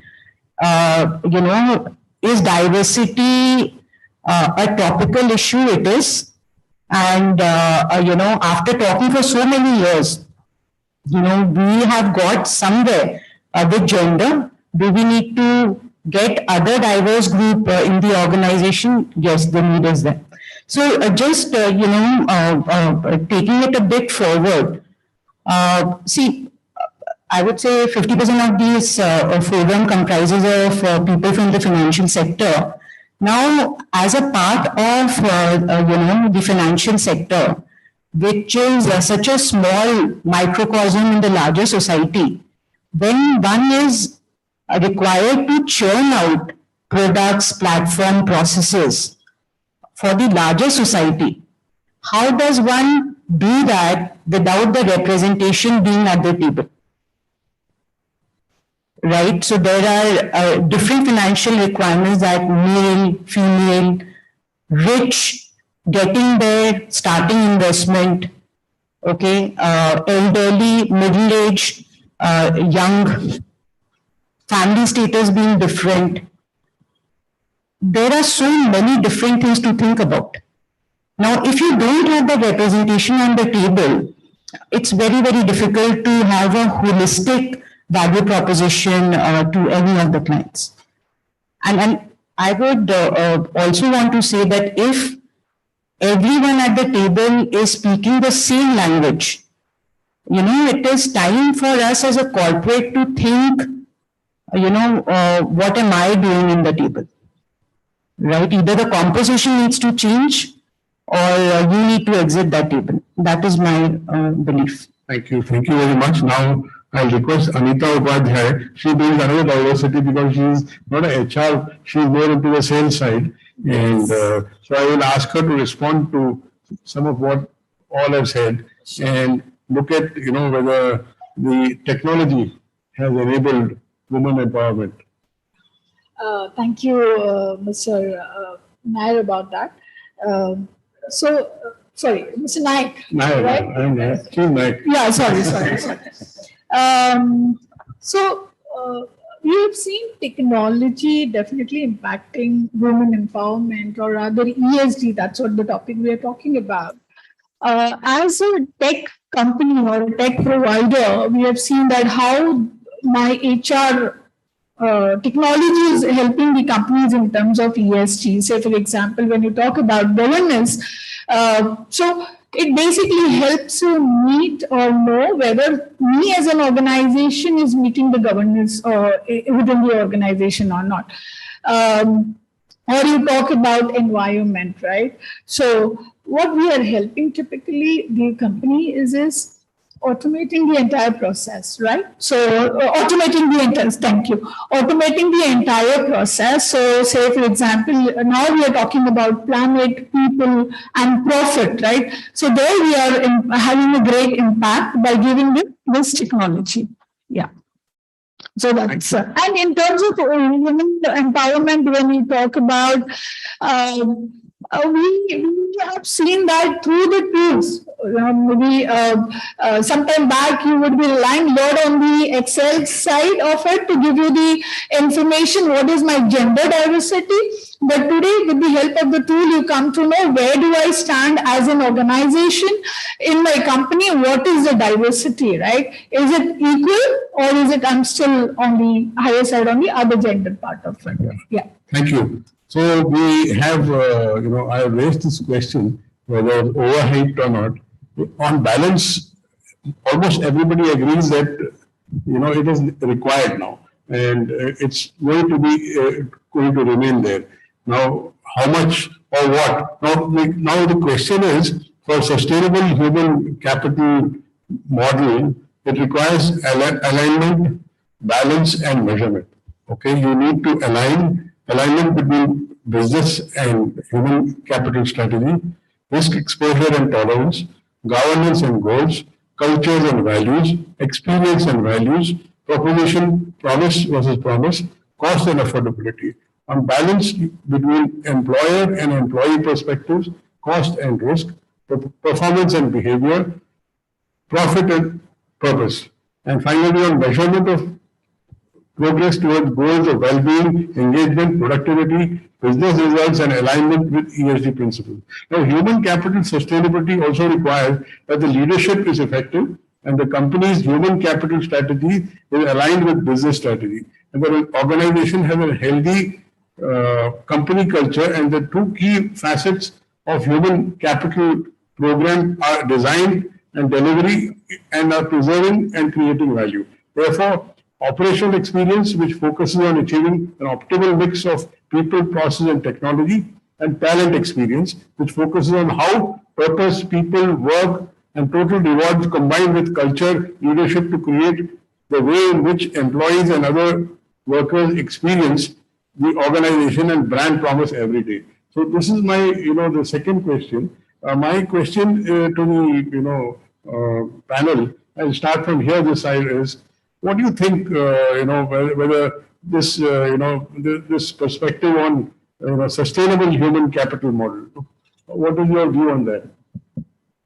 So, my view, frankly, within this larger question, when we are talking about diversity, many times related question asked is, what is HR doing about it? Is it an HR agenda?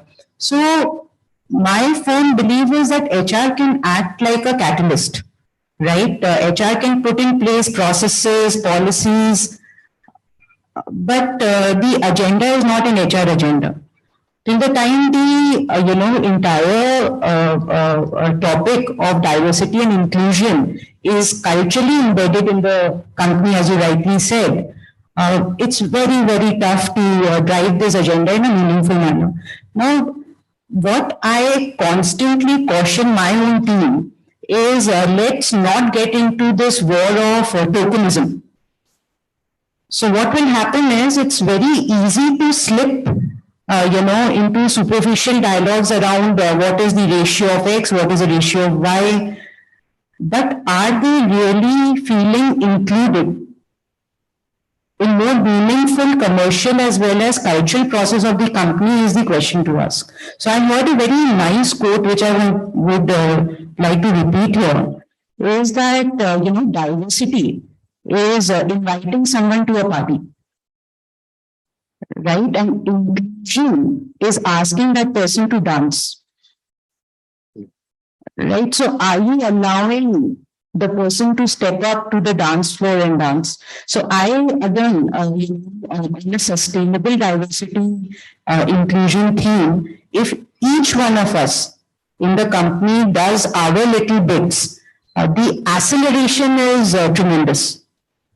It will add up to a big, change is my thought around it. Thank you very much, Nidhi. Ashish? Yeah, so I'll just build on what Nidhi mentioned. I think, see, diversity is slightly an easier challenge to solve because you can put processes and systems and increase the diversity. It's about attraction, right? It's attracting diverse talent. So if you want more women colleagues, you can tie up with a lot of all women's colleges and do talent sourcing. If you want PWDs in your organization, you can tie up with NGOs and you can source PWDs in your organization. But the challenge, so it's a technical challenge. Increasing diversity is the technical challenge. The adaptive challenge is the inclusion, which is what Nidhi was alluding to. But once you have got the PWD in your organization, then how is that person's day-to-day in the organization? Do you have supportive environment in the ecosystem that the person is able to contribute to value generation in the organization? That becomes an adaptive challenge. So I think a larger thinking has to go around inclusion rather than diversity. Diversity is easy to do. It is about actually setting up processes and systems, nothing beyond that. And why inclusion becomes slightly more challenging? Because for inclusion, you have to engage and sometimes fight with the internal ecosystem biases, right? Which is the challenging part in the organization. because it is widespread. And some of it is, some of those are societal and maybe generational biases. Well, if you just simply think, we call blacklist, right? Blacklist, whitelist. What does blacklist mean? It is something which is banned, which is not allowed. Why is it called blacklist? There's something which has been passed on generation after generation after generation to societies that black is associated with banned, not allowed, not permitted, negative connotation, right? So now organizations are talking about changing it to blacklist, and will not call it blacklist. So some of these are very, very deeply ingrained and have been as old as thousands and thousands of years. So fighting those biases will improve inclusion. That becomes more challenging than actual increasing the diversity. Thank you, Devesh. It's very interesting perspectives, on how, diversity and inclusion are important. Easy, one is easy to do, the other is difficult to execute. But my question to Vaijayanti would be, there is an element of equity or equality, we call it. Yeah. So how do you bring in that element? Yeah. No, so thank you for that question. I think that, a lot of times this debate happens, right? It is about equality. Now, what does equality assume? It assumes that, let's say there are two people who, come in for are performing a particular task, or two people come for an interview. Those two people have had exactly the same life experiences, have had the same degree of difficulty, and therefore life is equal for them, and therefore the same set of measures will work for both of them. But in real life, it is not like that. I'll give you an example. If you look at this panel today, right, and we say there's a lone man. If you try to set up an interview panel, and this is what we are struggling with, we say, let us not have what we call manners, which means predominantly men interviewing, and please don't take it otherwise. I see this room is more men than women, but I'm just saying, these are practical difficulties. How will you create a diverse workforce if the people on the other side who are interviewing are not diverse, right? So again, like Nidhi said, it's the same thought. We're all saying the same thing, and therefore somebody who's different from us is saying something we're not understanding. It's our inability to understand, and it's not about the other person's lack of ability. So I think these are some of the, typical challenges. I'll give you an example of what really happened with us. So last September, we launched what is known as a Come As You Are Charter, which was a bunch of products for the LGBTQI community. And after we launched it, and we did a lot of training for all our people, and yet when a gay couple walked into the branch, that couple then got back to us and gave us feedback, is that, some of the people were simply staring at them. It's not that they behaved badly or anything, but they were staring. Now, it's that stare that causes discomfort, right? So I'm just saying we have to recognize that everybody has had a different life journey, and therefore, unless you build a principle of equity, equity means what? Creating access. So even when we look at talent acquisition, right? Instead of always going to say the IIMs or, the larger XLRIs of the world, can we provide access to opportunities to people, let's say, who come from, a different educational background, right? And therefore, then you're creating a level playing field. I think you can't create a level playing field for people who have essentially had unequal lives. So even before you can talk of equality, after you have built an equity. So we can have a lot of debate on this. This is something that always people debate about. But the principle of equity precedes equality. I can give you another example, and I can really go on and on, right? So, let's say in an educational institution, the clock-in time for all professors is 9:30, right? And out of that, let's say there is you can assume any gender, a man or a woman, okay, who have a small child, and therefore the college dean says you can come instead of 9:30, you can come in at 10, and maybe you can stay back a little bit later. Now, the principle of equalities is the same rule for everyone. The principle of equity is you've adopted that rule a little bit. You have made it a little more flexible. Nobody's saying you don't do your work. But when you come, you can maybe come in by 9:45 or 10 and take a classes little later. So that's what I'm trying to say. Equity is making adjustments, the small little flexible adjustments to align to the needs of the people who need it at that time. You can, like our adoption policy is, adoption leave policy is irrespective of the gender. There can be a man who has adopted and may want to take that advantage of flexibility. I think in today's world, it is really flexibility that grants equity. If you ask me, that's my view.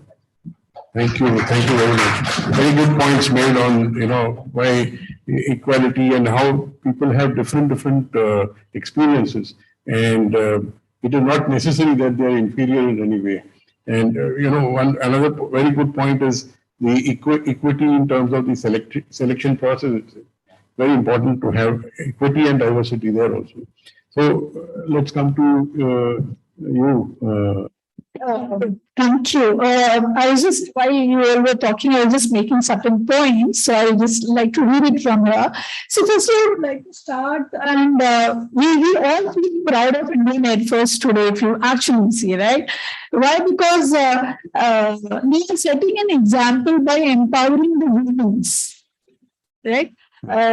So if you see now, they're saying, okay, let women also be a flying squads, all right? So I would just like to quote one example here of Ms. Avani Chaturvedi, who actually in 2018 was part of the Indian Air Force. So she actually scripted a history by becoming the first woman to fly a fighter aircraft, which was solo, right? So I say here that women empowerment again, in diversity, women empowerment is definitely plays a big role. And Nari Shakti, I should say, Nari Shakti is coming up now, right? And now if you see in IF, this Nari Shakti has become they have actually made it a permanent kind of a thing. So we need to have a women there. So that's what I feel key. Diversity is again for women, it is becoming great opportunity. Yeah. Thank you. Yeah. Thank you very So it's not only limiting to say a race or age, but then it has moved ahead. Yeah. So I think what I'll do is I've got some bit of this challenge which she had previously. So I'll touch upon these topics of diversity, inclusion, and equity, because all three topics, all said and done, that is the reason all of us are here. These are topics which are very close to our heart. So from the perspective of diversity, the first point which Nidhi also mentioned, that it is not an HR agenda. We can typically be the conscious keepers of the organization. We can actually help the business maybe frame the diversity business case. Because if there is a business case, it is quantifiable, and that becomes very easy for them to then business to adapt the overall diversity agenda of the organization. So HR can be change management, we can be basically facilitators, but it has to be driven top down. It has to be a leadership agenda of the entire organization. Coming to inclusion, I think one more very interesting point which I read today, that it's very similar to humility, right? All of us say that we are all humble, but very people actually possess the quality of being humble and possess humility. So inclusion is very similar. We all cry that there has to be inclusion within the organization, but it is honestly, I think all our panel members have already mentioned, it's very, very difficult, because at the end of the day, that's your cultural fabric of the organization, and that's where you need to put in the maximum effort. It's very easy to get, because business will drive numbers. They'll tell you that, listen, there are certain number of people, these cohorts we bring in, but that's where the HR, the engagement team needs to play a huge amount of role to bring this party together to ensure that everyone within this party is having fun. So that's what my perspective on inclusion is, because inclusion is not only from the perspective of having policies, processes, it is also from the perspective of how are you developing that individual after that individual has spent a sizable number of years within the organization. And also, from just we discussed quite a bit around equity, and this is my bit around equity. I think equity is not only when we are hiring talent or looking at talent, equity has to exist at each and every life cycle of the employee. At the end of the day, we find that women who have taken maternity leave and when they come back, sometimes we will find them fall behind the race. So how do we ensure that equity in terms of compensation, in terms of development, takes place at every life stage? And here where data plays also a very, very important role, because how do we ensure that such inequalities do not exist within the organization? Then you create an organization which is extremely cohesive. So those would be my perspectives on the three important points. Very excellent points made by Mohan. So now the question I have to this panel is now, we all agree that, leadership, this diversity, equity and inclusion are very important, but the question is, the question of leadership, getting the leadership to buy into this concept and develop a culture within the organization of, promoting this diversity, equity and inclusion. And so in the morning session, we had, on sustainable human capital. One of the themes was that, HR is like a support function. It is treated as a support function always. But in my view, I've seen some great leaders emerging from HR. For instance, the person who was in charge of Hindustan Lever, I think, sometime back in London, she was an HR person. Now she's moved into some French company as a Lina Nair. Lina Nair. I think she moved into some French company. I forget the name. She's now the CEO of that company. Chanel. So, what do you think about the emergence of getting? You had at one time marketing CEOs, but at some time you had a lot of engineers who came and built strategy, and sometimes you had administrators who became CEOs, or the finance people who became CEOs. Now we are seeing this trend of HR professionals also getting into leadership positions in companies. So do you think that in India right now, the companies you work in, this kind of opportunity is needed to be created, or is such leadership emerging in the Indian context, in the financial sector or the manufacturing sector? More and more women are joining, and many of them are getting into these support functions. Some of them are getting into these other roles and so on. So my question is, effective leadership envisions the future which builds strategy for the company, and how effective is this in creating good leaders of bring diversity in leadership? Sure. So I'll go for it, sir. So, I'll start with a story. One of the requirement of diversity we keep hearing is that surface your unconscious bias. And if you move towards consciousness, then half of the job is done. So very recently I asked my team, there's a common Teams chat group, and I floated, a question that whosoever is interested in working on DNI initiative, ping me one-on-one. Right, and I was expecting a whole lot of women police raring to go and participate. And I was very surprised and then pleasantly surprised to see that the first 5 volunteers were men of various age group. Right, and I'm still waiting for a woman to raise her hand. So that was my unconscious bias, which got me thinking. Now, personally, I come from a environment in ICICI group, wherein in the last quarter of century, we have seen women board members. right? So my firm belief is that irrespective of the, qualification or the profession walk of life, diversity and inclusion is a mindset. So we have had leaders starting from Mr. Vagul, Mr. Kamath, who have propelled this agenda which is being carried forward.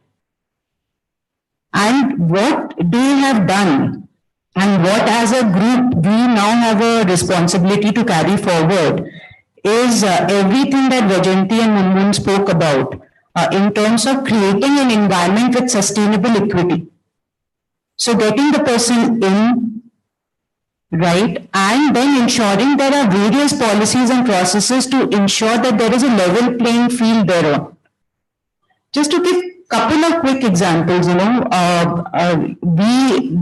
Maternity Act, made us think whether 180 days of leave is mandated for maternity, etc.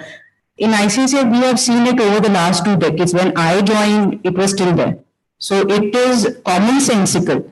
The approach to policies are commonsensical to say, of course, you need 6 months, right? So this is one of the policy, and there are so many examples which I can give, wherein it wouldn't have come from an HR team or an HR leader, but anyone in the company, because the mindset and the culture is there of inclusivity. Thank you. Thank you.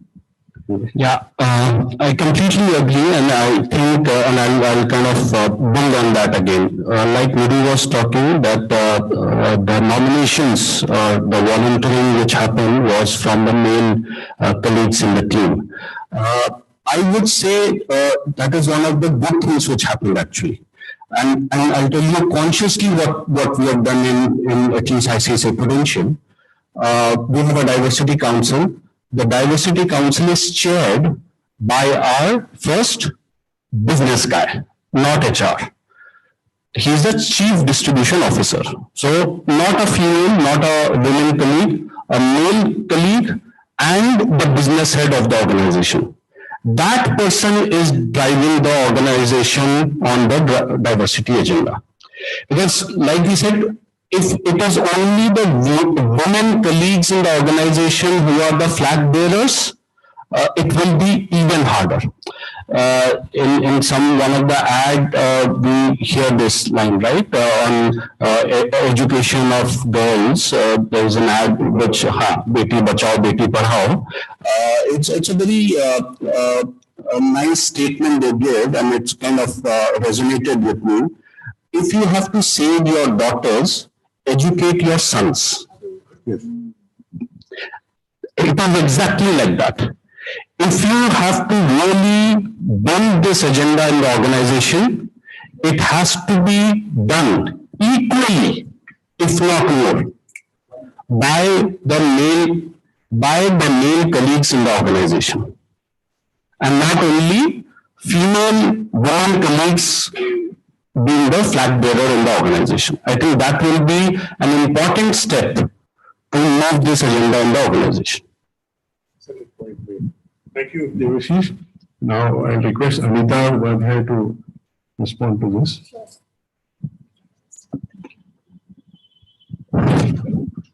Sorry. So here I would like to give an example that's practically happening in our organization. It's now no longer happening like a departmental wise. I had the sales, so I'll be only looking into the sales. But I would like to quote one fantastic example here. Our CHRO, who's a chief cultural officer, is now also looking into the business. Okay, how so he has taken up one country because we have a global presence. So he said, okay, let me head one country, and I am definitely looking into the CPO or the cultural officer, but let me step into the business part of it. Let me test the water of the sales. So that is one that I would like to quote here. This way, we've also seen that we also as an organization, why I'm talking more about the Zing is because we're practically doing this. So it's not that, so what our CEOs are actually done is that he has given the opportunity for all the departments to take the role of the cross-functionals and see how are you excelling into that. So that is also giving us an opportunity to go and, see the success in the other departments. Yeah. So, Thank you. Yeah, thanks. Thank you.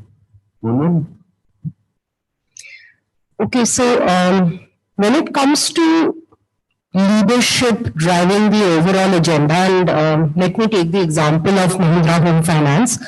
We serve the bottom of the pyramid. We provide home loans to the Bharat segment, as we call. So diversity, and I will take a step back here. I will not talk so much about gender, because by design, what had happened is when you had to serve customers who are at the bottom of the pyramid, by design, we had to focus a lot on the socio-economic diversity. So essentially, we looked at people who are from tier 4, tier 5 colleges in India, people who are fresh graduates, black sheep of their family, would have never ever imagined of working in an organization like Mahindra. By design, we had to invent socio-economic diversity because that was a very, very strong business case for us.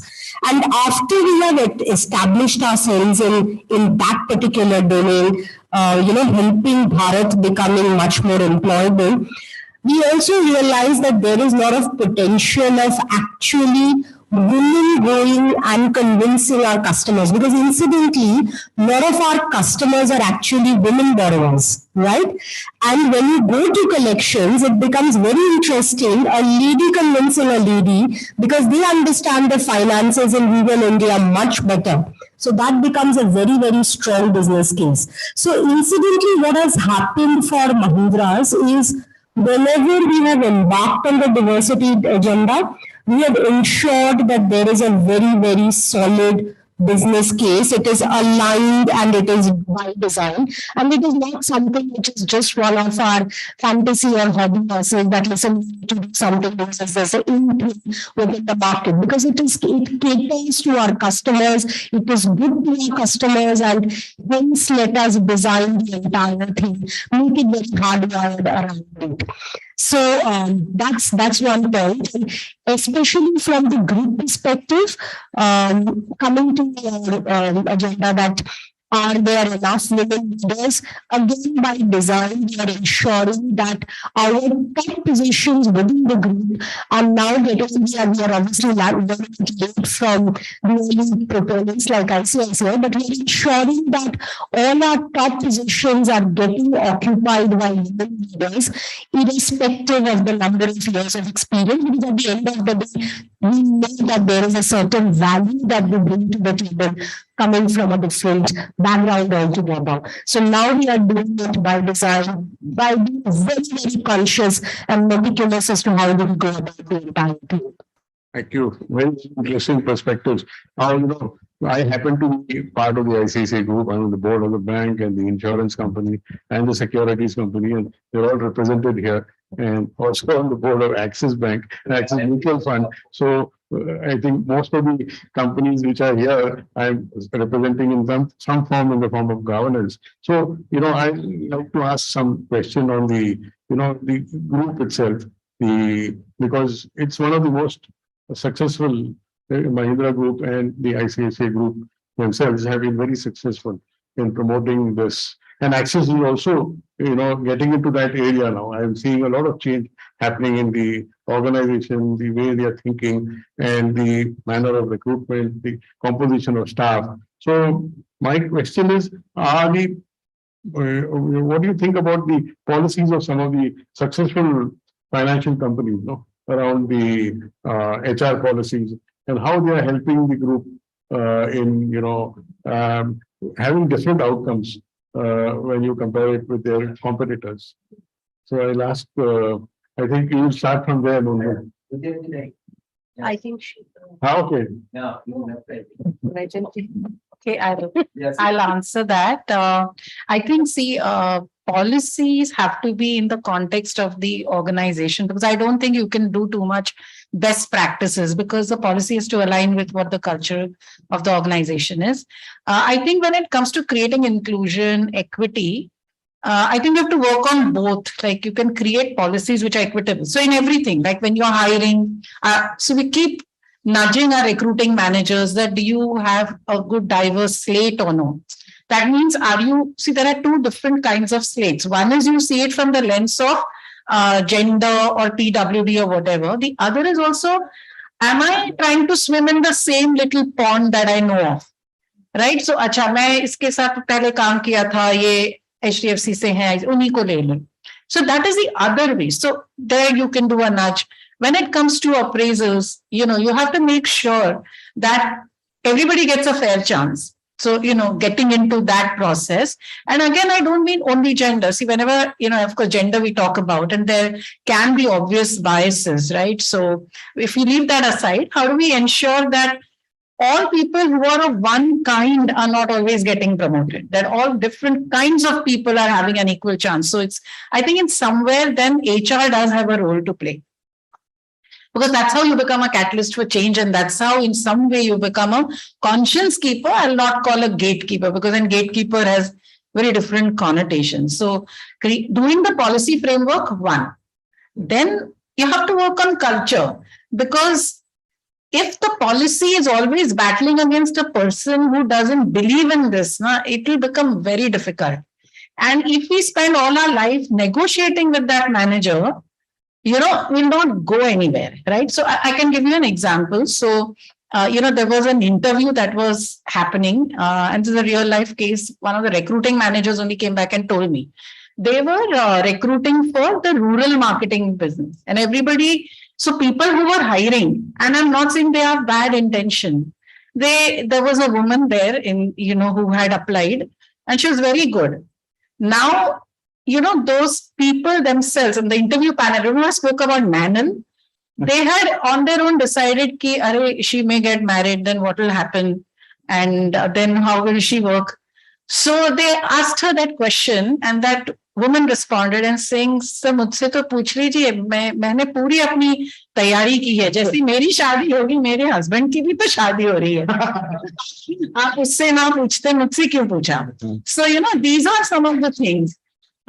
Another, this is again stats that's coming from our organization. So we try to reach out to women, still leave us despite everything and contrary to expectation, what at least we have found is 90% of the women are leaving for the same reasons as men. They want better pay. They got passed over for promotion. Yes, there are 10% people who will leave because of family situation.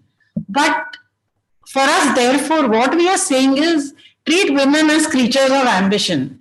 Don't always look on them कि भाई शादी होगी, फिर बच्चे होंगे, फिर 10th में जाएंगे, फिर 12th में जाएंगे. So don't look on her from that lens. So, so what I'm saying is policy, culture, we have to go hand in hand. We can't do only one.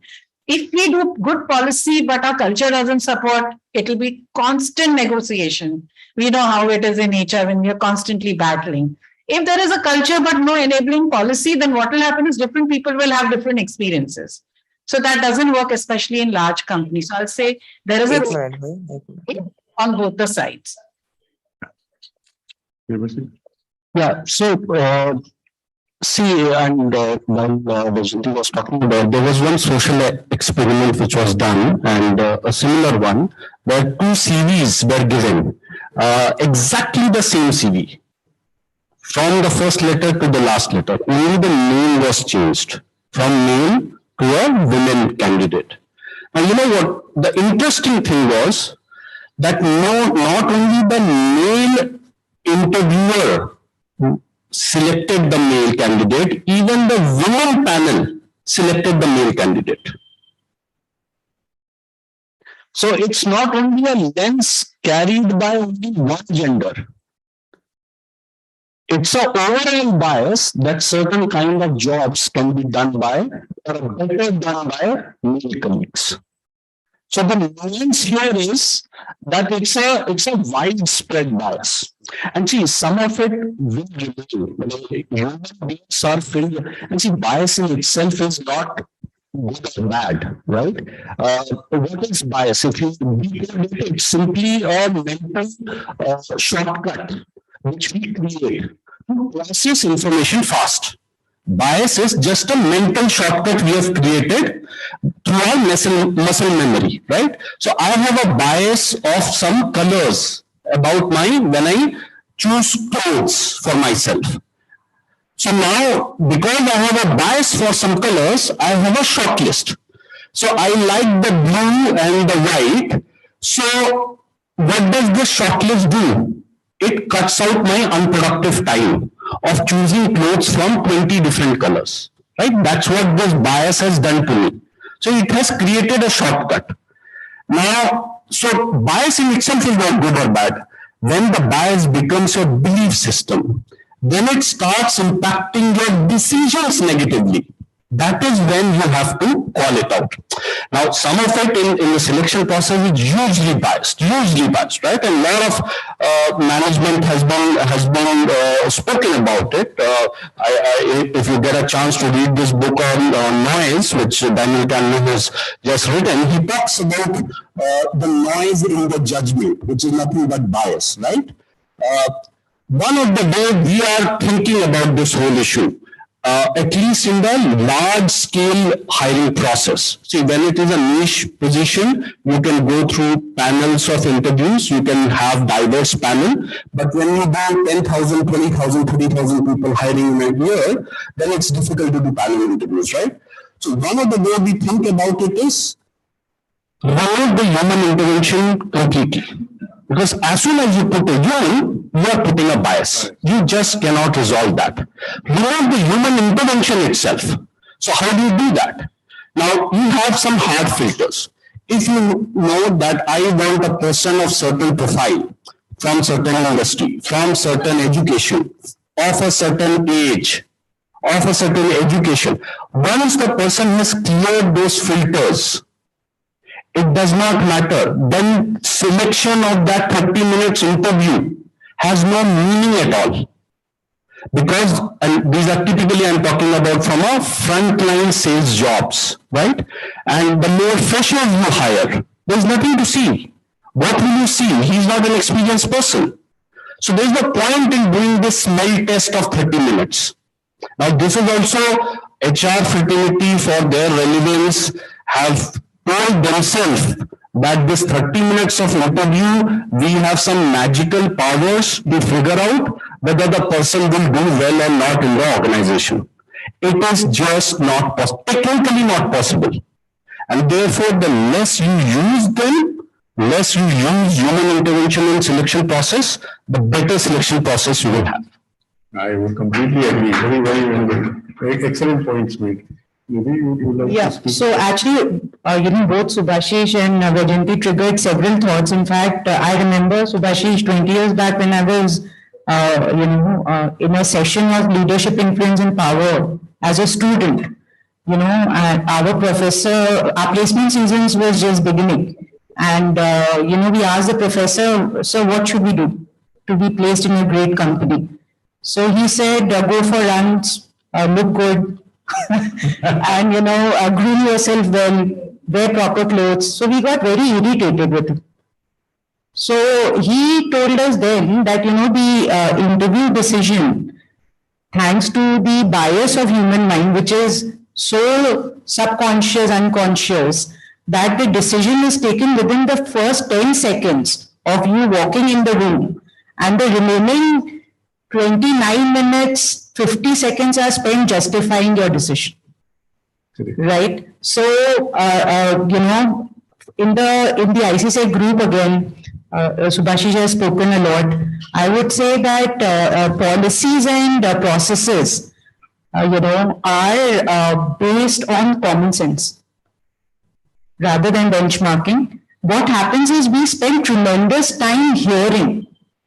So in fact, Vajanti's example triggered a memory. A decade and a half back, we were expanding like in an ICICI style in a huge fashion in the rural geographies. So rural and inclusive banking is opening up. And, the rejection of female candidates was happening because the managers said that there's no, ladies WC or toilets in the branch. And where will this poor woman go? It's not safe. So we will not take her. So we had to ask after some time, we also, realized that what a crazy reason to reject. Construct toilets. Correct one, yeah, great one. Right? So then we started making toilets in a big way. And not only was it used by our branch ladies, everyone, customers, by shops, other branches, they would come and use it. So when you are cutting the noise and dealing with the seed of the real issue, you can make a difference. Another example I'll give you for commonsensical design. We realized that after maternity leave, we give 180 days of maternity leave. Ladies would come back and then they would use their privilege leave to go in for child vaccination, running to the doctor, because the first 2 years typically there are a lot of health issues. And they would return to work more exhausted. And PAs are meant to be, rejuvenating you, making you happier, and so that you come back to work. We said that, no, this is not a holiday. The fact that she's taking the PL, going for this type of a work, this is not a holiday for us. So for her, so introduce a fully paid childcare leave, till the child reaches 2 years of age. So a lot of things, and there are so many examples, differently able. Are we providing the right instrument for them to be successful? Okay, you have got the person in. It is our responsibility to ensure that the person is successful. So are there right infrastructure, right, instruments, starting from technology to the physical infrastructure to ensure that the person is successful? So a lot of common sense based policies is how we have approached this. Very good, excellent points made. Would you like to add something? Just one bit which we constantly do within the group and within the company is, we hear our people. So we listen to them either through our engagement surveys, through stay interviews, even through exit interviews, as to what are they trying to say, because those sound bites are very, very critical in forming your policies. Right? There must be policies which are non-existent, but a sound bite like that can actually trigger a thought that you need to think from that perspective. So for example, whenever we were speaking to women who have already exited the organization, or maybe during stay interviews, we understood that though they are very willing to travel in rural India, but the infrastructure is not very suitable, right? So then we completely tweaked our travel reimbursement policy, especially for this cohort, and because it was important. The objective was not to ensure that women do not enter your workforce. Women have to be there because if the world is balanced, your organization needs to be balanced, right? So we tweaked our reimbursement policy, made it specific to this particular cohort, ensuring that their safety is taken care at rural India. Another very interesting thing which we also looked at is all our branches, which Nidhi mentioned. Initially, as I told you, by design, we were focusing a lot on socio-economic diversity, and I think it didn't strike that your branches need to be inclusive. There were no washrooms, and it was becoming very difficult. So even at the cost of making that capex expenditure, we said that each and every branch that we open, at least let us have this basic minimum facility of providing a separate washroom for women. Because again, it's not about restricting that cohort from entering the organization. I think it's very important to constantly make tweaks and constantly hear people, because then only you will make suitable changes within your policies and processes.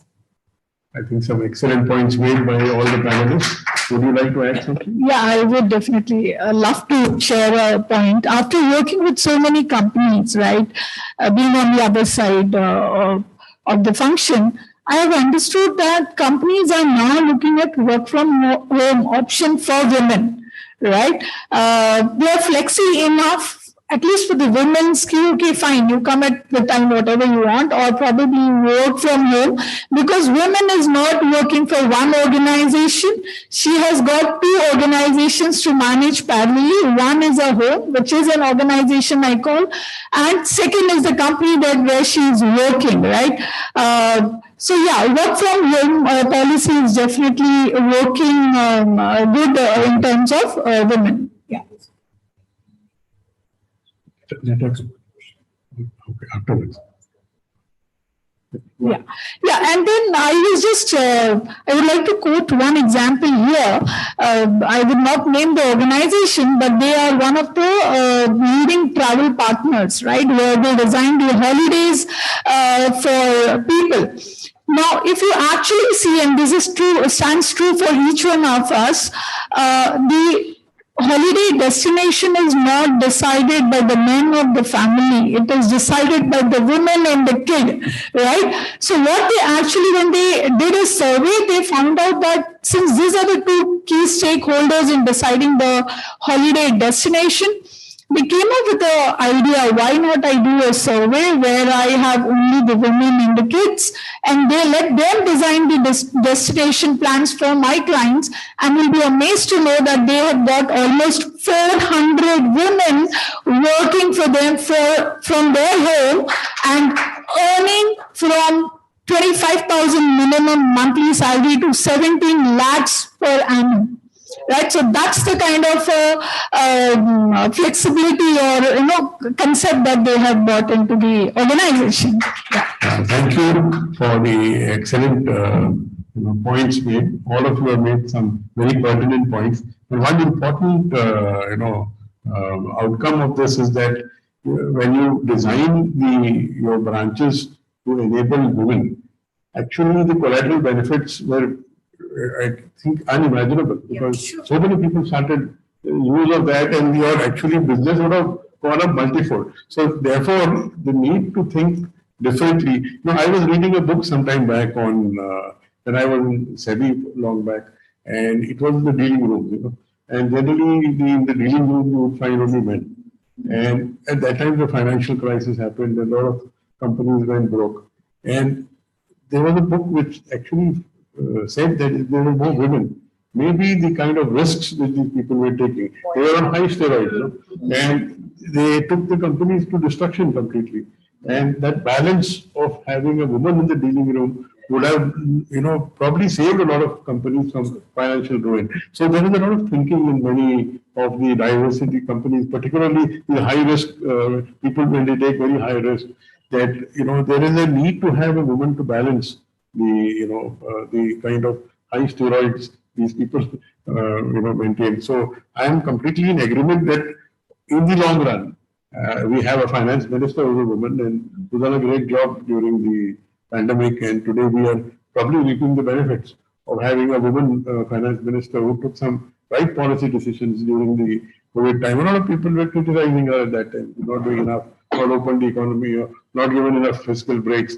But today you see, compared to many Western countries, we seem to be in a better position, both in terms of, fiscal issues and in terms of monetary issues. And therefore, there is no doubt in my mind that, diversity, not only women, but in terms of, different people from different age groups.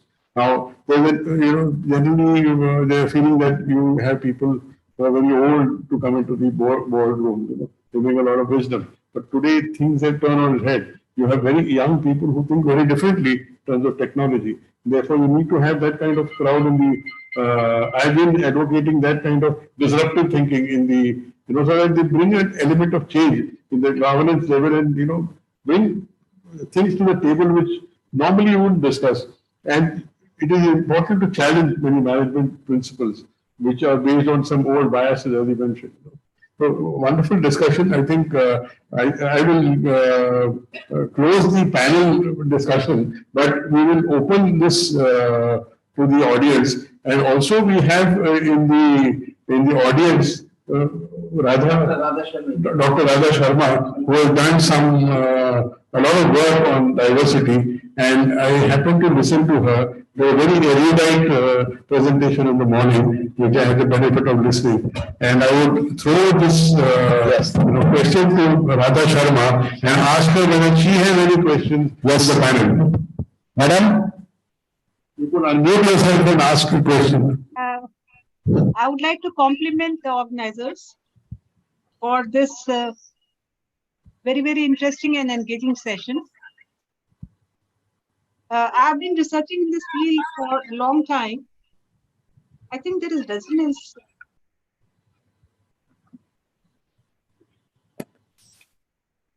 So I came up with the construct of gender equity, and this construct was being talked about by the panel. In fact, I had developed a measure for that, quantified it, and empirically tested it in Indian organizations. And this is being used by research scholars in other countries as well. So this was one remark which I wanted to make. And it's a great work which is being done by different organizations. And I would like to document if the panelists would be willing to share the data and information, because this was a very enriching session and very well conducted by Mr. Nair. Thanks to Dr. Narendra for planning the sessions and for giving me an opportunity to attend. Thank you so much. Now I will open this to the house. We have about 15 minutes more for the question and answer. And I would request you to, inform your name and then the panelist to which it is being directed. Sure. Hi everyone, my name is Payal. I run a consulting company by the name of Celebratory Network. And one of the areas that we work in for the past 14 years is DEI. When I began the work in DEI, it was shunned away by many organizations, and people would wonder why you're talking about diversity. Equity to bahut dur ki baat hai. And I wanted to get into this space because of my own personal experience of having worked in, and getting rejected because I was a young woman, didn't have gray hair, didn't have a man taking decisions, and so on and so forth. So to cut to this story, it's very difficult to get a panel of internal practitioners following DEI. My own challenge, and I wanted to know some of your perspectives on that, is that whenever I am doing DEI audits, whenever my organization is interviewing leaders, we get through obviously because the CEO has said yes, why not? But the person who's taking us forward is often the HR person. Our challenge often is that they will tell us the right things, which is your CEOs will say, yeah, it's logically making sense, right? It has a business case. But I have often experienced that a lot of CEOs don't even know what DEI is. And it takes a lot of time to work with them. My own question to you as a panel is, what is your experience of working with CEOs to really have them do that mindset shift? Because that's not so easy, and there are not many takers who bell the cat to talk to a business leader and say that, maybe you need to go and learn some things. And the assumption is I have traveled globally, so I don't have a bias. And I like the way you put the definition of bias, that everyone has it, it's just the mind which is working. So just want to know your perspectives on how do you really work with getting a business leader, getting a stakeholder who's really calling with the shots, a sponsor, to really have that mindset shift and not just work towards numbers and policies and so on and so forth. So over to you. Okay, just some thought around it. Each CEO is different. At the end of the day, you're dealing with human beings, right? Senior human beings, but it's a lot of constant work. I don't think a simple presentation or maybe a one round of discussion can change mindset, because there is a lot of unconscious bias, right? And I think it is the HR's responsibility, and here HR can play a very crucial role, in calling out wherever they find that there are these biases creeping in. Because if the CEO or if the head of the organization or the business heads are made aware that these are the kind of assumptions, biases that they are dealing with, automatically they will become much more conscious and then only change will happen. Because I don't think DNI can happen at a click of a button. It's not magic. It takes a lot of time because you are working in changing their inherent assumptions, their prejudices. At the end of the day, we are all bringing our whole self to work, right? And there is so much of social conditioning that has gone behind an individual. So it's a lot of work. I will not say that it will happen by a simple presentation, a discussion, a training. That doesn't happen. You need to constantly call out those behaviors. You need to make those changes and processes. You need to make the person aware, because at the end of the day, he is also a human being. And I think then the change starts creeping in, right? And he or she needs to taste success.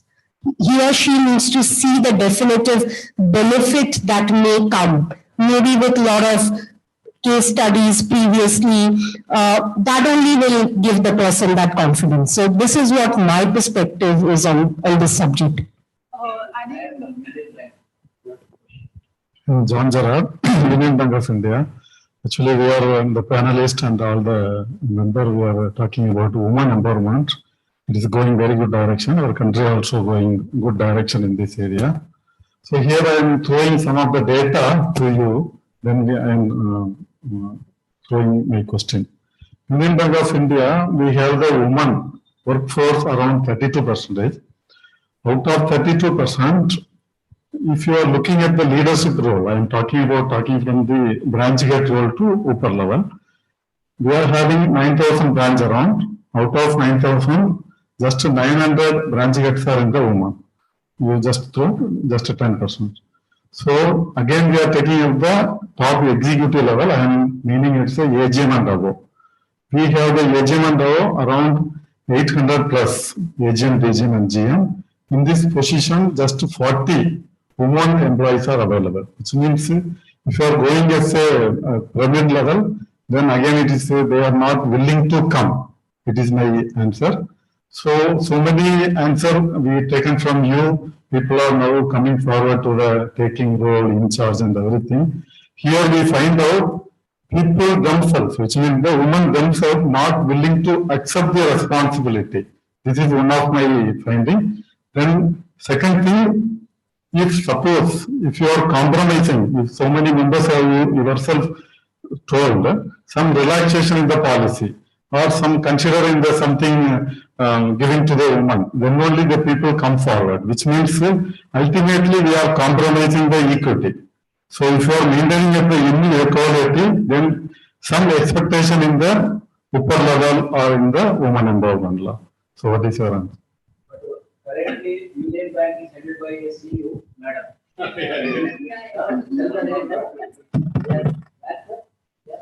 Many He's earlier Vijaya Bank, Canara Bank, and now Union Bank. That's great.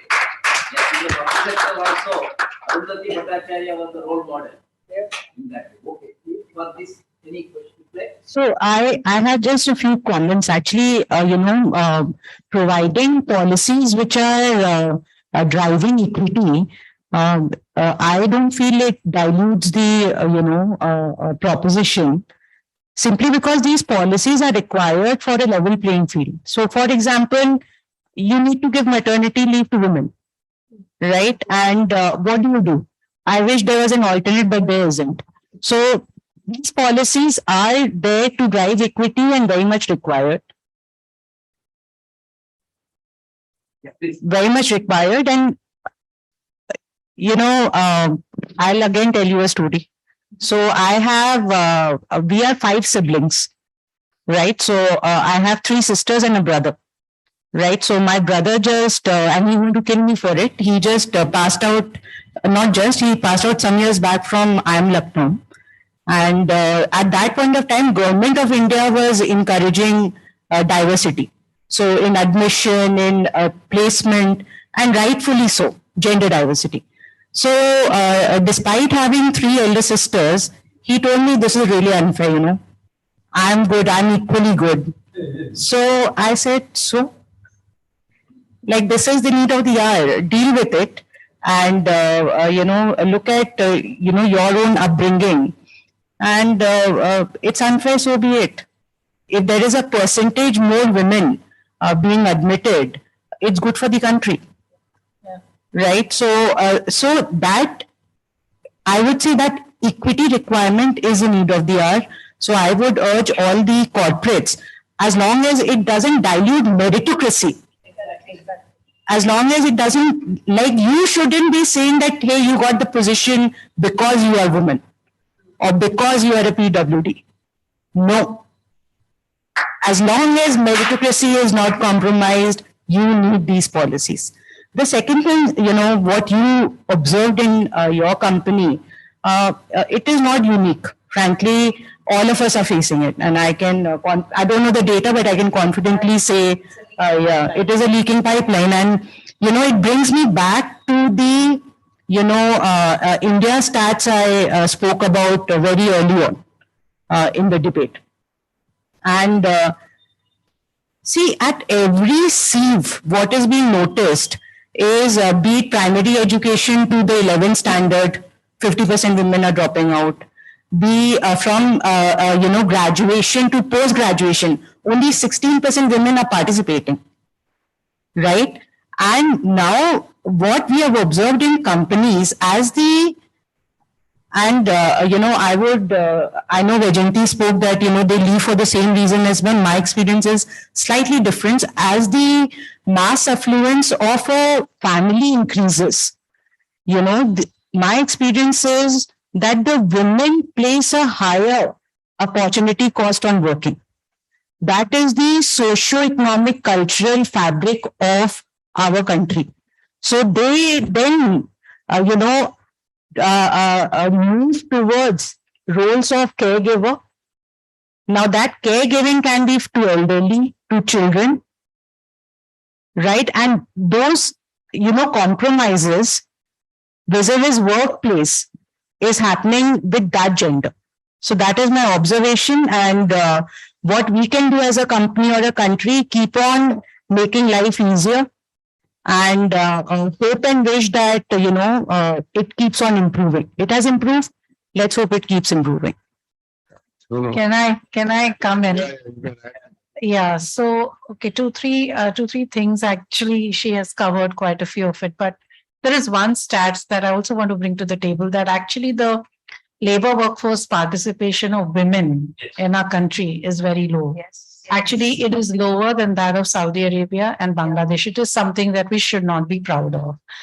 And so things are not equal. So equity doesn't come in the way of merit, right? If all that is being said is you have a policy that allows for flexibility to certain groups of people because of the specific conditions that they are under at that point in time. That's the only thing. There is no way a difference in expectations. You know, the expectations from me as a DNI head at Axis is the same. It has nothing to do with my gender.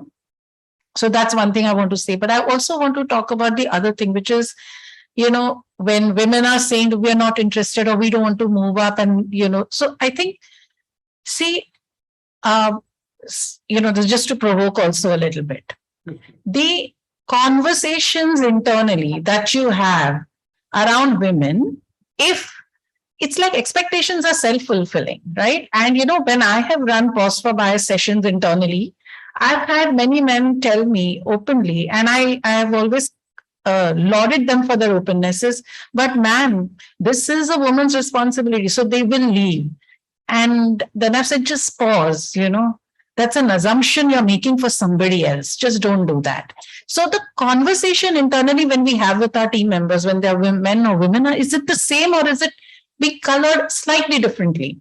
So I'm just saying cultural aspects or the social, societal aspects are also there, but we have to go there because the women are 50% or a little less of the total population, what are we reflecting? 22, 25, 28, 30, 32. That's all. They're not there, right? And, we had this anecdote given by Sir that when the 2008 financial crisis hit, people said if there was a woman in the dealing room, the excess risk taking would have been less. So there is merit to simply having a more diverse audience. I think the conversation with women, and that's what we are trying to do, is please treat women as creatures of ambition, that they want to do something. Don't always see them from the lens of the family. And if that story continues, in our organizations, in our societies, then we will continue to see this leaking bucket. That's all I can say. Last one. Yeah, 1 minute. Yeah, here is there. After that. Yeah. 2 questions. No, that's perfectly all right. Let the woman take I wouldn't want to take the privilege of. Good afternoon, I'm Dr. Rachna. I'm from ITM Business School. I have a question. I want to understand the best practices.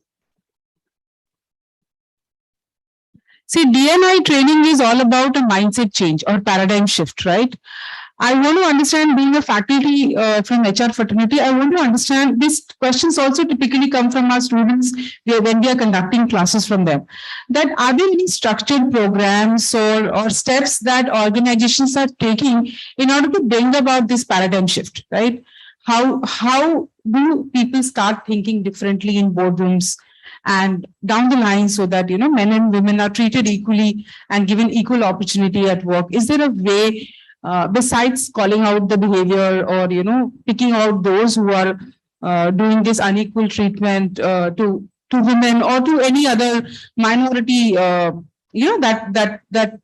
should be included at the workplace? So I just wanted to understand some of the things that industry is doing in that area. So I'll just give 3 short points as to how we are kind of thinking of approaching it. One is, this entire thing has to be, like all of us have said, embedded into the organization ecosystem. Don't drive it through events and forums. Because when you drive it through events and forums, after the forum is over, the agenda is also over. So make it into the discourse of the organization or the narrative in the organization. So if you see a bias, call it out in the meeting it is happening, right? So make it a discourse. That is point 1. The second is championing from the top has to happen. Otherwise, there is no hope in hell that it will move. So you have to find champions in the organization, right champions who are able to influence the organization in this direction. And the third, I would say, is, and we spoke about policies and processes. I think instead of, see, the way you have to look at policy and processes here is, remove the irritants. The way you enable is by removing the irritants. So if you are able to give supportive environment through policy and process, if you are able to embed it into the discourse of the organization and get it championed by the senior most in the organization, I think we will be able to impact in a positive direction. I would like to add, to that, I happen to be part of the ICICI Foundation, which is doing a lot of work on, giving a lot of skill development to women, and also in terms of rural employment and, rural training. And we have been giving a lot of emphasis through our CSR initiatives. And I can tell you more than 50% of the beneficiaries of our training in the skill development or in the rural development and or even in the lending side are women. And therefore, we are bringing a lot of empowerment through both directly and indirectly. And the board asks these questions every time. And therefore, I'm happy to inform you that, apart from the, annual report, now the bank has come out with the ESG report. And, it's come after 2-3 years, perhaps the first bank to do it. And it's quite a comprehensive document on all the initiatives and how supporting India's sustainability journey is being done by the group. So therefore, the journey and even the ICICI Prudential has been driving them into the ESG. And today they're using that ESG platform, and it is bringing immense benefit in terms of even the risk management, because the kind of risks being taken in insurance companies, it's helping them because in underwriting and many ways. So the benefits, are all pervasive. I have seen when you bring diversity.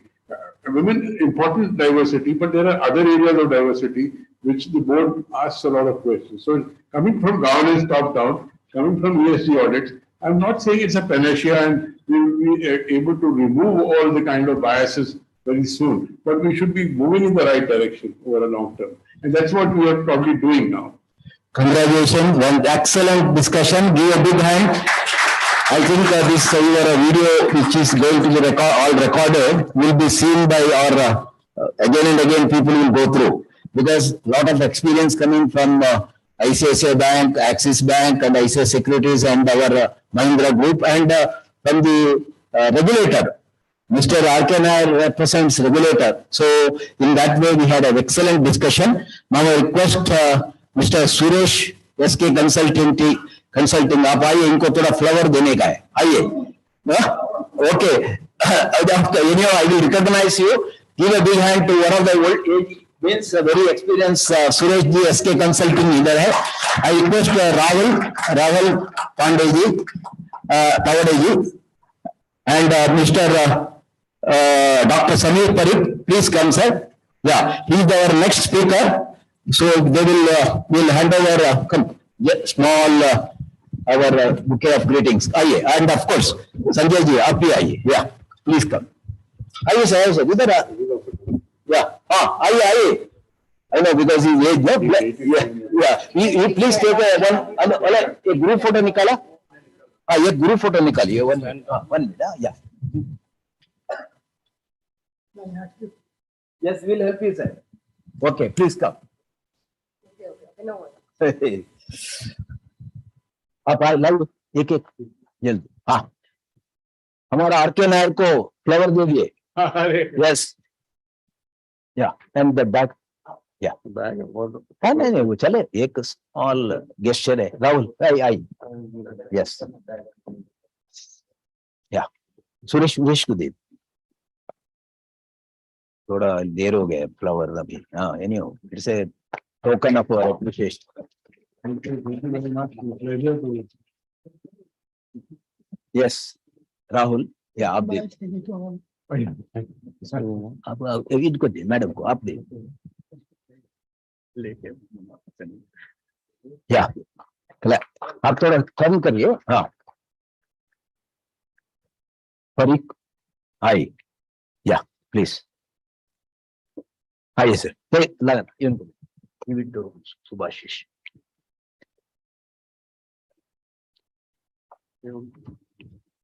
या Sanjay ji, madam Vaijayanti को दे दिए. Mister Chandan Kumar आइए. अनिता को दे दी. या Chandan Kumar from home credit. या and very energetic and future. You are the young and energetic. Really good. Keep it up.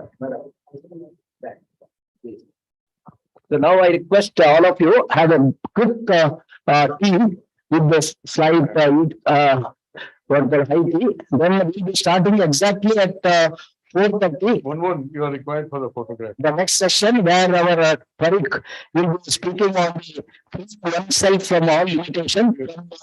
Upanishad. Yeah. Okay. Sir, we'll have a tea and yes. I'd like to make it. Yes, sir. Make it full quickly. Yes, sir.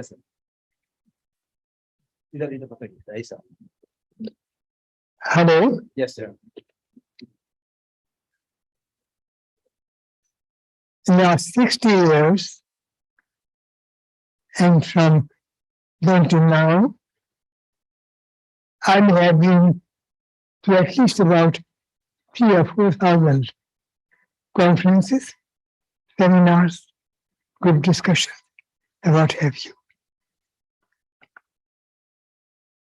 I couldn't have said no anymore to Narendra calling me up and up again. So I chose to say yes today. Having been through the day proceedings, and at the end of it all, learning about what the DRI means in effective terms has been an exercise in learning for me. I'm grateful to Narendra. Having said what I said a few seconds ago, that I have been through so many conferences, the enlightenment that has dawned on me today is described by me in 2 words: the difference in goal and purpose. The last word spoken by XYZ is they must be noticed from the world that will change the self itself. All defects lie within me. Just as the entire discovery of myself can lead to the discovery of the world. That if I can be that bad or that good, why can't others be? This is, to my mind, the base and definition of equity. हम सब साथ साथ हैं और हम क्योंकि है तो है। मेरा अनुभव आज की शाम के बाद ये है, वैसे तो मोहब्बत की हर बात सुहानी थी, वैसे तो मोहब्बत की हर बात सुहानी थी, पर याद रहेंगे इस शाम के अफसाने। Every time that I have had a date with my part of destiny, was pleasurable and enjoyable. But it did not lead to my knowledge being expanded knowledge wise. But today I have been added into my knowledge camp a lot much more, for which I'm grateful, each one of you who have made that possible. I'm indebted to you. Thank you very much. Thank you, sir. Thank you, sir. Let us please wait for the tea quickly and start the next session. आइए।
ये सब निकालने की इनकी जरूरत ही नहीं.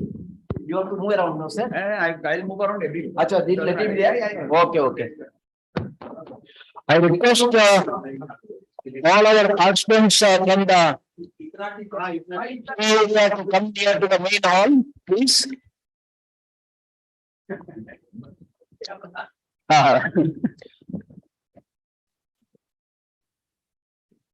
Oh, साहब का introduction डालना.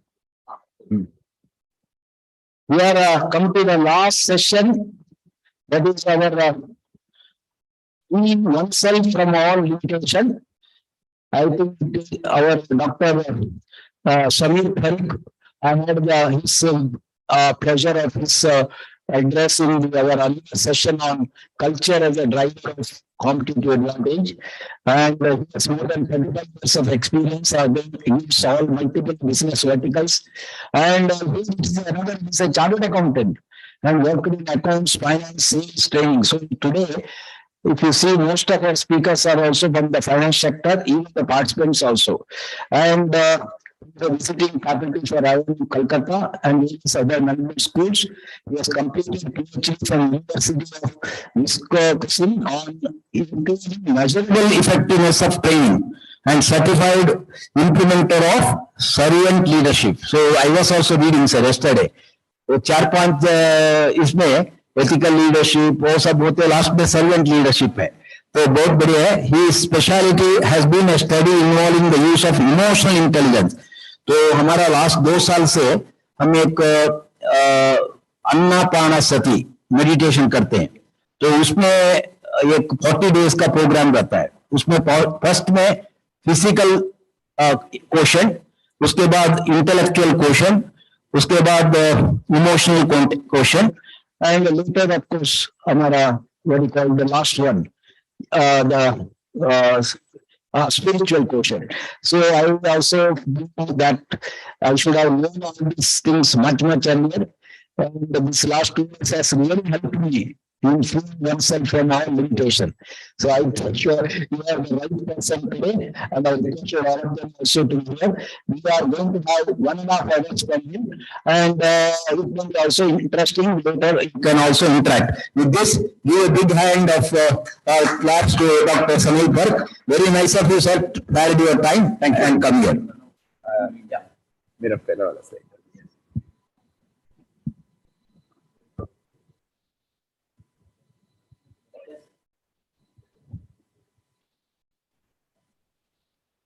So it's always very embarrassing to get these very long introductions. I need that first slide because it's the moment the first. Yes, thank you. Anybody who knows the Sanskrit translation? Sure, some of you will. Okay.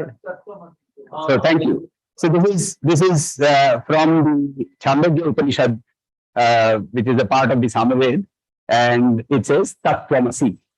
And it's a beautiful dialogue between Shvetaketu and his father, Uddalaka Aruni. And he comes back with a lot of arrogance of learning. And he says, I have learned. And his father says, fine, get me the seed of a Nagrodha tree. Nagrodha is the banyan tree. So he gets in the tree, seed of that. Now you open that. And you say, I see millions of seeds there. Fine, pick up one. Not just that, nothing. So where did the tree come from? That which is the source of that consciousness called the tree, you are that. Tattvamasi. And it keeps on and on and on. It is brilliant in his head. Beautiful contemplative dialogues. But what I would like to start off, and what does this have to do with diversity, inclusion, equity? Why are we talking about the Upanishads? I'm coming from what Peter Drucker started off in his first edition of the book called Management, where he says, to be a good manager, you have to be a good man. And at the time when Peter Drucker wrote that, women were not managers. So he said, man. So diversity, inclusion, well, taken care of. So to be a good man, and I think Sureshji set the tone there when he spoke, and he said, "Hum to अच्छे हैं, सचमुच में अच्छे हैं." Are we integrated into one unit? When we function in our fragmented way, we cause problems for ourselves. So quickly, I'm just going to run you through. This is just pure knowledge. Just to give a background on where our knowledge systems come from.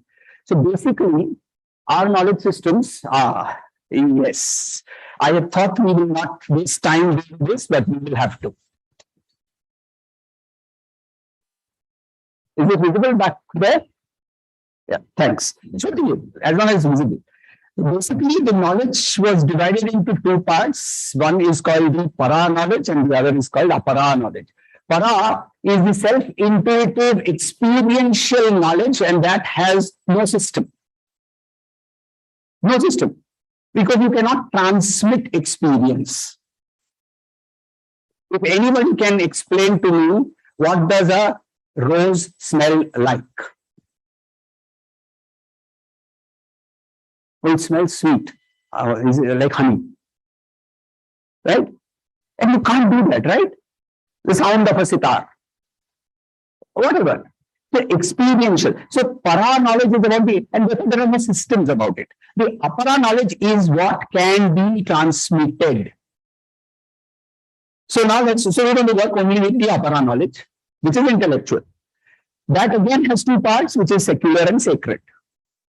Secular is geography, history, mathematics, and all of it, right?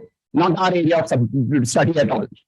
We want to move into the sacred side, because that's where it starts questioning. That's where it starts looking at saying, what are the basic questions of life that we need to address? So let's look at sacred knowledge. That again broke up into two, Shruti and Smriti. Anybody knows the meanings of these words? Has been heard, has been remembered. So how did I hear it? I heard it as in my deepest contemplation. I experienced certain truths which I am now hearing, which is actually perceiving, and I have transmitting that to you. So I'm transmitting what I have experienced in diluting it with words. Diluting it with words. No problem.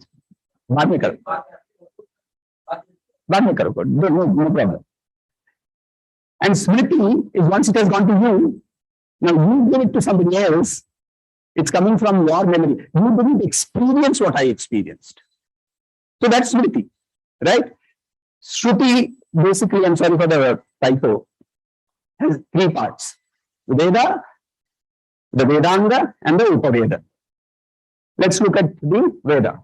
We all know there are four Vedas, right? The Yajus, Sama, and the Atharva. And I'm not getting into explaining each of them and what they do and so on and so forth. The Veda has each of the Vedas, all the four. They have three components. One is the Karma Kanda, which has two parts. One is called the mantra or the Samhita part, which is just the collection of sayings, right? Purusha Sukta, 10th mandala of the Rig Veda, chapter 1, Sahasra Chirisha Purusha, Sahasraksha, Sahasrapat. That's a mantra. How do I use it as a ritual? Comes from the Brahmana. That part is called the Karma Kanda.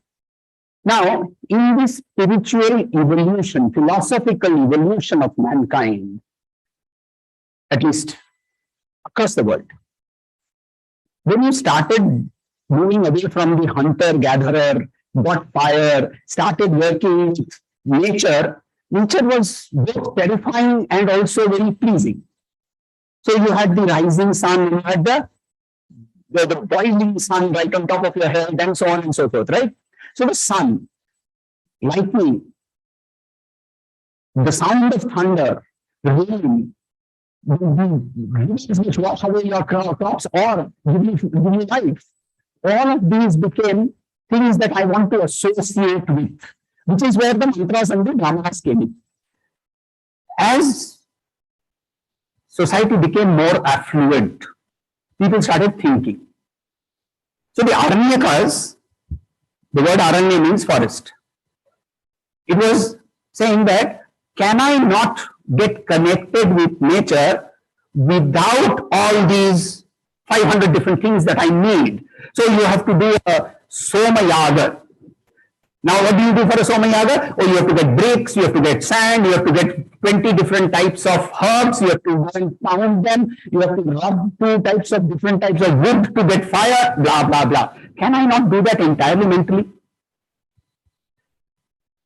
I will do the entire Ashwamedha Yajna for a whole year, just mentally. Sit down and do the entire process mentally. Now you cannot, it's not easy, right? So the rishis, they put that together in a method which allows us to do it. But you can't do it sitting inside your city. You already moved to the city. So you now have to move back to the forest and do it over there. So it's called Aranyaka. Now, having done that much, there are some people who start questioning further and saying, now fine, all of that is right. But where did I come from? What happens after I die? Why were two people born at the same time in the same circumstances have different lives? Now, when these questions started coming up, they said, now we need to sit down and contemplate. And therefore, they went into the last part, which is the Jnana-kanda or the Upanishads. Interestingly, look at the amount of knowledge that's been lost.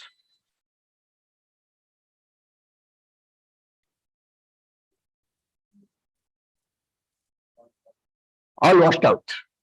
And we just can't recover this because it's not there. It is mentioned that there are 1001. So, Same Sahasra Shakhe, Taittiriya Upanishad says.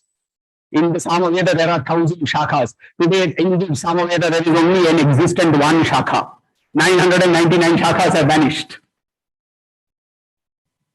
So, we are losing knowledge. And one of the things that I possibly do whenever I talk about this is, please go back and inculcate this amongst yourselves and in the next generation. Otherwise, possibly somebody of you, when you reach my age, you're going to stand here and say it's 15 out of 1180.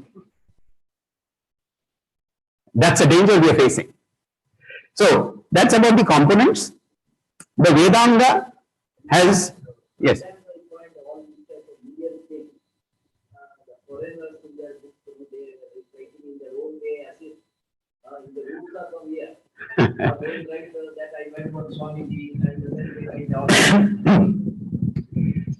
Well, everybody is entitled to his or her opinion.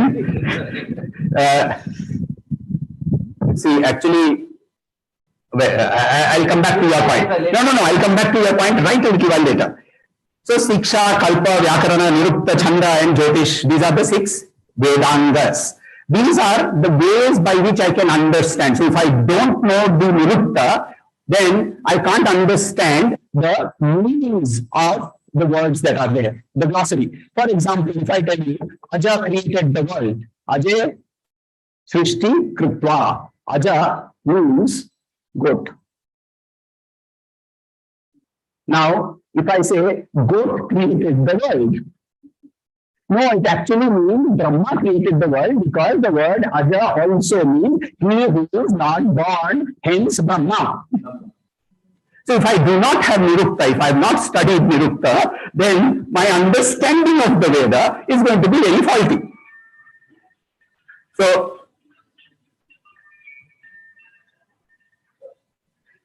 we move on to the Upaveda. Now these were basically the appendix to the Vedas where we talked about Ayurveda. We all heard enough of it, right? Alternative medicine and so on and so forth. Dhanurveda, which is about the art of warfare. Gandharva Veda, the art of music. Sthapatya Shastra, the art of architecture. And Artha Shastra, economics. Without this, obviously, again, your socio-economic context is not set and your understanding becomes faulty. Now we come to the Smriti. And this is where we start interacting because we are not contemplative, we have not gone into the forest, we have not sat down and said Tattvamasi, what is Tat, what is Tvam, what is Asi, what does it mean, how do I relate to that? No, we haven't done that. So therefore we need Smriti. So what happens is, there is a whole bunch of Shastras called the Dharma Shastras, of which, because of the British, the most famous became Manusmriti.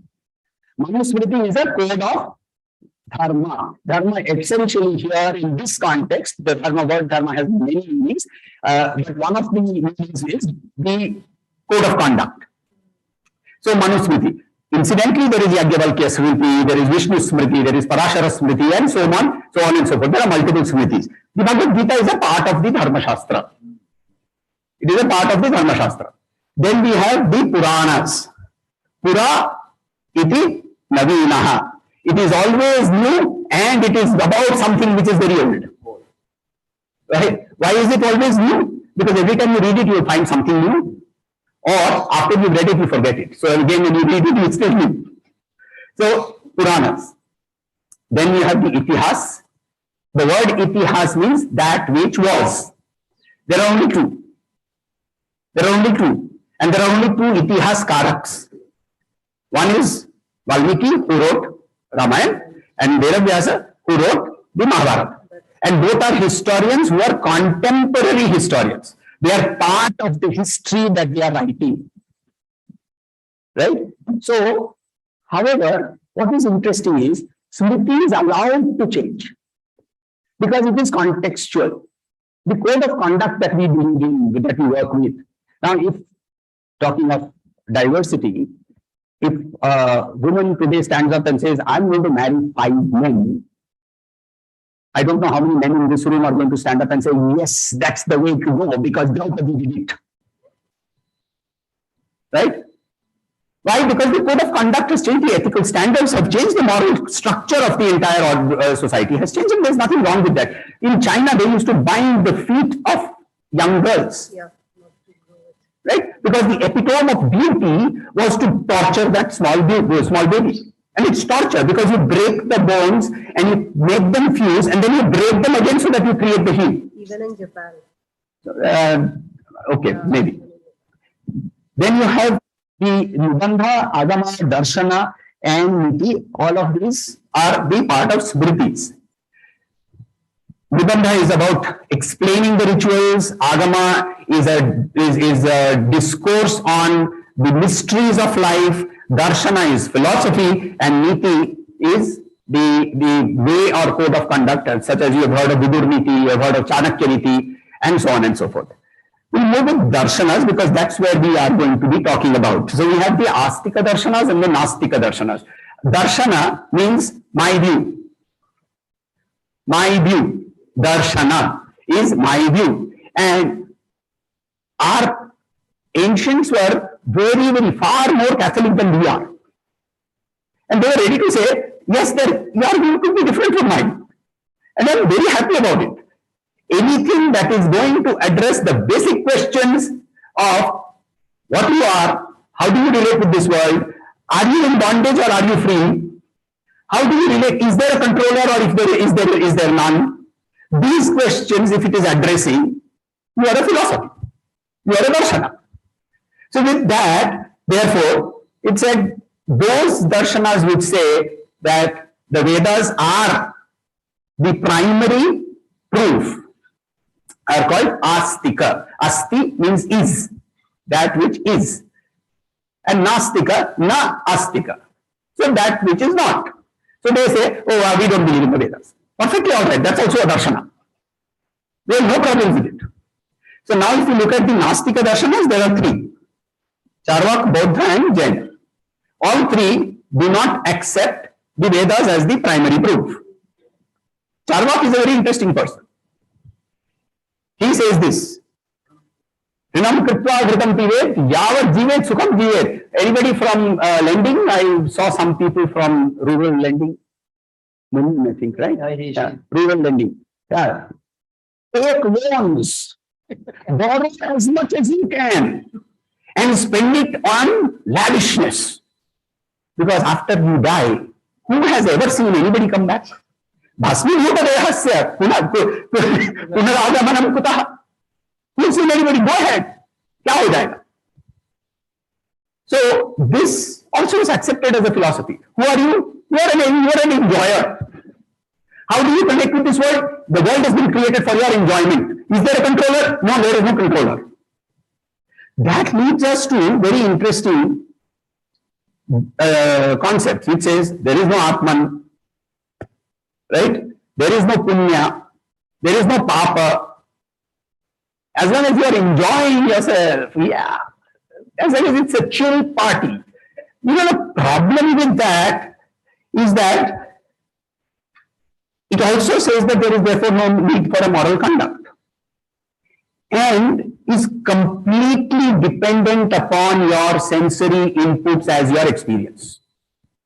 Now, your senses are actually telling you lies all the time.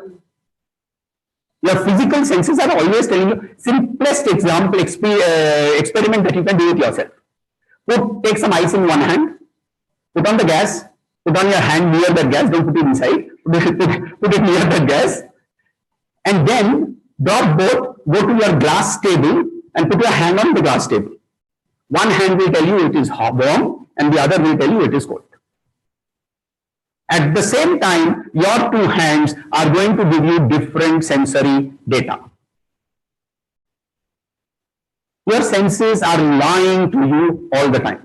So much so that Charvak was so rudimentary in his approach that when Shankaracharya started working on explaining the darshanas, he refused to even acknowledge this. To say that isko kya refute karne ka? Anybody who is questioning anything will say, oh, this doesn't mean anything. The Buddha teachings again went back to, okay, so you might have heard of this back in school days, the Tripitaka, Pitaka, and so on and so forth. The word Pitaka is the root word to the word Peti. So, the three Pitaka, Sutta Pitaka, Abhidhamma, and Vinaya. And these people are called Sautrantikas, Vaibhashikas, and also the Vijnanavadas. Together they are called Shunyavadis. Shunyavadis. They say all of this came from Shunya. How did all of that come from Shunya? Shunya means nothing. So, can nothing give birth to something? You say that there is something, yes. Are you something? Yes. Where do you come from? Nothing. Sorry, the logic being sick. So we went on and said, fine, let's look at Jaina Darshan. So Jain Darshan said, everything is possible. And I'm ready to accept everything. Then that can't also be a very logical view. So, no, I am very ahimsavadi. I will accept everybody. Perfectly all right. Nothing wrong with that. But that can't be my view because it doesn't fit with my logic. And I'm only talking of my view. See, our challenge is that we take a view and then we impose it on others. So in chapter 1 in the Bhagavad Gita, the Arjuna goes through a lot of confusion. He starts crying and all of that, and then he tries to logically prove that there should be no fight, he should not fight, and then he tells Krishna. So there is no need for us to fight. He has given a decision. He has formed an opinion and he has imposed the decision on Krishna, saying we should not fight. Hence, if we move to the schools of philosophy that we took at, the Astika schools, basically 6 important schools. The names underneath are the names of the rishis, Gautam, Kanad, Kapil, Patanjali, Jaimini, and Badarayana are also called Vedavyasa. Patanjali obviously has become very famous for multiple reasons. I mean, from Yoga Day onwards to Patanjali medicines, all of it is from here. What Patanjali actually starts off by, very interestingly, is the yoga that we know of and what Patanjali talks of are completely different. You see, he says in the sutra number 1.3, he says, Sukham Stiram Asanaha. That in which you are comfortable and stable is asana. And he defines that as only 4, 5. One is Padmasana, and this is in the order of his order of excellence. So Padmasana, then he says Siddhasana, then he says Ardha Siddhasana, and then finally Vajrasana.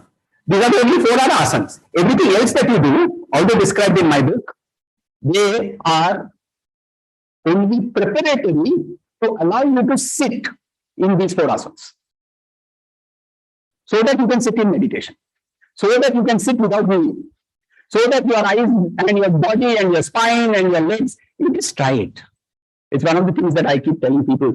Just go back home, hold your legs, and look up any YouTube video for a Siddhasana or an Ardha Siddhasana. If you can do a Padmasana, even better, and sit down and close your eyes for 5 minutes. Suddenly you will find the back of your neck has started itching. In that day, you never had an itch there. But the moment you sit down for 5 minutes, your body starts jumping around and saying, "Aha, a particular point पर तुम है, और जहाँ मेरा हाथ भी पहुंचेगा." Right? Or else, अरे यार घर में अभी लोग को कॉफी बनाने की जरूरत थी क्या? क्या अच्छी बात आ रही है कॉफी की? Right? So that's what happens with us, right? So Sukham Sthiram Asana. Why did you move away from that? Oh, उनका PPT था.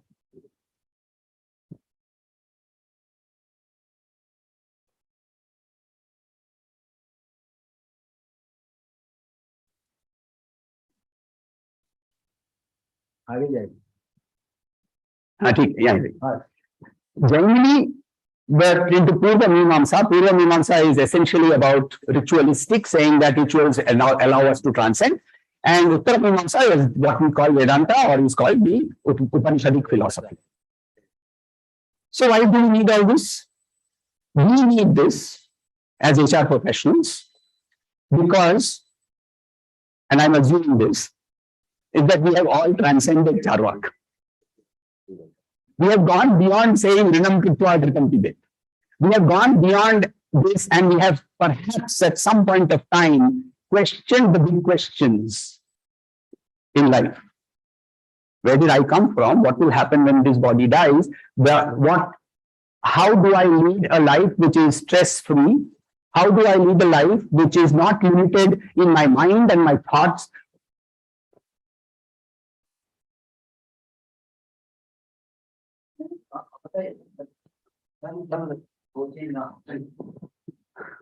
So now when we start questioning this, it essentially means that you have moved one step ahead towards a understanding or a attempt at understanding what you are. And I'm going to do a very small exercise. I want all of you to contemplate your thumb. Contemplate your thumb. Right? Now, can I use you as the guinea pig, sir? Yeah. So, he's sitting right up in front. So, okay. Now, sir, what is this? And all of you must answer for yourselves, okay? Thumb. Whose thumb? My thumb. Okay, that one? Your thumb. If you say that is your thumb, are you the thumb? You're not the thumb, right? Now let's extrapolate. Where is the thumb attached to? Palm. Whose palm? You talk only about yourself. So 700 shlokas of the Bhagavad Gita, only me, I and you, and no we. So your palm. So you are not your palm. But you are not the palm. Yeah, you are not the palm. Now, let's keep on extrapolating. Now, where does the palm go in? So now we look at the palm now. And then the palm goes on to where? To the hand. Are you the hand? No. Are you the torso? No. Then what are you? That you are not the body is logically very easy to derive. Just contemplate this and go part by part. Let me ask you a different question. What was your weight when you were born? Most of us would have been in the 3 kilo range, right? Most of us. 3 kilo range. I'm now 65 kilos, which means I have grown up 20 times, right? All the CAs and engineers in this room, please pardon the number.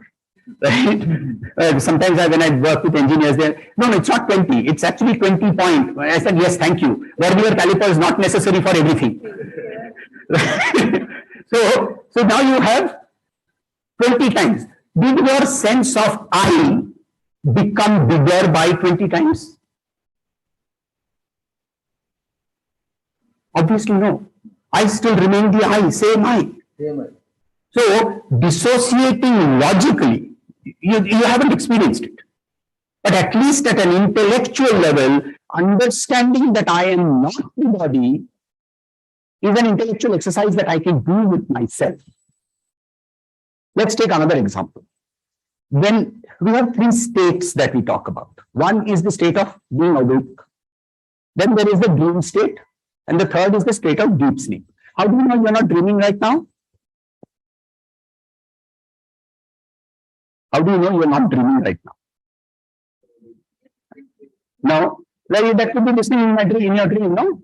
I mean, haven't you had very, very clear dreams where you have had a fight with your spouse or something of that sort? So what is real and what is a dream? How do you know? The knowledge of the Jagrat Avastha comes from continuity. See, when I went to sleep, I had a white ceiling with a brown fan. When I woke up, it still is a white ceiling with a brown fan. But just imagine, you wake up, it's a red ceiling with a blue fan, you don't know the bed, there is nothing around you that you can recognize, you go and look into the mirror and you see some face which is not something that you have seen ever before, you will be completely shocked. So that continuity tells us that you are in the Jagrat Avastha. In the Swapna Avastha, the Jagrat Avastha's continuity is lost. So you go to sleep, you have a dream, you have a nightmare, you have a tiger chasing, right? And you wake up in a sweat. Now you go back to sleep. Now you're chasing the tiger, the scene's changed. So all of this keeps on happening, discontinuous. When you're in the dream state, your body is no longer consciously functioning, but your mind and intellect are. When you go into deep sleep state, your body, mind, and intellect are no longer functioning. Your brain is functioning to the extent of doing the involuntary actions that are necessary to maintain life, which is to keep your heart beating, your digestive system, your nervous system, and so on and so forth. Medically proven. Now, when you wake up and you have a fantastic 8 hours, how many of you get 8 hours? So, no hands went up. So, well, you've had a fantastic 8 hours. And you wake up and you do that angai and you say, बहुत अच्छी तरह से सोया. कैसे पता चला? सो रहे थे. क्योंकि आपका माइंड नहीं काम कर रहा था, आपका शरीर नहीं काम कर रहा था, आपका इंटेलेक्ट नहीं काम कर रहा था, और आप बोल रहे हैं मैं सोया. Who was the witness that witnessed that sleep? Now you don't have an answer, but at least you get that question. When you get that question, you therefore have moved one more step ahead. Look at your emotions. So I wake up in the morning, and normally, this is my normal wake up moment. So I find the person that I have spent 32 years of my life with, who's sleeping next to me, and somebody who I love a lot. So I see her, I feel very nice and happy. And then I step off and I have another person in our house who is very furry and small and who sleeps right there. And I put my leg right on that. Right? So I get that emotion of love, affection, feeling nice. And then I put there my leg there and my cat goes, yeah, right? And I now feel guilty. In a fraction of a second, my emotions changed. Who's the witness to these emotions? When I was in college, I was a hardcore communist. And then I went into business. So I became a hardcore capitalist. My intellectual thinking changed. What? So how do we measure change? We have only one engineer in this room. You. No. Any other engineers? Any other engineers? Okay. How do we measure change? Generally, generalize the thought of change, and how do we measure it?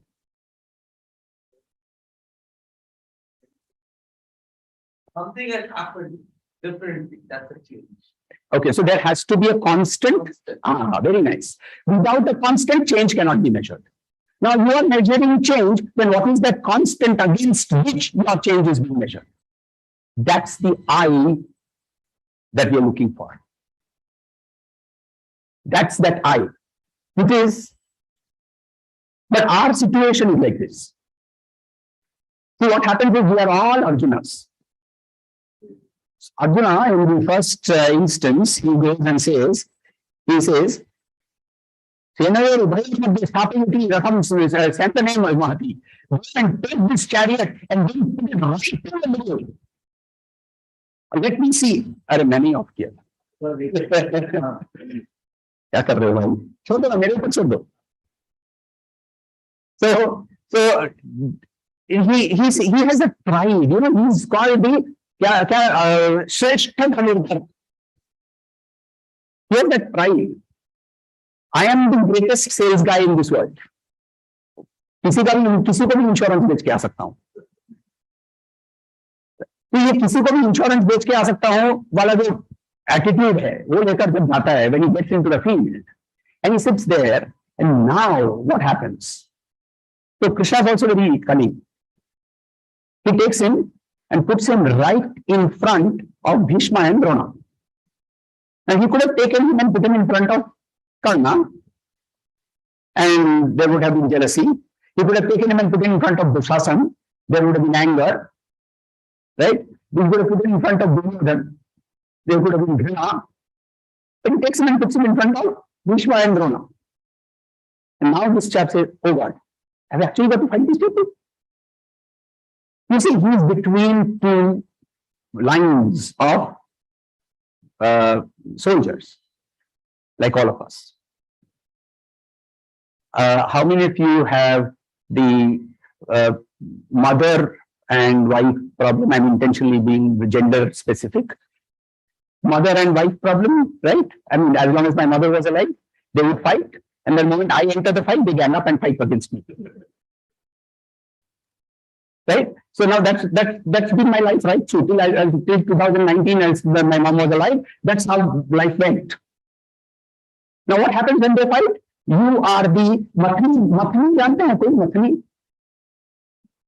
हाँ, mathni, right? तो आप बन जाते हैं life में मथनी. बॉम्बे की traffic में गाड़ी चलाइए, मथनी है. सामने पीछे दो जन आपको मथे जा रहा है, राइट? ऑफिस में काम करने जाइए, मथनी है. ऊपर भी कोई है और नीचे भी कोई है, दोनों धड़ाधड़ बिजन बजा रहा है. हम सब अर्जुन हैं. We are all Arjuns caught in that duality. Now, when the duality hits us badly, when it confronts us badly, we become Arjunas and we start saying, Sidanti mama gatrani, mukham cha parishushati. Sidanti mama gatrani, my limbs are trembling. When do your limbs trembling? Not in fear, remember, we are fear, in anticipation, right? I'm going to fight. But my mouth is drying up, which happens in fear. Vepatishcha sharire me. I am sweating. I'm sweating. Again, a negative emotion. And on the other hand, he's saying that Roma harshascha jayate. My hair is all standing on end. Excitement. You see, we are all the time caught between these battling emotions that are happening in our lives. We are all Arjunas. Hence, while the topic for the day was Upanishadic way, the way actually for us is in the Gita and not in the Upanishads. Because you see, in the Upanishads, there are guys who said, ऐसा हो गया, चलो अब जाते हैं और बैठ के contemplation करते हैं. So they left the active material life to lead an active contemplative life. It's still active, but it's an active contemplative life. We are still in the active material life. So that's why, and therefore when we chant the Gita, the last lines at the end of every chapter, we say, Srimad Bhagavad Gita, so Upanishad. So why? Because the teachings of all the Upanishads have been brought in here. So let's look at a particular construct. You see, we are stuck with these three. What does our body do? It works as a perceiver, linking itself with objects around us. Our mind is the feeler, linking ourselves with the emotions, and our intellect is a thinker and other thoughts. We are stuck in this area. What we really are is the unconditioned experience of awareness. That is being limitless. Now, to get there, how do we overcome this limitation? That's the big question. In the Bhagavad Gita itself, Sri Krishna says, Shanai Shanai, slowly, slowly. Don't worry, don't rush there. It won't happen overnight. So, when he says that, I look at normally at the Gita as a way of life. I've been a student of Gurudev Ji. Gurudev is Pujya Swami Chindananda, and I have been fortunate to have spent many years with him, traveling with him. I was very young, and whatever I'm sharing with you is nothing of mine. It's come from him, including the chart which I showed you earlier. This is his creation. So you look at Gita as a way of life. Now you look at the names of the chapters. You see, Gita, there are 18 chapters, and all the 18 chapters have names. The first chapter is called Arjuna Vishada Yoga. Vishada means grief. Right? The second chapter is called the Sankhya Yoga because it is the enumeration, Sankhya. But the actual teaching starts from chapter 3, where the first one is called Karma Yoga, which basically is telling us doing actions in the proper way. So the entire chapter is about how do you live with doing actions properly. Then the next one is Jnana Karma Sannyasa Yoga. Sannyas means to give up. Now what are you giving up? You are giving up the result of the action, but you are stuck with the process. So you are concentrating on the process. Then there's Karma Sannyasa Yoga. Now you let go. And you've been getting, I'm sorry, I don't know how many of you have been getting this. There are a lot of viral motivational speakers who talk about letting go. You can't let go just like that. It's a process, right? Even letting go is a process. Because I've got so many attachments around me. Me and mine rule my world. And then you're telling me, let go. And that can happen as a process. So then you can only be in a situation where your mind gets still. And only when your mind is still can knowledge arise. So the Gita chapters are also named exactly that way. And we can go on from here to find out what is my relationship with the world and so on and so forth. But just let's look at these chapters, 3, 4, 5, 6, 7. Now when you look at these 3, 4, 5, 6, 7, let's start off with the first one. What is the goal? Because how many of you believe that a goal is necessary in life? Right? We all believe that. We are all, and then as HR professionals, if we have not been talking about goals, then I think we're doing something very wrong, right? So we need to talk about goals. When Gita talks about a goal, he says, Dukkeshva anuvigna manaha. Right? Dukkeshva anuvigna mana, sukheshu vigata spriha. Which means, spriha means desire. Right? And so he says, unperturbed by sukha and dukkha. Now, can anybody give me an opposite word for a very common word called ananda? Give me the opposite word of ananda. No. There is no opposite to it. There is no opposite. Absolutely. Thank you very much. What we are stuck with is not ananda. We are stuck with sukh and dukkha. Because the opposite of sukh is dukkha. It has opposites. Ananda has no opposites. And hence, what he's saying is, he is unperturbed by the troubles, nor does he keep running behind what gives him pleasure. Right? So, अभी कुछ दिन पहले काशी विश्वनाथ गए थे, तो वहां एक आदमी लौकी लेके आया और उसने बाबा के सर पे फेंक दिया लौकी। तो ये क्या कर रहे हो? तो बोले मैं लौकी छोड़ रहा हूँ, मैं लौकी छोड़ रहा हूँ, मैंने बाबा को समर्पित कर दिया। अच्छा, तो लौकी छोड़ रहे हो तो आपको बहुत प्रिय थी क्या? नहीं, मुझे कभी खाई नहीं है। किसी ने बोला कि छोड़ दो, कुछ छोड़ना चाहिए, इसलिए मैं लोगों छोड़ के आ गया। क्या पसंद है? बोले रसगुल्ले पसंद है, तो छोड़ना दो रसगुल्ला।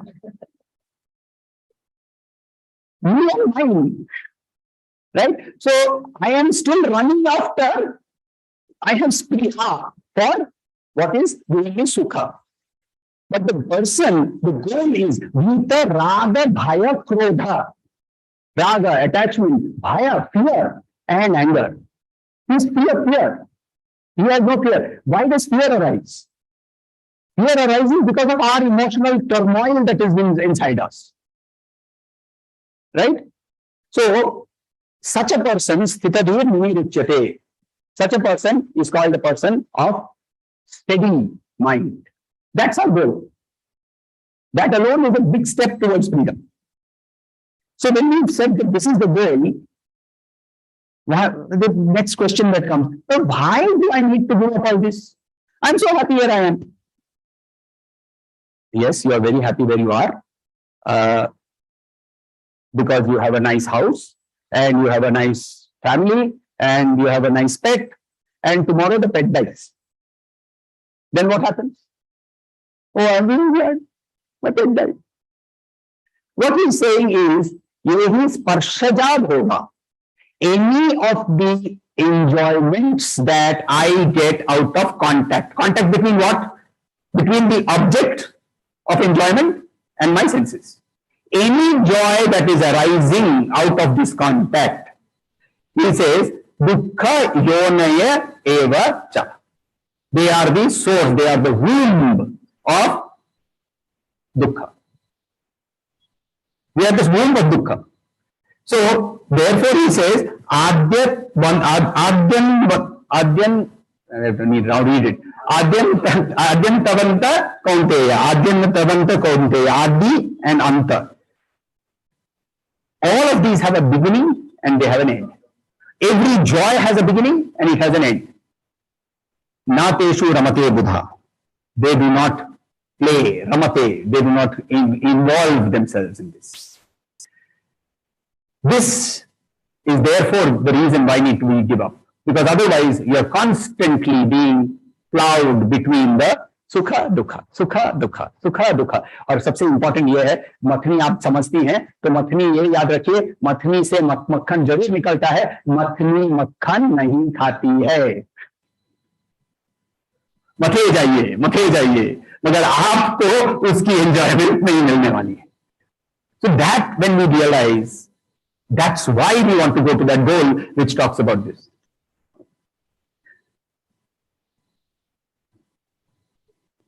क्या हुआ जी?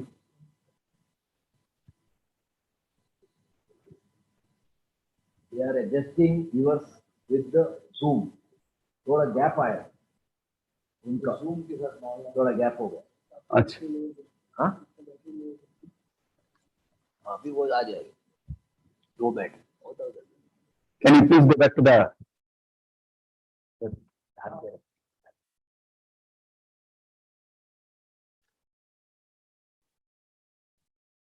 So I have a back, itch on my back. Even though I'm not sitting.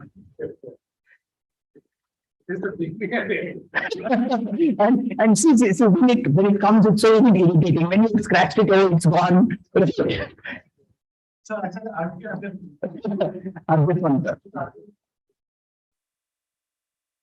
आप छोड़ दीजिए, मैं ले जाता हूँ आगे।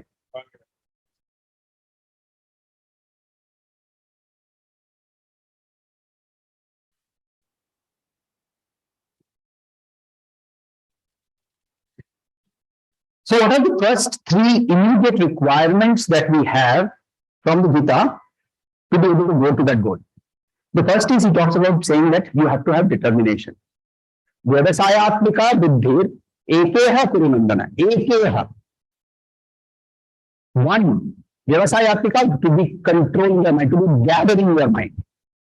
So having gathered my mind, bahushaka yanantascha, those whose minds are all floating all over, whose minds have got diverted into different things. They say, you see, we can be multitasking. I mean, I'm sure some of you have done reading on multitasking and you know that you can't really multitask, right? All you're doing is shifting your focus from one job to the other at every point of time. You cannot multitask. And in any case, so this is, the women are slowly getting dwindling in numbers, but then as a compliment to all of you and the ladies here, men can not multitask at all, women can. And that's because somewhat, because right, as an evolutionary process, you looked after the child and you did cooking and you cleaned the house and you did all of it together. And our job was very simple. When the mammoth is running towards you, focus there and kill it. उस समय यदि मैं आपको बोलूं, sir देखिए कितने सुंदर फूल हैं, वो भाला उठा के आप मेरे पर डाल देंगे पहले. So multitasking, in any case we don't multitask, our brains don't function that way. What he says is, don't divert your energies into multiple things. Now, remove all this and say, this is my goal. Let's say that this is a sales guy and he has a sales guy, and the sales guy has a goal and he set a target. Now he is starting to think about, ये target है, फिर वो भी target है, फिर वो भी लेके जाऊंगा, फिर वो करना. He's not going to achieve anything. Now, this is therefore a way of life for all of us, even whether it is in the material world or the spiritual world. The question is very simple. Gita says determination.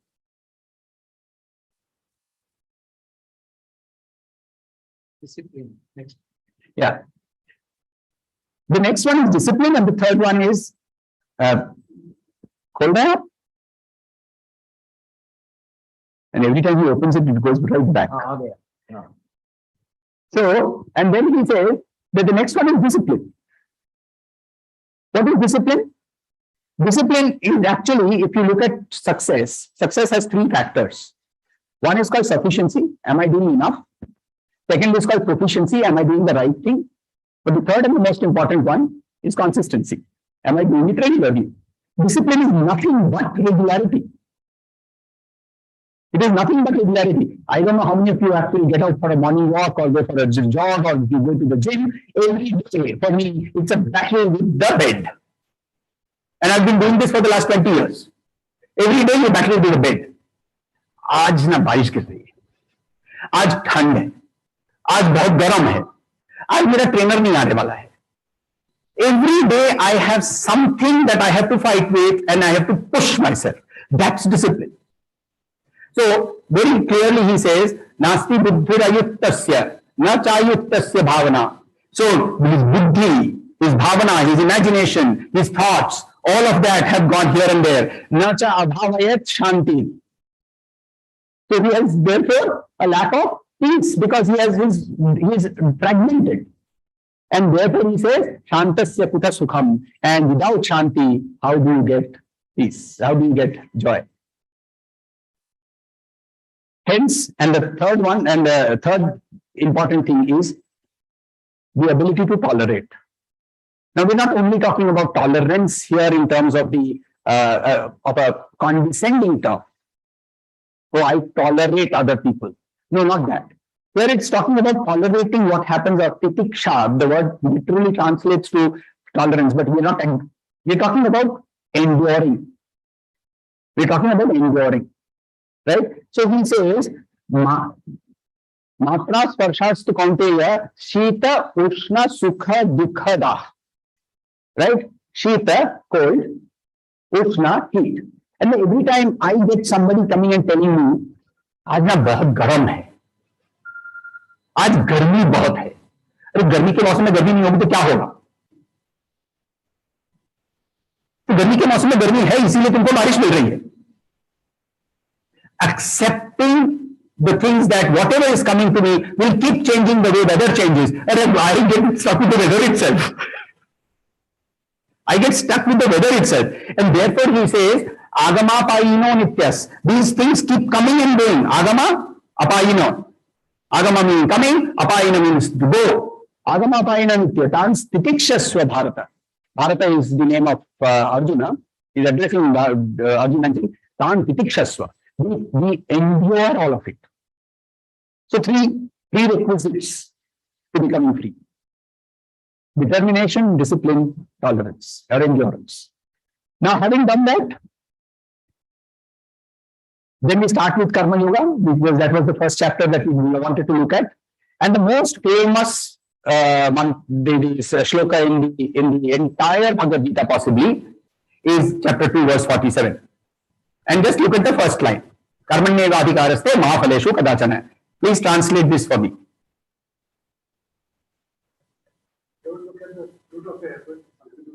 Okay. Do what you have to do without. Okay हाँ जी बोलिए, जोर से बोलिए. हाँ very good. पेड़ भी उसके अंदर में जब बीज होता है तो उसको इच्छा है कि प्रोपगेशन हो, और वो एक लोअर लेवल ऑफ कॉन्शियसनेस है. मैं यदि मनुष्य हूं, 84 लाख योनियों को पार करके मैं मनुष्य बना हूं, तो मैं कैसे छोड़ दूं फल की इच्छा? So he's not talking about that at all. It's been, I mean, I actually would say that when I meet that guy who translated this and made it popular, कर्म किए जा फल की इच्छा चिंता मत कर. That isn't the translation. How many of you go to government offices?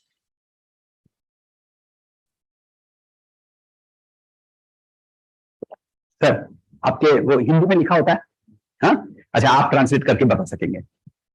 Accounts controller translate कीजिए. हाँ, लेखा अधिकारी, वेरी गुड. लेखा अधिकारी, लेखा इज अकाउंट्स, लेखा अधिकारी, राइट. फाइनेंस कंट्रोलर, वित्त अधिकारी, राइट. कमर्शियल कंट्रोलर, वाणिज्य अधिकारी. अधिकारी, व्हाट इज अधिकारी? नहीं, अधिकारी हम ट्रांसलेट कीजिए. नो, अभी ट्रांसलेट कर रहे हैं ना, दैट ट्रांसलेट. कंट्रोलर, अधिकारी मीन्स कंट्रोलर, अधिकार मीन्स कंट्रोल. अब करिए. You have no control over results. That's all he has said here. What do you have control over? Efforts. Dr. Ramcharan took a whole book on that. On this input management. Input management. And we have no control over results. Let's take a farming example just to make it very simple. You've chosen sufficiency, right? You've got the best, you've got the right amount of seeds, you've scattered them, you've done proficiency, you've plowed it the right way, you've fertilized it with the right fertilizers, you've put in all the right irrigation, you set up your with the discipline and consistency, you stood there right through to जब धान पक रहा था तो वो मिल गया कि खा नहीं जाए उसके लिए दूसरे पहला दिया. जिस दिन काटने वाला था कोजागरी पूर्णिमा के पहले वाले दिन, there was a hailstorm. To the best of your efforts, all you are doing is increasing the probability of success. But what he is saying is important in the second line. Ma karma pada hetu ma te sangostva karmani. He says that don't get stuck with only the result. Now, मुझे तो अभी वो incentive में क्या दिया था, मालदीव्स जाना था. मालदीव्स. अरे मालदीव्स जाने के लिए पहले prospect list, suspect list, prospect list, telephone call, appointment, need analysis. कहाँ जाएंगे सर? ये मालदीव्स रिजल्ट के ऊपर बैठा हुआ है. और जब देखिए मालदीव्स नहीं है तो क्या करेगा? मालदीव्स नहीं हुआ. The effort, and he is very clear. In verse 50, he says, just the last three letters. Yoga karmasu kaushalam. Kaushalam, excellence in action. When I do sales training, I tell people, I just want you to do this much for me. When you go and lie down at bed at night, just tell yourself, today I did my best. And you do that honestly with yourself. Then तुम सचमुच में वो अपने आप को बोल सकते हो कि today I did my best. You know that the results will start happening. Why? Because you change the probabilities, right? The whole of Karma Yoga, of how I do action, is encompassed in just these two verses. I mean, there's a whole lot of study there. Right?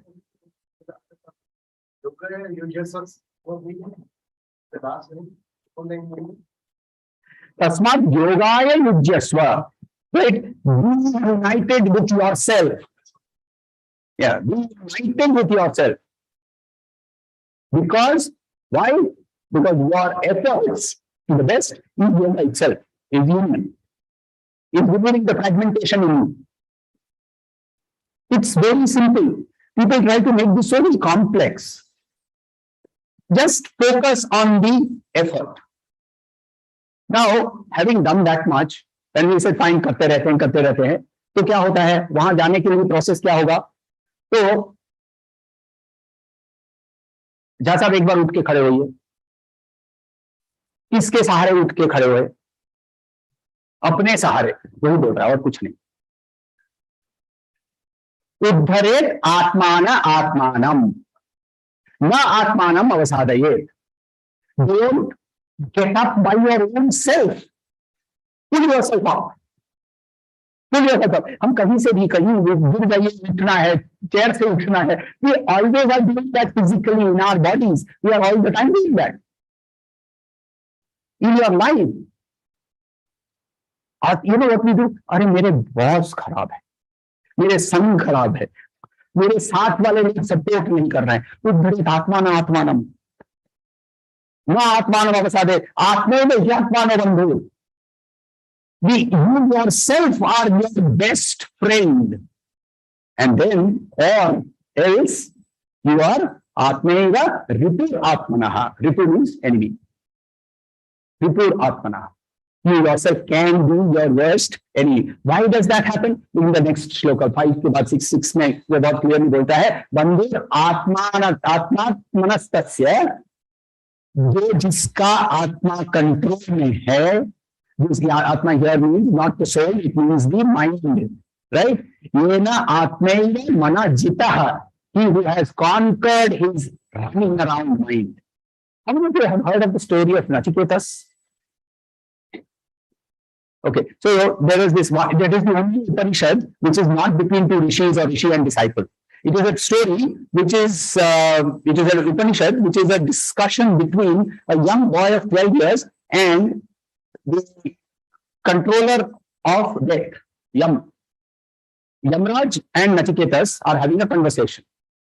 And Nachiketas reaches Yamraj because he sees his father doing a Vajasravas, doing a Vajpeya Homa. Vajpeya Homa was a very important homa at that point of time, where you gave up all their possessions, including the clothes that you wore. And there would be somebody, a friend of yours, who would bring a piece of cloth to cover yourself after the whole thing. And you begin your life from scratch. 5 days before the Havan was to take place, Vajasravas takes all his good cows and his good bulls and goes to his father-in-law. He says, you keep them. Right? He takes all the jewelry that is there in the house and he goes and gives it to his friend's wife and says, you keep it. Knowing fully well that after that, this will all come back. The son sees this. And when he is giving away all the old and decrepit cows, he gets very irritated and he comes and says, Dad, who are you giving me to? Yeah. So he says, थोड़ी देर के बाद और भी बुरी गायें और भी निकल रही है और जितनी जा रहा है और भी बुरी हो रही है वो. Dad, who are you giving me to? I'm a possession also. Next time I'm gonna ठाक से थप्पड़ मारूंगा. तीसरी बार कहता है, बोलता है, Dad, मैं भी possession हूँ.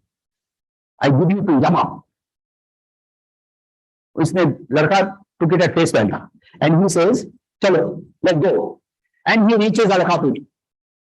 Now when he reaches Alakapuri, उस समय pandemic चल रहा था, तो यमराज बहुत busy थे. तो 3 दिन के लिए वो आए नहीं. तो 3 दिन के बाद पैंडेमिक थोड़ा कम हुआ तो यमराज पहुंचे. अरे स्नातक बेचारा बच्चा ब्रह्मचारी बैठा हुआ है 3 दिन से, 3 तुम मेरे पास वरदान मांग लो, 3 वरदान मांग लो. Look at this boy's emotional maturity.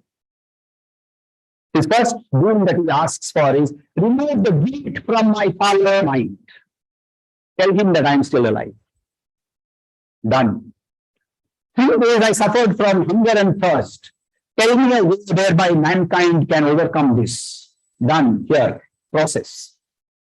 And then he says, now tell me, some people say there is something that happens after life. Some people say some things don't happen. Nothing happens after the body dies. What really happens? And one now says, wow, this is a question I didn't expect. So he says, like, let me do something. When you grow up, you require a lot of things to be around you. Here are some beautiful horses. Here are some beautiful elephants. Why did you take them? Look at this question. And Nachiketa roars and says, Vahaivatavashwahasti. Keep your elephants and your horses. I don't need them. Give me the answer to that question.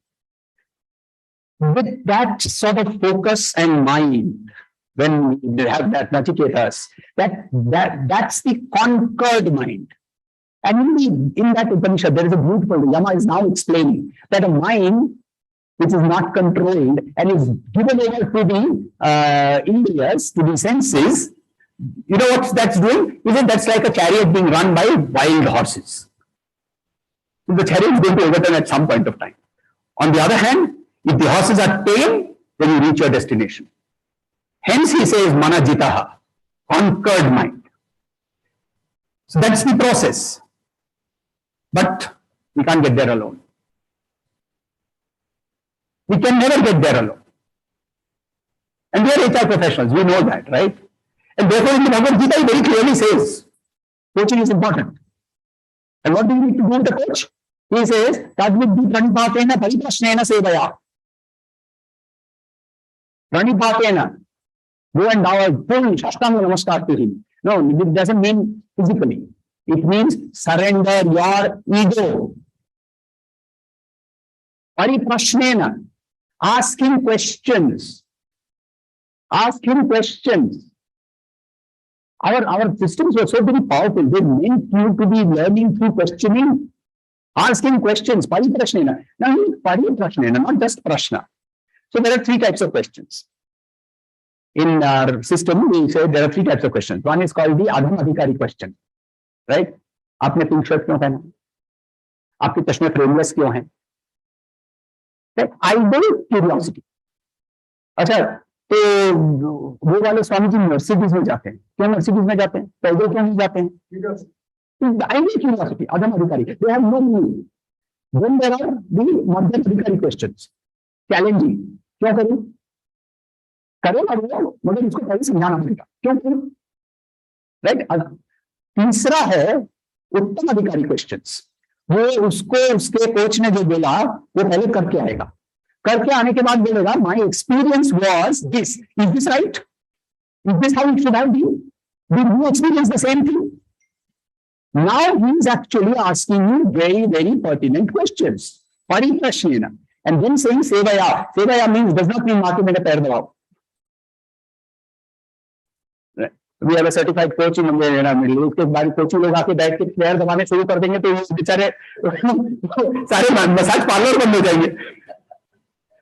तो सेवया means to be able to do what the coach has told you to do without by following it to that letter.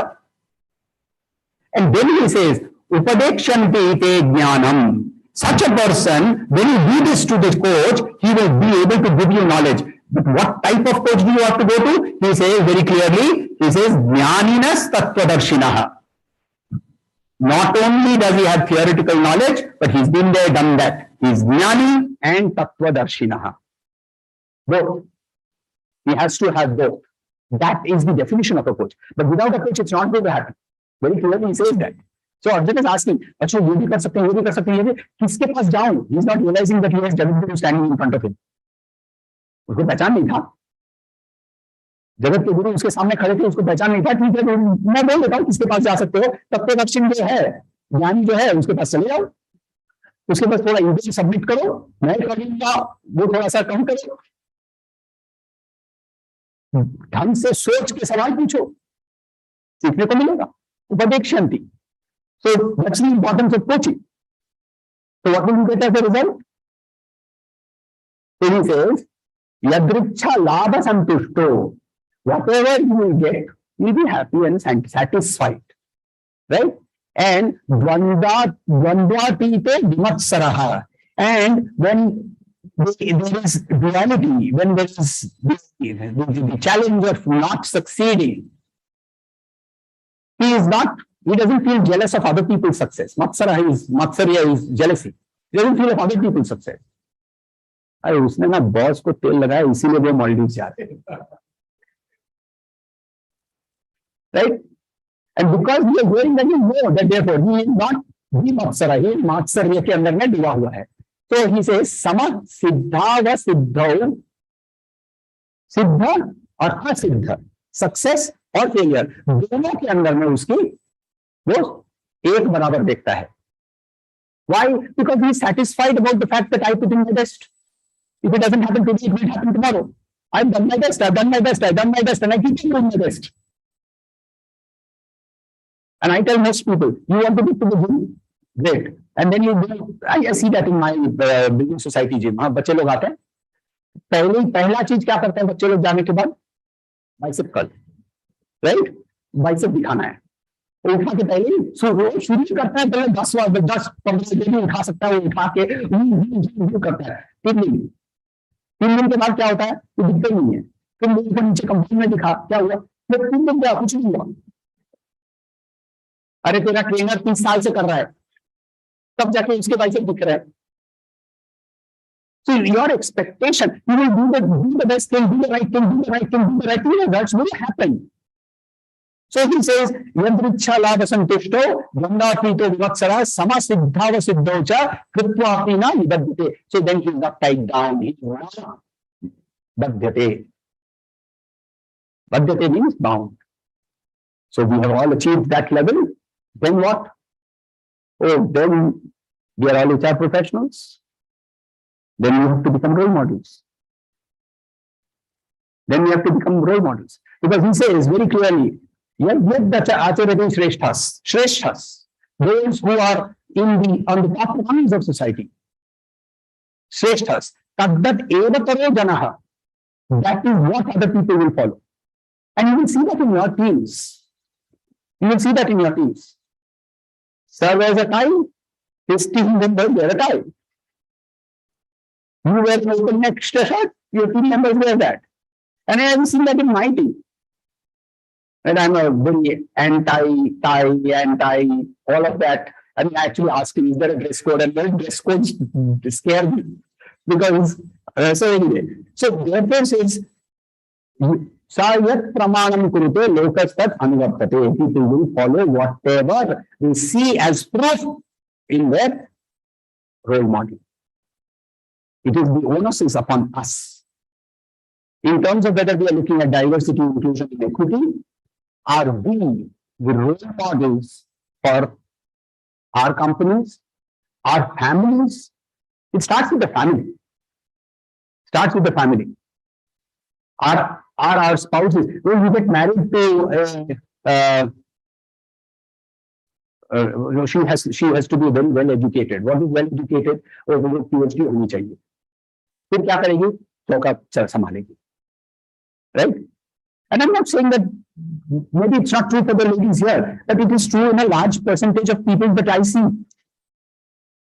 पढ़ी लिखी औरत चाहिए घर पर, क्या किसके लिए चौका चलाने के लिए? पढ़े लिखे नहीं चाहिए फिर ना, अच्छे रसोई करने वाली चाहिए. Your definitions have got skewed. So it starts with the family. Are we bringing in diversity? Are we bringing in inclusion? Are we bringing in equity in our families? Are we the role models? And then it extends to our society, immediate society, and to our companies, and therefore to the world at large. That is the way of life that I see for us. Questions, please. वो हमारा एक question था जी. कभी हमारा ऐसा भगवद गीता उपनिषद कभी है ना, बाहर लोग ने कॉपी करते हैं और उन्होंने उनका बुक सब में लिखता है. नॉट दैट इंडियन लिटरेचर और Indian things are not there, but I find all the management books are talk on this subject internationally, and I think in a way that no our knowledge and our, as you rightly said, अभी बहुत सारा अभी नहीं है. So it doesn't, it means that there have been some takeaway from here. So I'm happy about that they are taking it and taking it. इधर इतना awareness भी नहीं आया. And at least it's coming back again as marketing. ना योगा तो हम लोग के साथ बहुत दिन से था. जब तक इंटरनेशनल योगा डे नहीं हुआ तब तक वो योगा नहीं कराता था। वो जब योग से योगा हो गया तब योगा के फिर वो एक पदार्पण करने लगे। तब तक उसको बोलते हैं क्या कर रहा है। तो ठीक है, society changes, we have to accept that. But what is good is at least they are investing that much, right? There is this person called Arthur Avalon. He's actually a Britisher, and Arthur Avalon is his pen name, and he is the only person who has translated all the existent agamas into English. Now, if he had not done that, you or I have the ability to sit down and read it in Sanskrit and able to understand what is happening. I actually give them credit more than the fact that they're taking away something from us. Yeah, of course it's a service. It's a huge service. It's a huge. Graduates are not able to read proper Sanskrit. देखा मैंने। And surprise, very nice. देखा है मैंने। संस्कृत महाविद्यालय में किसी घर में की, तो मतलब तुम्हारा स्टूडेंट को मतलब उसको पढ़ने को नहीं, घर को नहीं आता तो उनको क्या है? अभी कॉलेज में सब है ना, आपको वही विनोद जी आपको ही बात है, सबको बोलते हैं आप दूसरा लैंग्वेज तो हिंदी लेंगे, दूसरा सब्जेक्ट लेंगे, बट आपका संस्कृत नहीं लेते हो। वो संस्कृत उसके लिए हम लोग भी जिम्मेदार है। See, when I say ना, we ourselves are responsible for this. Sanskrit structure, each word. So it is the only language in which your tongue will go into all possible positions that it can for creating sound. It is a phonetic language. So, and Sanskrit actually is a created language. Sanskrita means that which is created. It is not a natural language. What was natural is called Prakrita. So Sanskrit is a created language and it's been created with a lot of thought, a lot of methodology went into creating a language. I can imagine like somebody writing COBOL, right? It's a language. Right? ASCII. It's a created language. With the created languages, there's a lot of thought, a lot of people get together, they put their scientific knowledge into place, and then they are going to create. They use all this Nivanda, all of that Siksha, all of that to create that language. So because the original texts of Rigveda are not in Sanskrit, it's quasi Sanskrit. There are a lot of words there which are not actually in the Sanskrit glossary. आपका 5 minute का meditation है। If everybody wants, we can do that. Okay. Tired हो गए, अब बैठिए, chair रखिए। No chair for me. Okay. You have no control, then you'll be relaxed after this. That's not my area. I will do my best. I will do my best. I have zero control over the results. Okay. Ideally, if you can take your shoes off, Yes, yes. and if you're wearing glasses, you can take off your glasses also. Generally, they tend to irritate. When you start going to closing your eyes, you become conscious. चश्मा भी पहना है। तो मैं तो घड़ी वड़ी भी खुलवाता हूँ, यहाँ नहीं करना जरूरी है, खोल सकेंगे तो ठीक है, नहीं खोलेंगे तो कोई प्रॉब्लम नहीं है। आप मोबाइल लोग देख रहे हैं तो उसको नहीं देखेगा, इसलिए आप सत्य है ना, कोई इसे ये करने का और इधर पता है। There is no slope how to lose attachment to the mobile, right?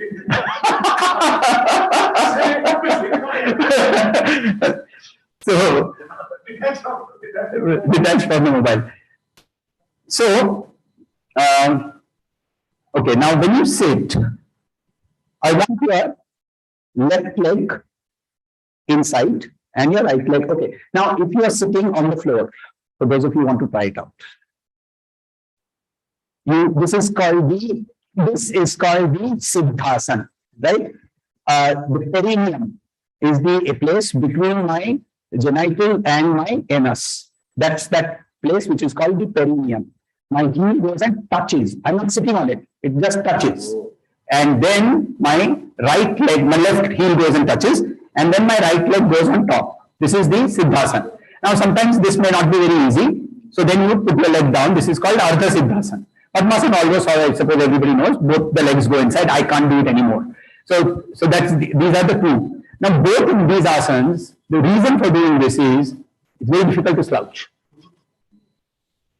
So your back gets straight automatically, especially in this. Your back gets straight automatically.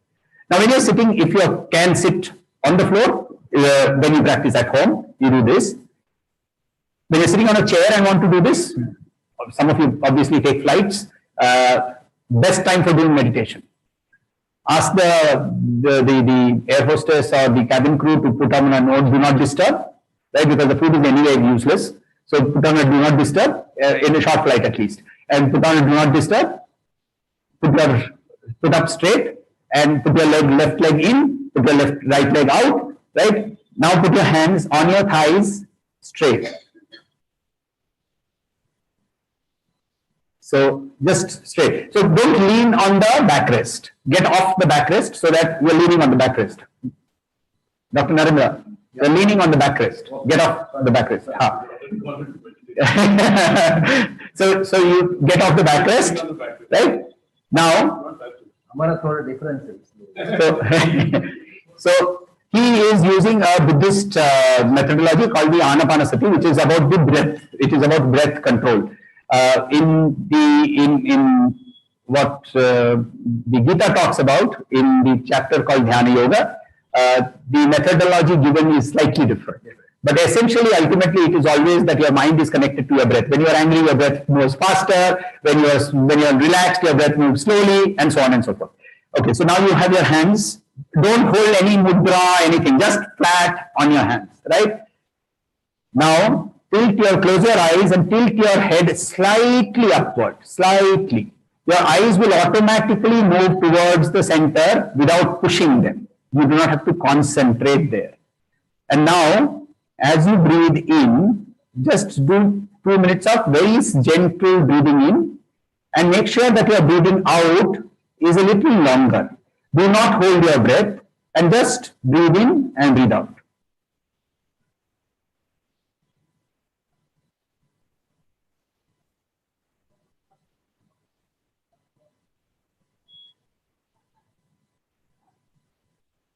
Let your consciousness spread.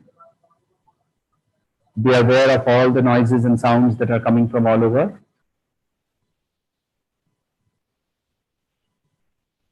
You will hear other people breathe.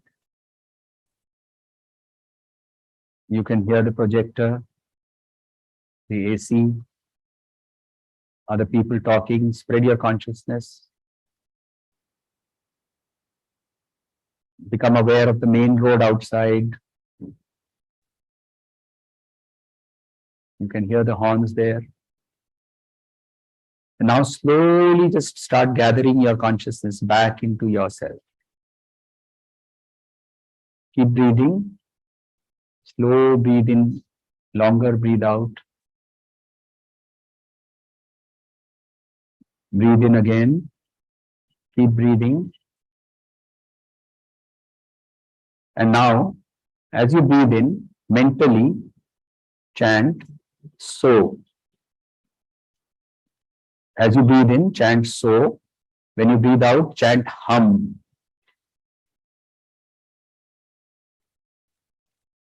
So, hum. Slowly.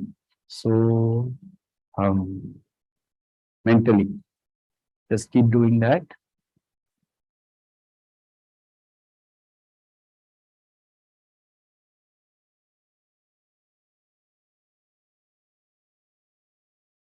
Let your breaths be very deep. Take deep breaths. Keep your concentration on the so, hum. So, hum. So, breathe in, hum, breathe out.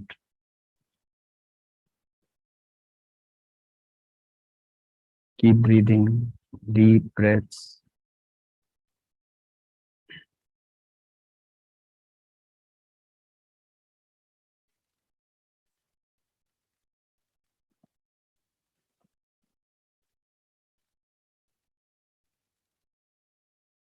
Keep your concentration on the breath.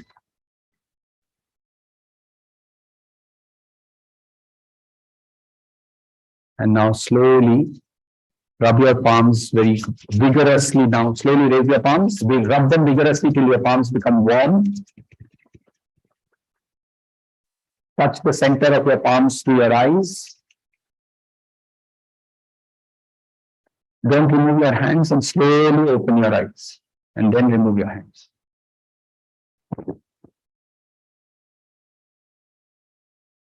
Now, this is what you can practice as long as you can, ideally 45 minutes. When you have reached 45 minutes, then you can go to the next step. Now, what is Soham? Soham, very interesting. The word Soham is actually a culmination of a dialogue. You see, the dialogue begins with the Shishya asking, who am I? Koham. Who am I? Who am I? The Guru takes him through the journey and he learns, you are that. Tatvamasi. So I am that. Yeah. Oh. So who am I? You are I. And that brings us to our first slide. You are that. Really great, sir. It's exactly nearing 6 and आपका इतना humbleness से आप हमको सभी meditation भी किया और आप बैठे हम भी बैठने का था actually साथ में. You honor a big hand to our Dr. Parekh. Thank you, sir. Thank you very much. I request that we have a shop. We are the ex-CNBC and also a great, what we call media specialist. Now he's running his own e-magazine to come and give a rose. Yes. Hello, rose flower. Yeah, please. Yes, sir. And we have to recognize all the way from Chennai he has come. Really good. How do you like, sir? He's come from Chennai. Mumbai. How do you like the program? I think it's a terrific thing actually. As a journalist, for me, I felt like a to me actually. And a lot of miles to go actually. The kind of accounting knowledge we are supposed to do. See, we sponge information like journalists. We go and meet people and like I met him also in one of the programs only. We did in CNBC on financial inclusion. So at that point in time, I'm an expert there. The next day I moved to something else, healthcare awards. I moved to India Risk Management Award. So I'm an expert in everything till at that point in time. But you seem to be permanent. The great advantage we have as a journalist is like a passport to meet all kinds of people. Okay. So I meet one day, let's say I met Dhirubhai Ambani, I met Ratan Tata, I met J.R.D. Tata. Okay. Then you also meet people from the underworld. You also meet politicians. So that makes your life very interesting actually. And I love this profession. Incidentally, I launched my own website. Yes. You use some word I use called oxymoron. Basically, the website is called shortpost.in. And the tagline is the authentic gossip. So that's oxymoron. It's the first website in the country to do on business, politics, entertainment, and sports. I just launched it last year and I keep sending it to him actually and get his feedback. So it's just 200 words. Do log in and see how it is built. Okay? Shortpost.in. And it's called the authentic gossip. Thank you a lot. As per the promise you came here, we are grateful to you. Well, you had to come actually. Thank you very much. Yeah, please. Sir, just one. Yeah, flower. Yeah. Thank you. My pleasure, sir. My pleasure. Yeah. Yes, of course. So we are coming to anything such a good thing should come to a final end. And I am hopeful all of you have really enjoyed the contents of today's various speakers, building robust and sustainable human capital and diversity, equity, inclusion. Both these subjects are related and we are all moving in that towards direction of the sustainable goals and ESG. And we had all the speakers, as per the promise, they were all available. A few only on the virtual. And I'm very glad even our initial first inaugurator, Dr. Raja Sharma, remained even up to the continuous up to now. So that shows that we had the goodwill and support of all such learned speakers. It is not difficult actually. It is so not easy to get such a very esteemed speakers to our small endeavor, but all of us are involved in the major task of imparting knowledge, and so that the other side also can learn. And it will be again that if we were able to reach out to them and they practice some of those in their own organization, in their own self, and also have the bringing all the limitations and getting a great leader for India, which is required. So once again, I thank all of them. I also thank Jing HR. All of you are aware that give a big hand to the entire team of Jing HR from the Mr. Sanjay Kamath. Then, yeah, please stand. Come here, one for photo. Yes, Jing HR team. And come here. Yeah, Rahul. Yeah, yes. And I wanted actually Krishnan Kant Tomar, also from Delhi, has come all the way. Please come up by. एक photo निकालेंगे आपका साथ. Because without their support, we would not have had this type of bigger program. Otherwise, it would have been a virtual. But here there is the benefit of hybrid, and all of them did very well, and their program also, all the products are good. And I request each one of you take a forward some of their program, which will be very useful to all your organization in that way of HR ecospace. Thank you very much. Very nice. Yes. And we are also very grateful to our banking frontier, and that both of them, I think Ramesh, Sushant and Manoj Agarwal had come, and Babu Nair, come, both of you come. And we are always a collaboration, N-cube collaboration. So in a way, we are in that space, we collaborate. And also that's why at the last night I asked them, both of them have come. Where is the photographer ji? Arey, photo nikaliye na, हमारे young इनका photo निकालना मांगता है ना.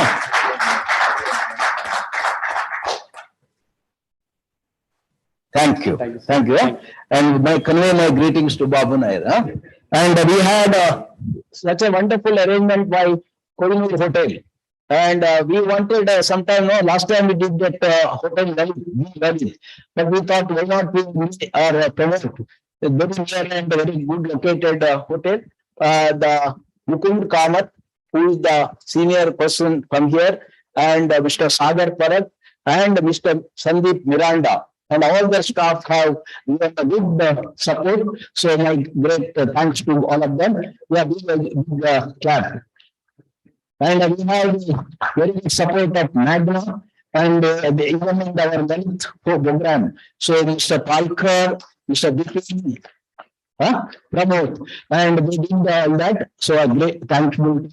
Then we have the Zoom support by Yegan Logistics, Mr. Praveen and Rakshita Ray. So with the combination of all of you and mainly from all the audience.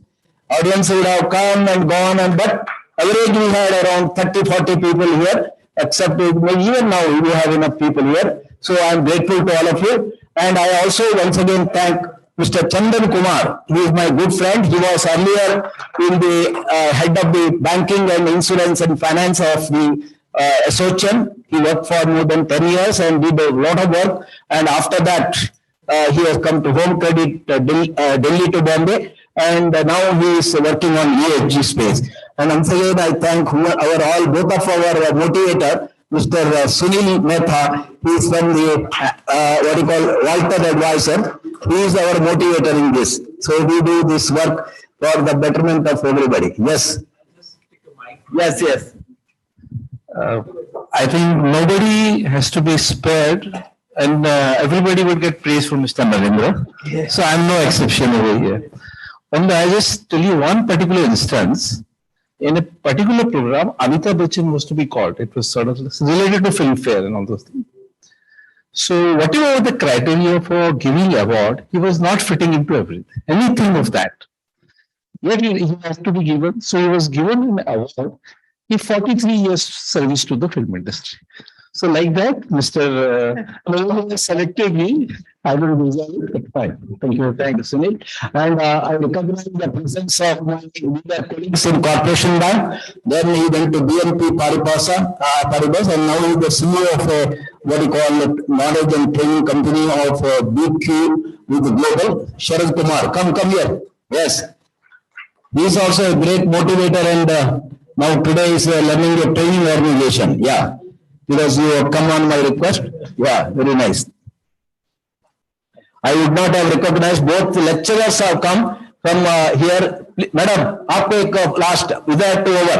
We have a lot of people, but at least Vinod Jaji, आइए. Yes, yes, because we have to recognize who remained from morning to आइए.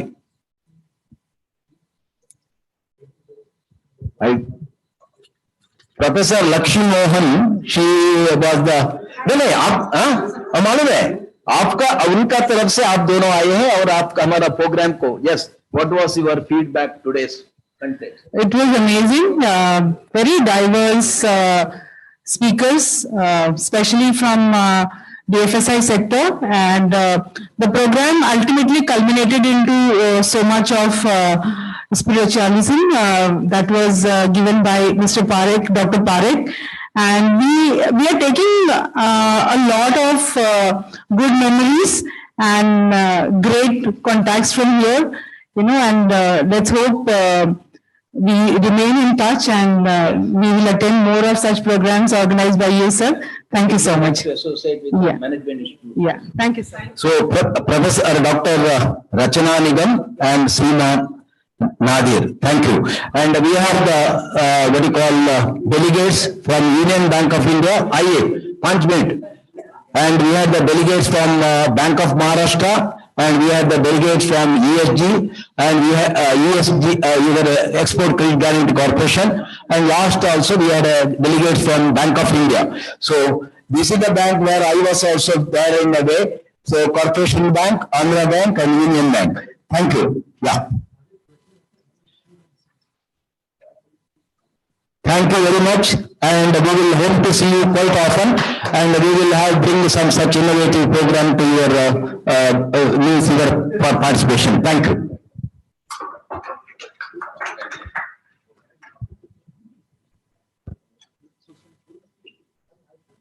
Sir excuse me sir आपका card मेरा card वो सामने आपको दिया था वो मेरा उधर लोग था ना उधर दिया था इधर मेरे पास नहीं रखा है इधर है वो एक उनको कार्ड थैंक यू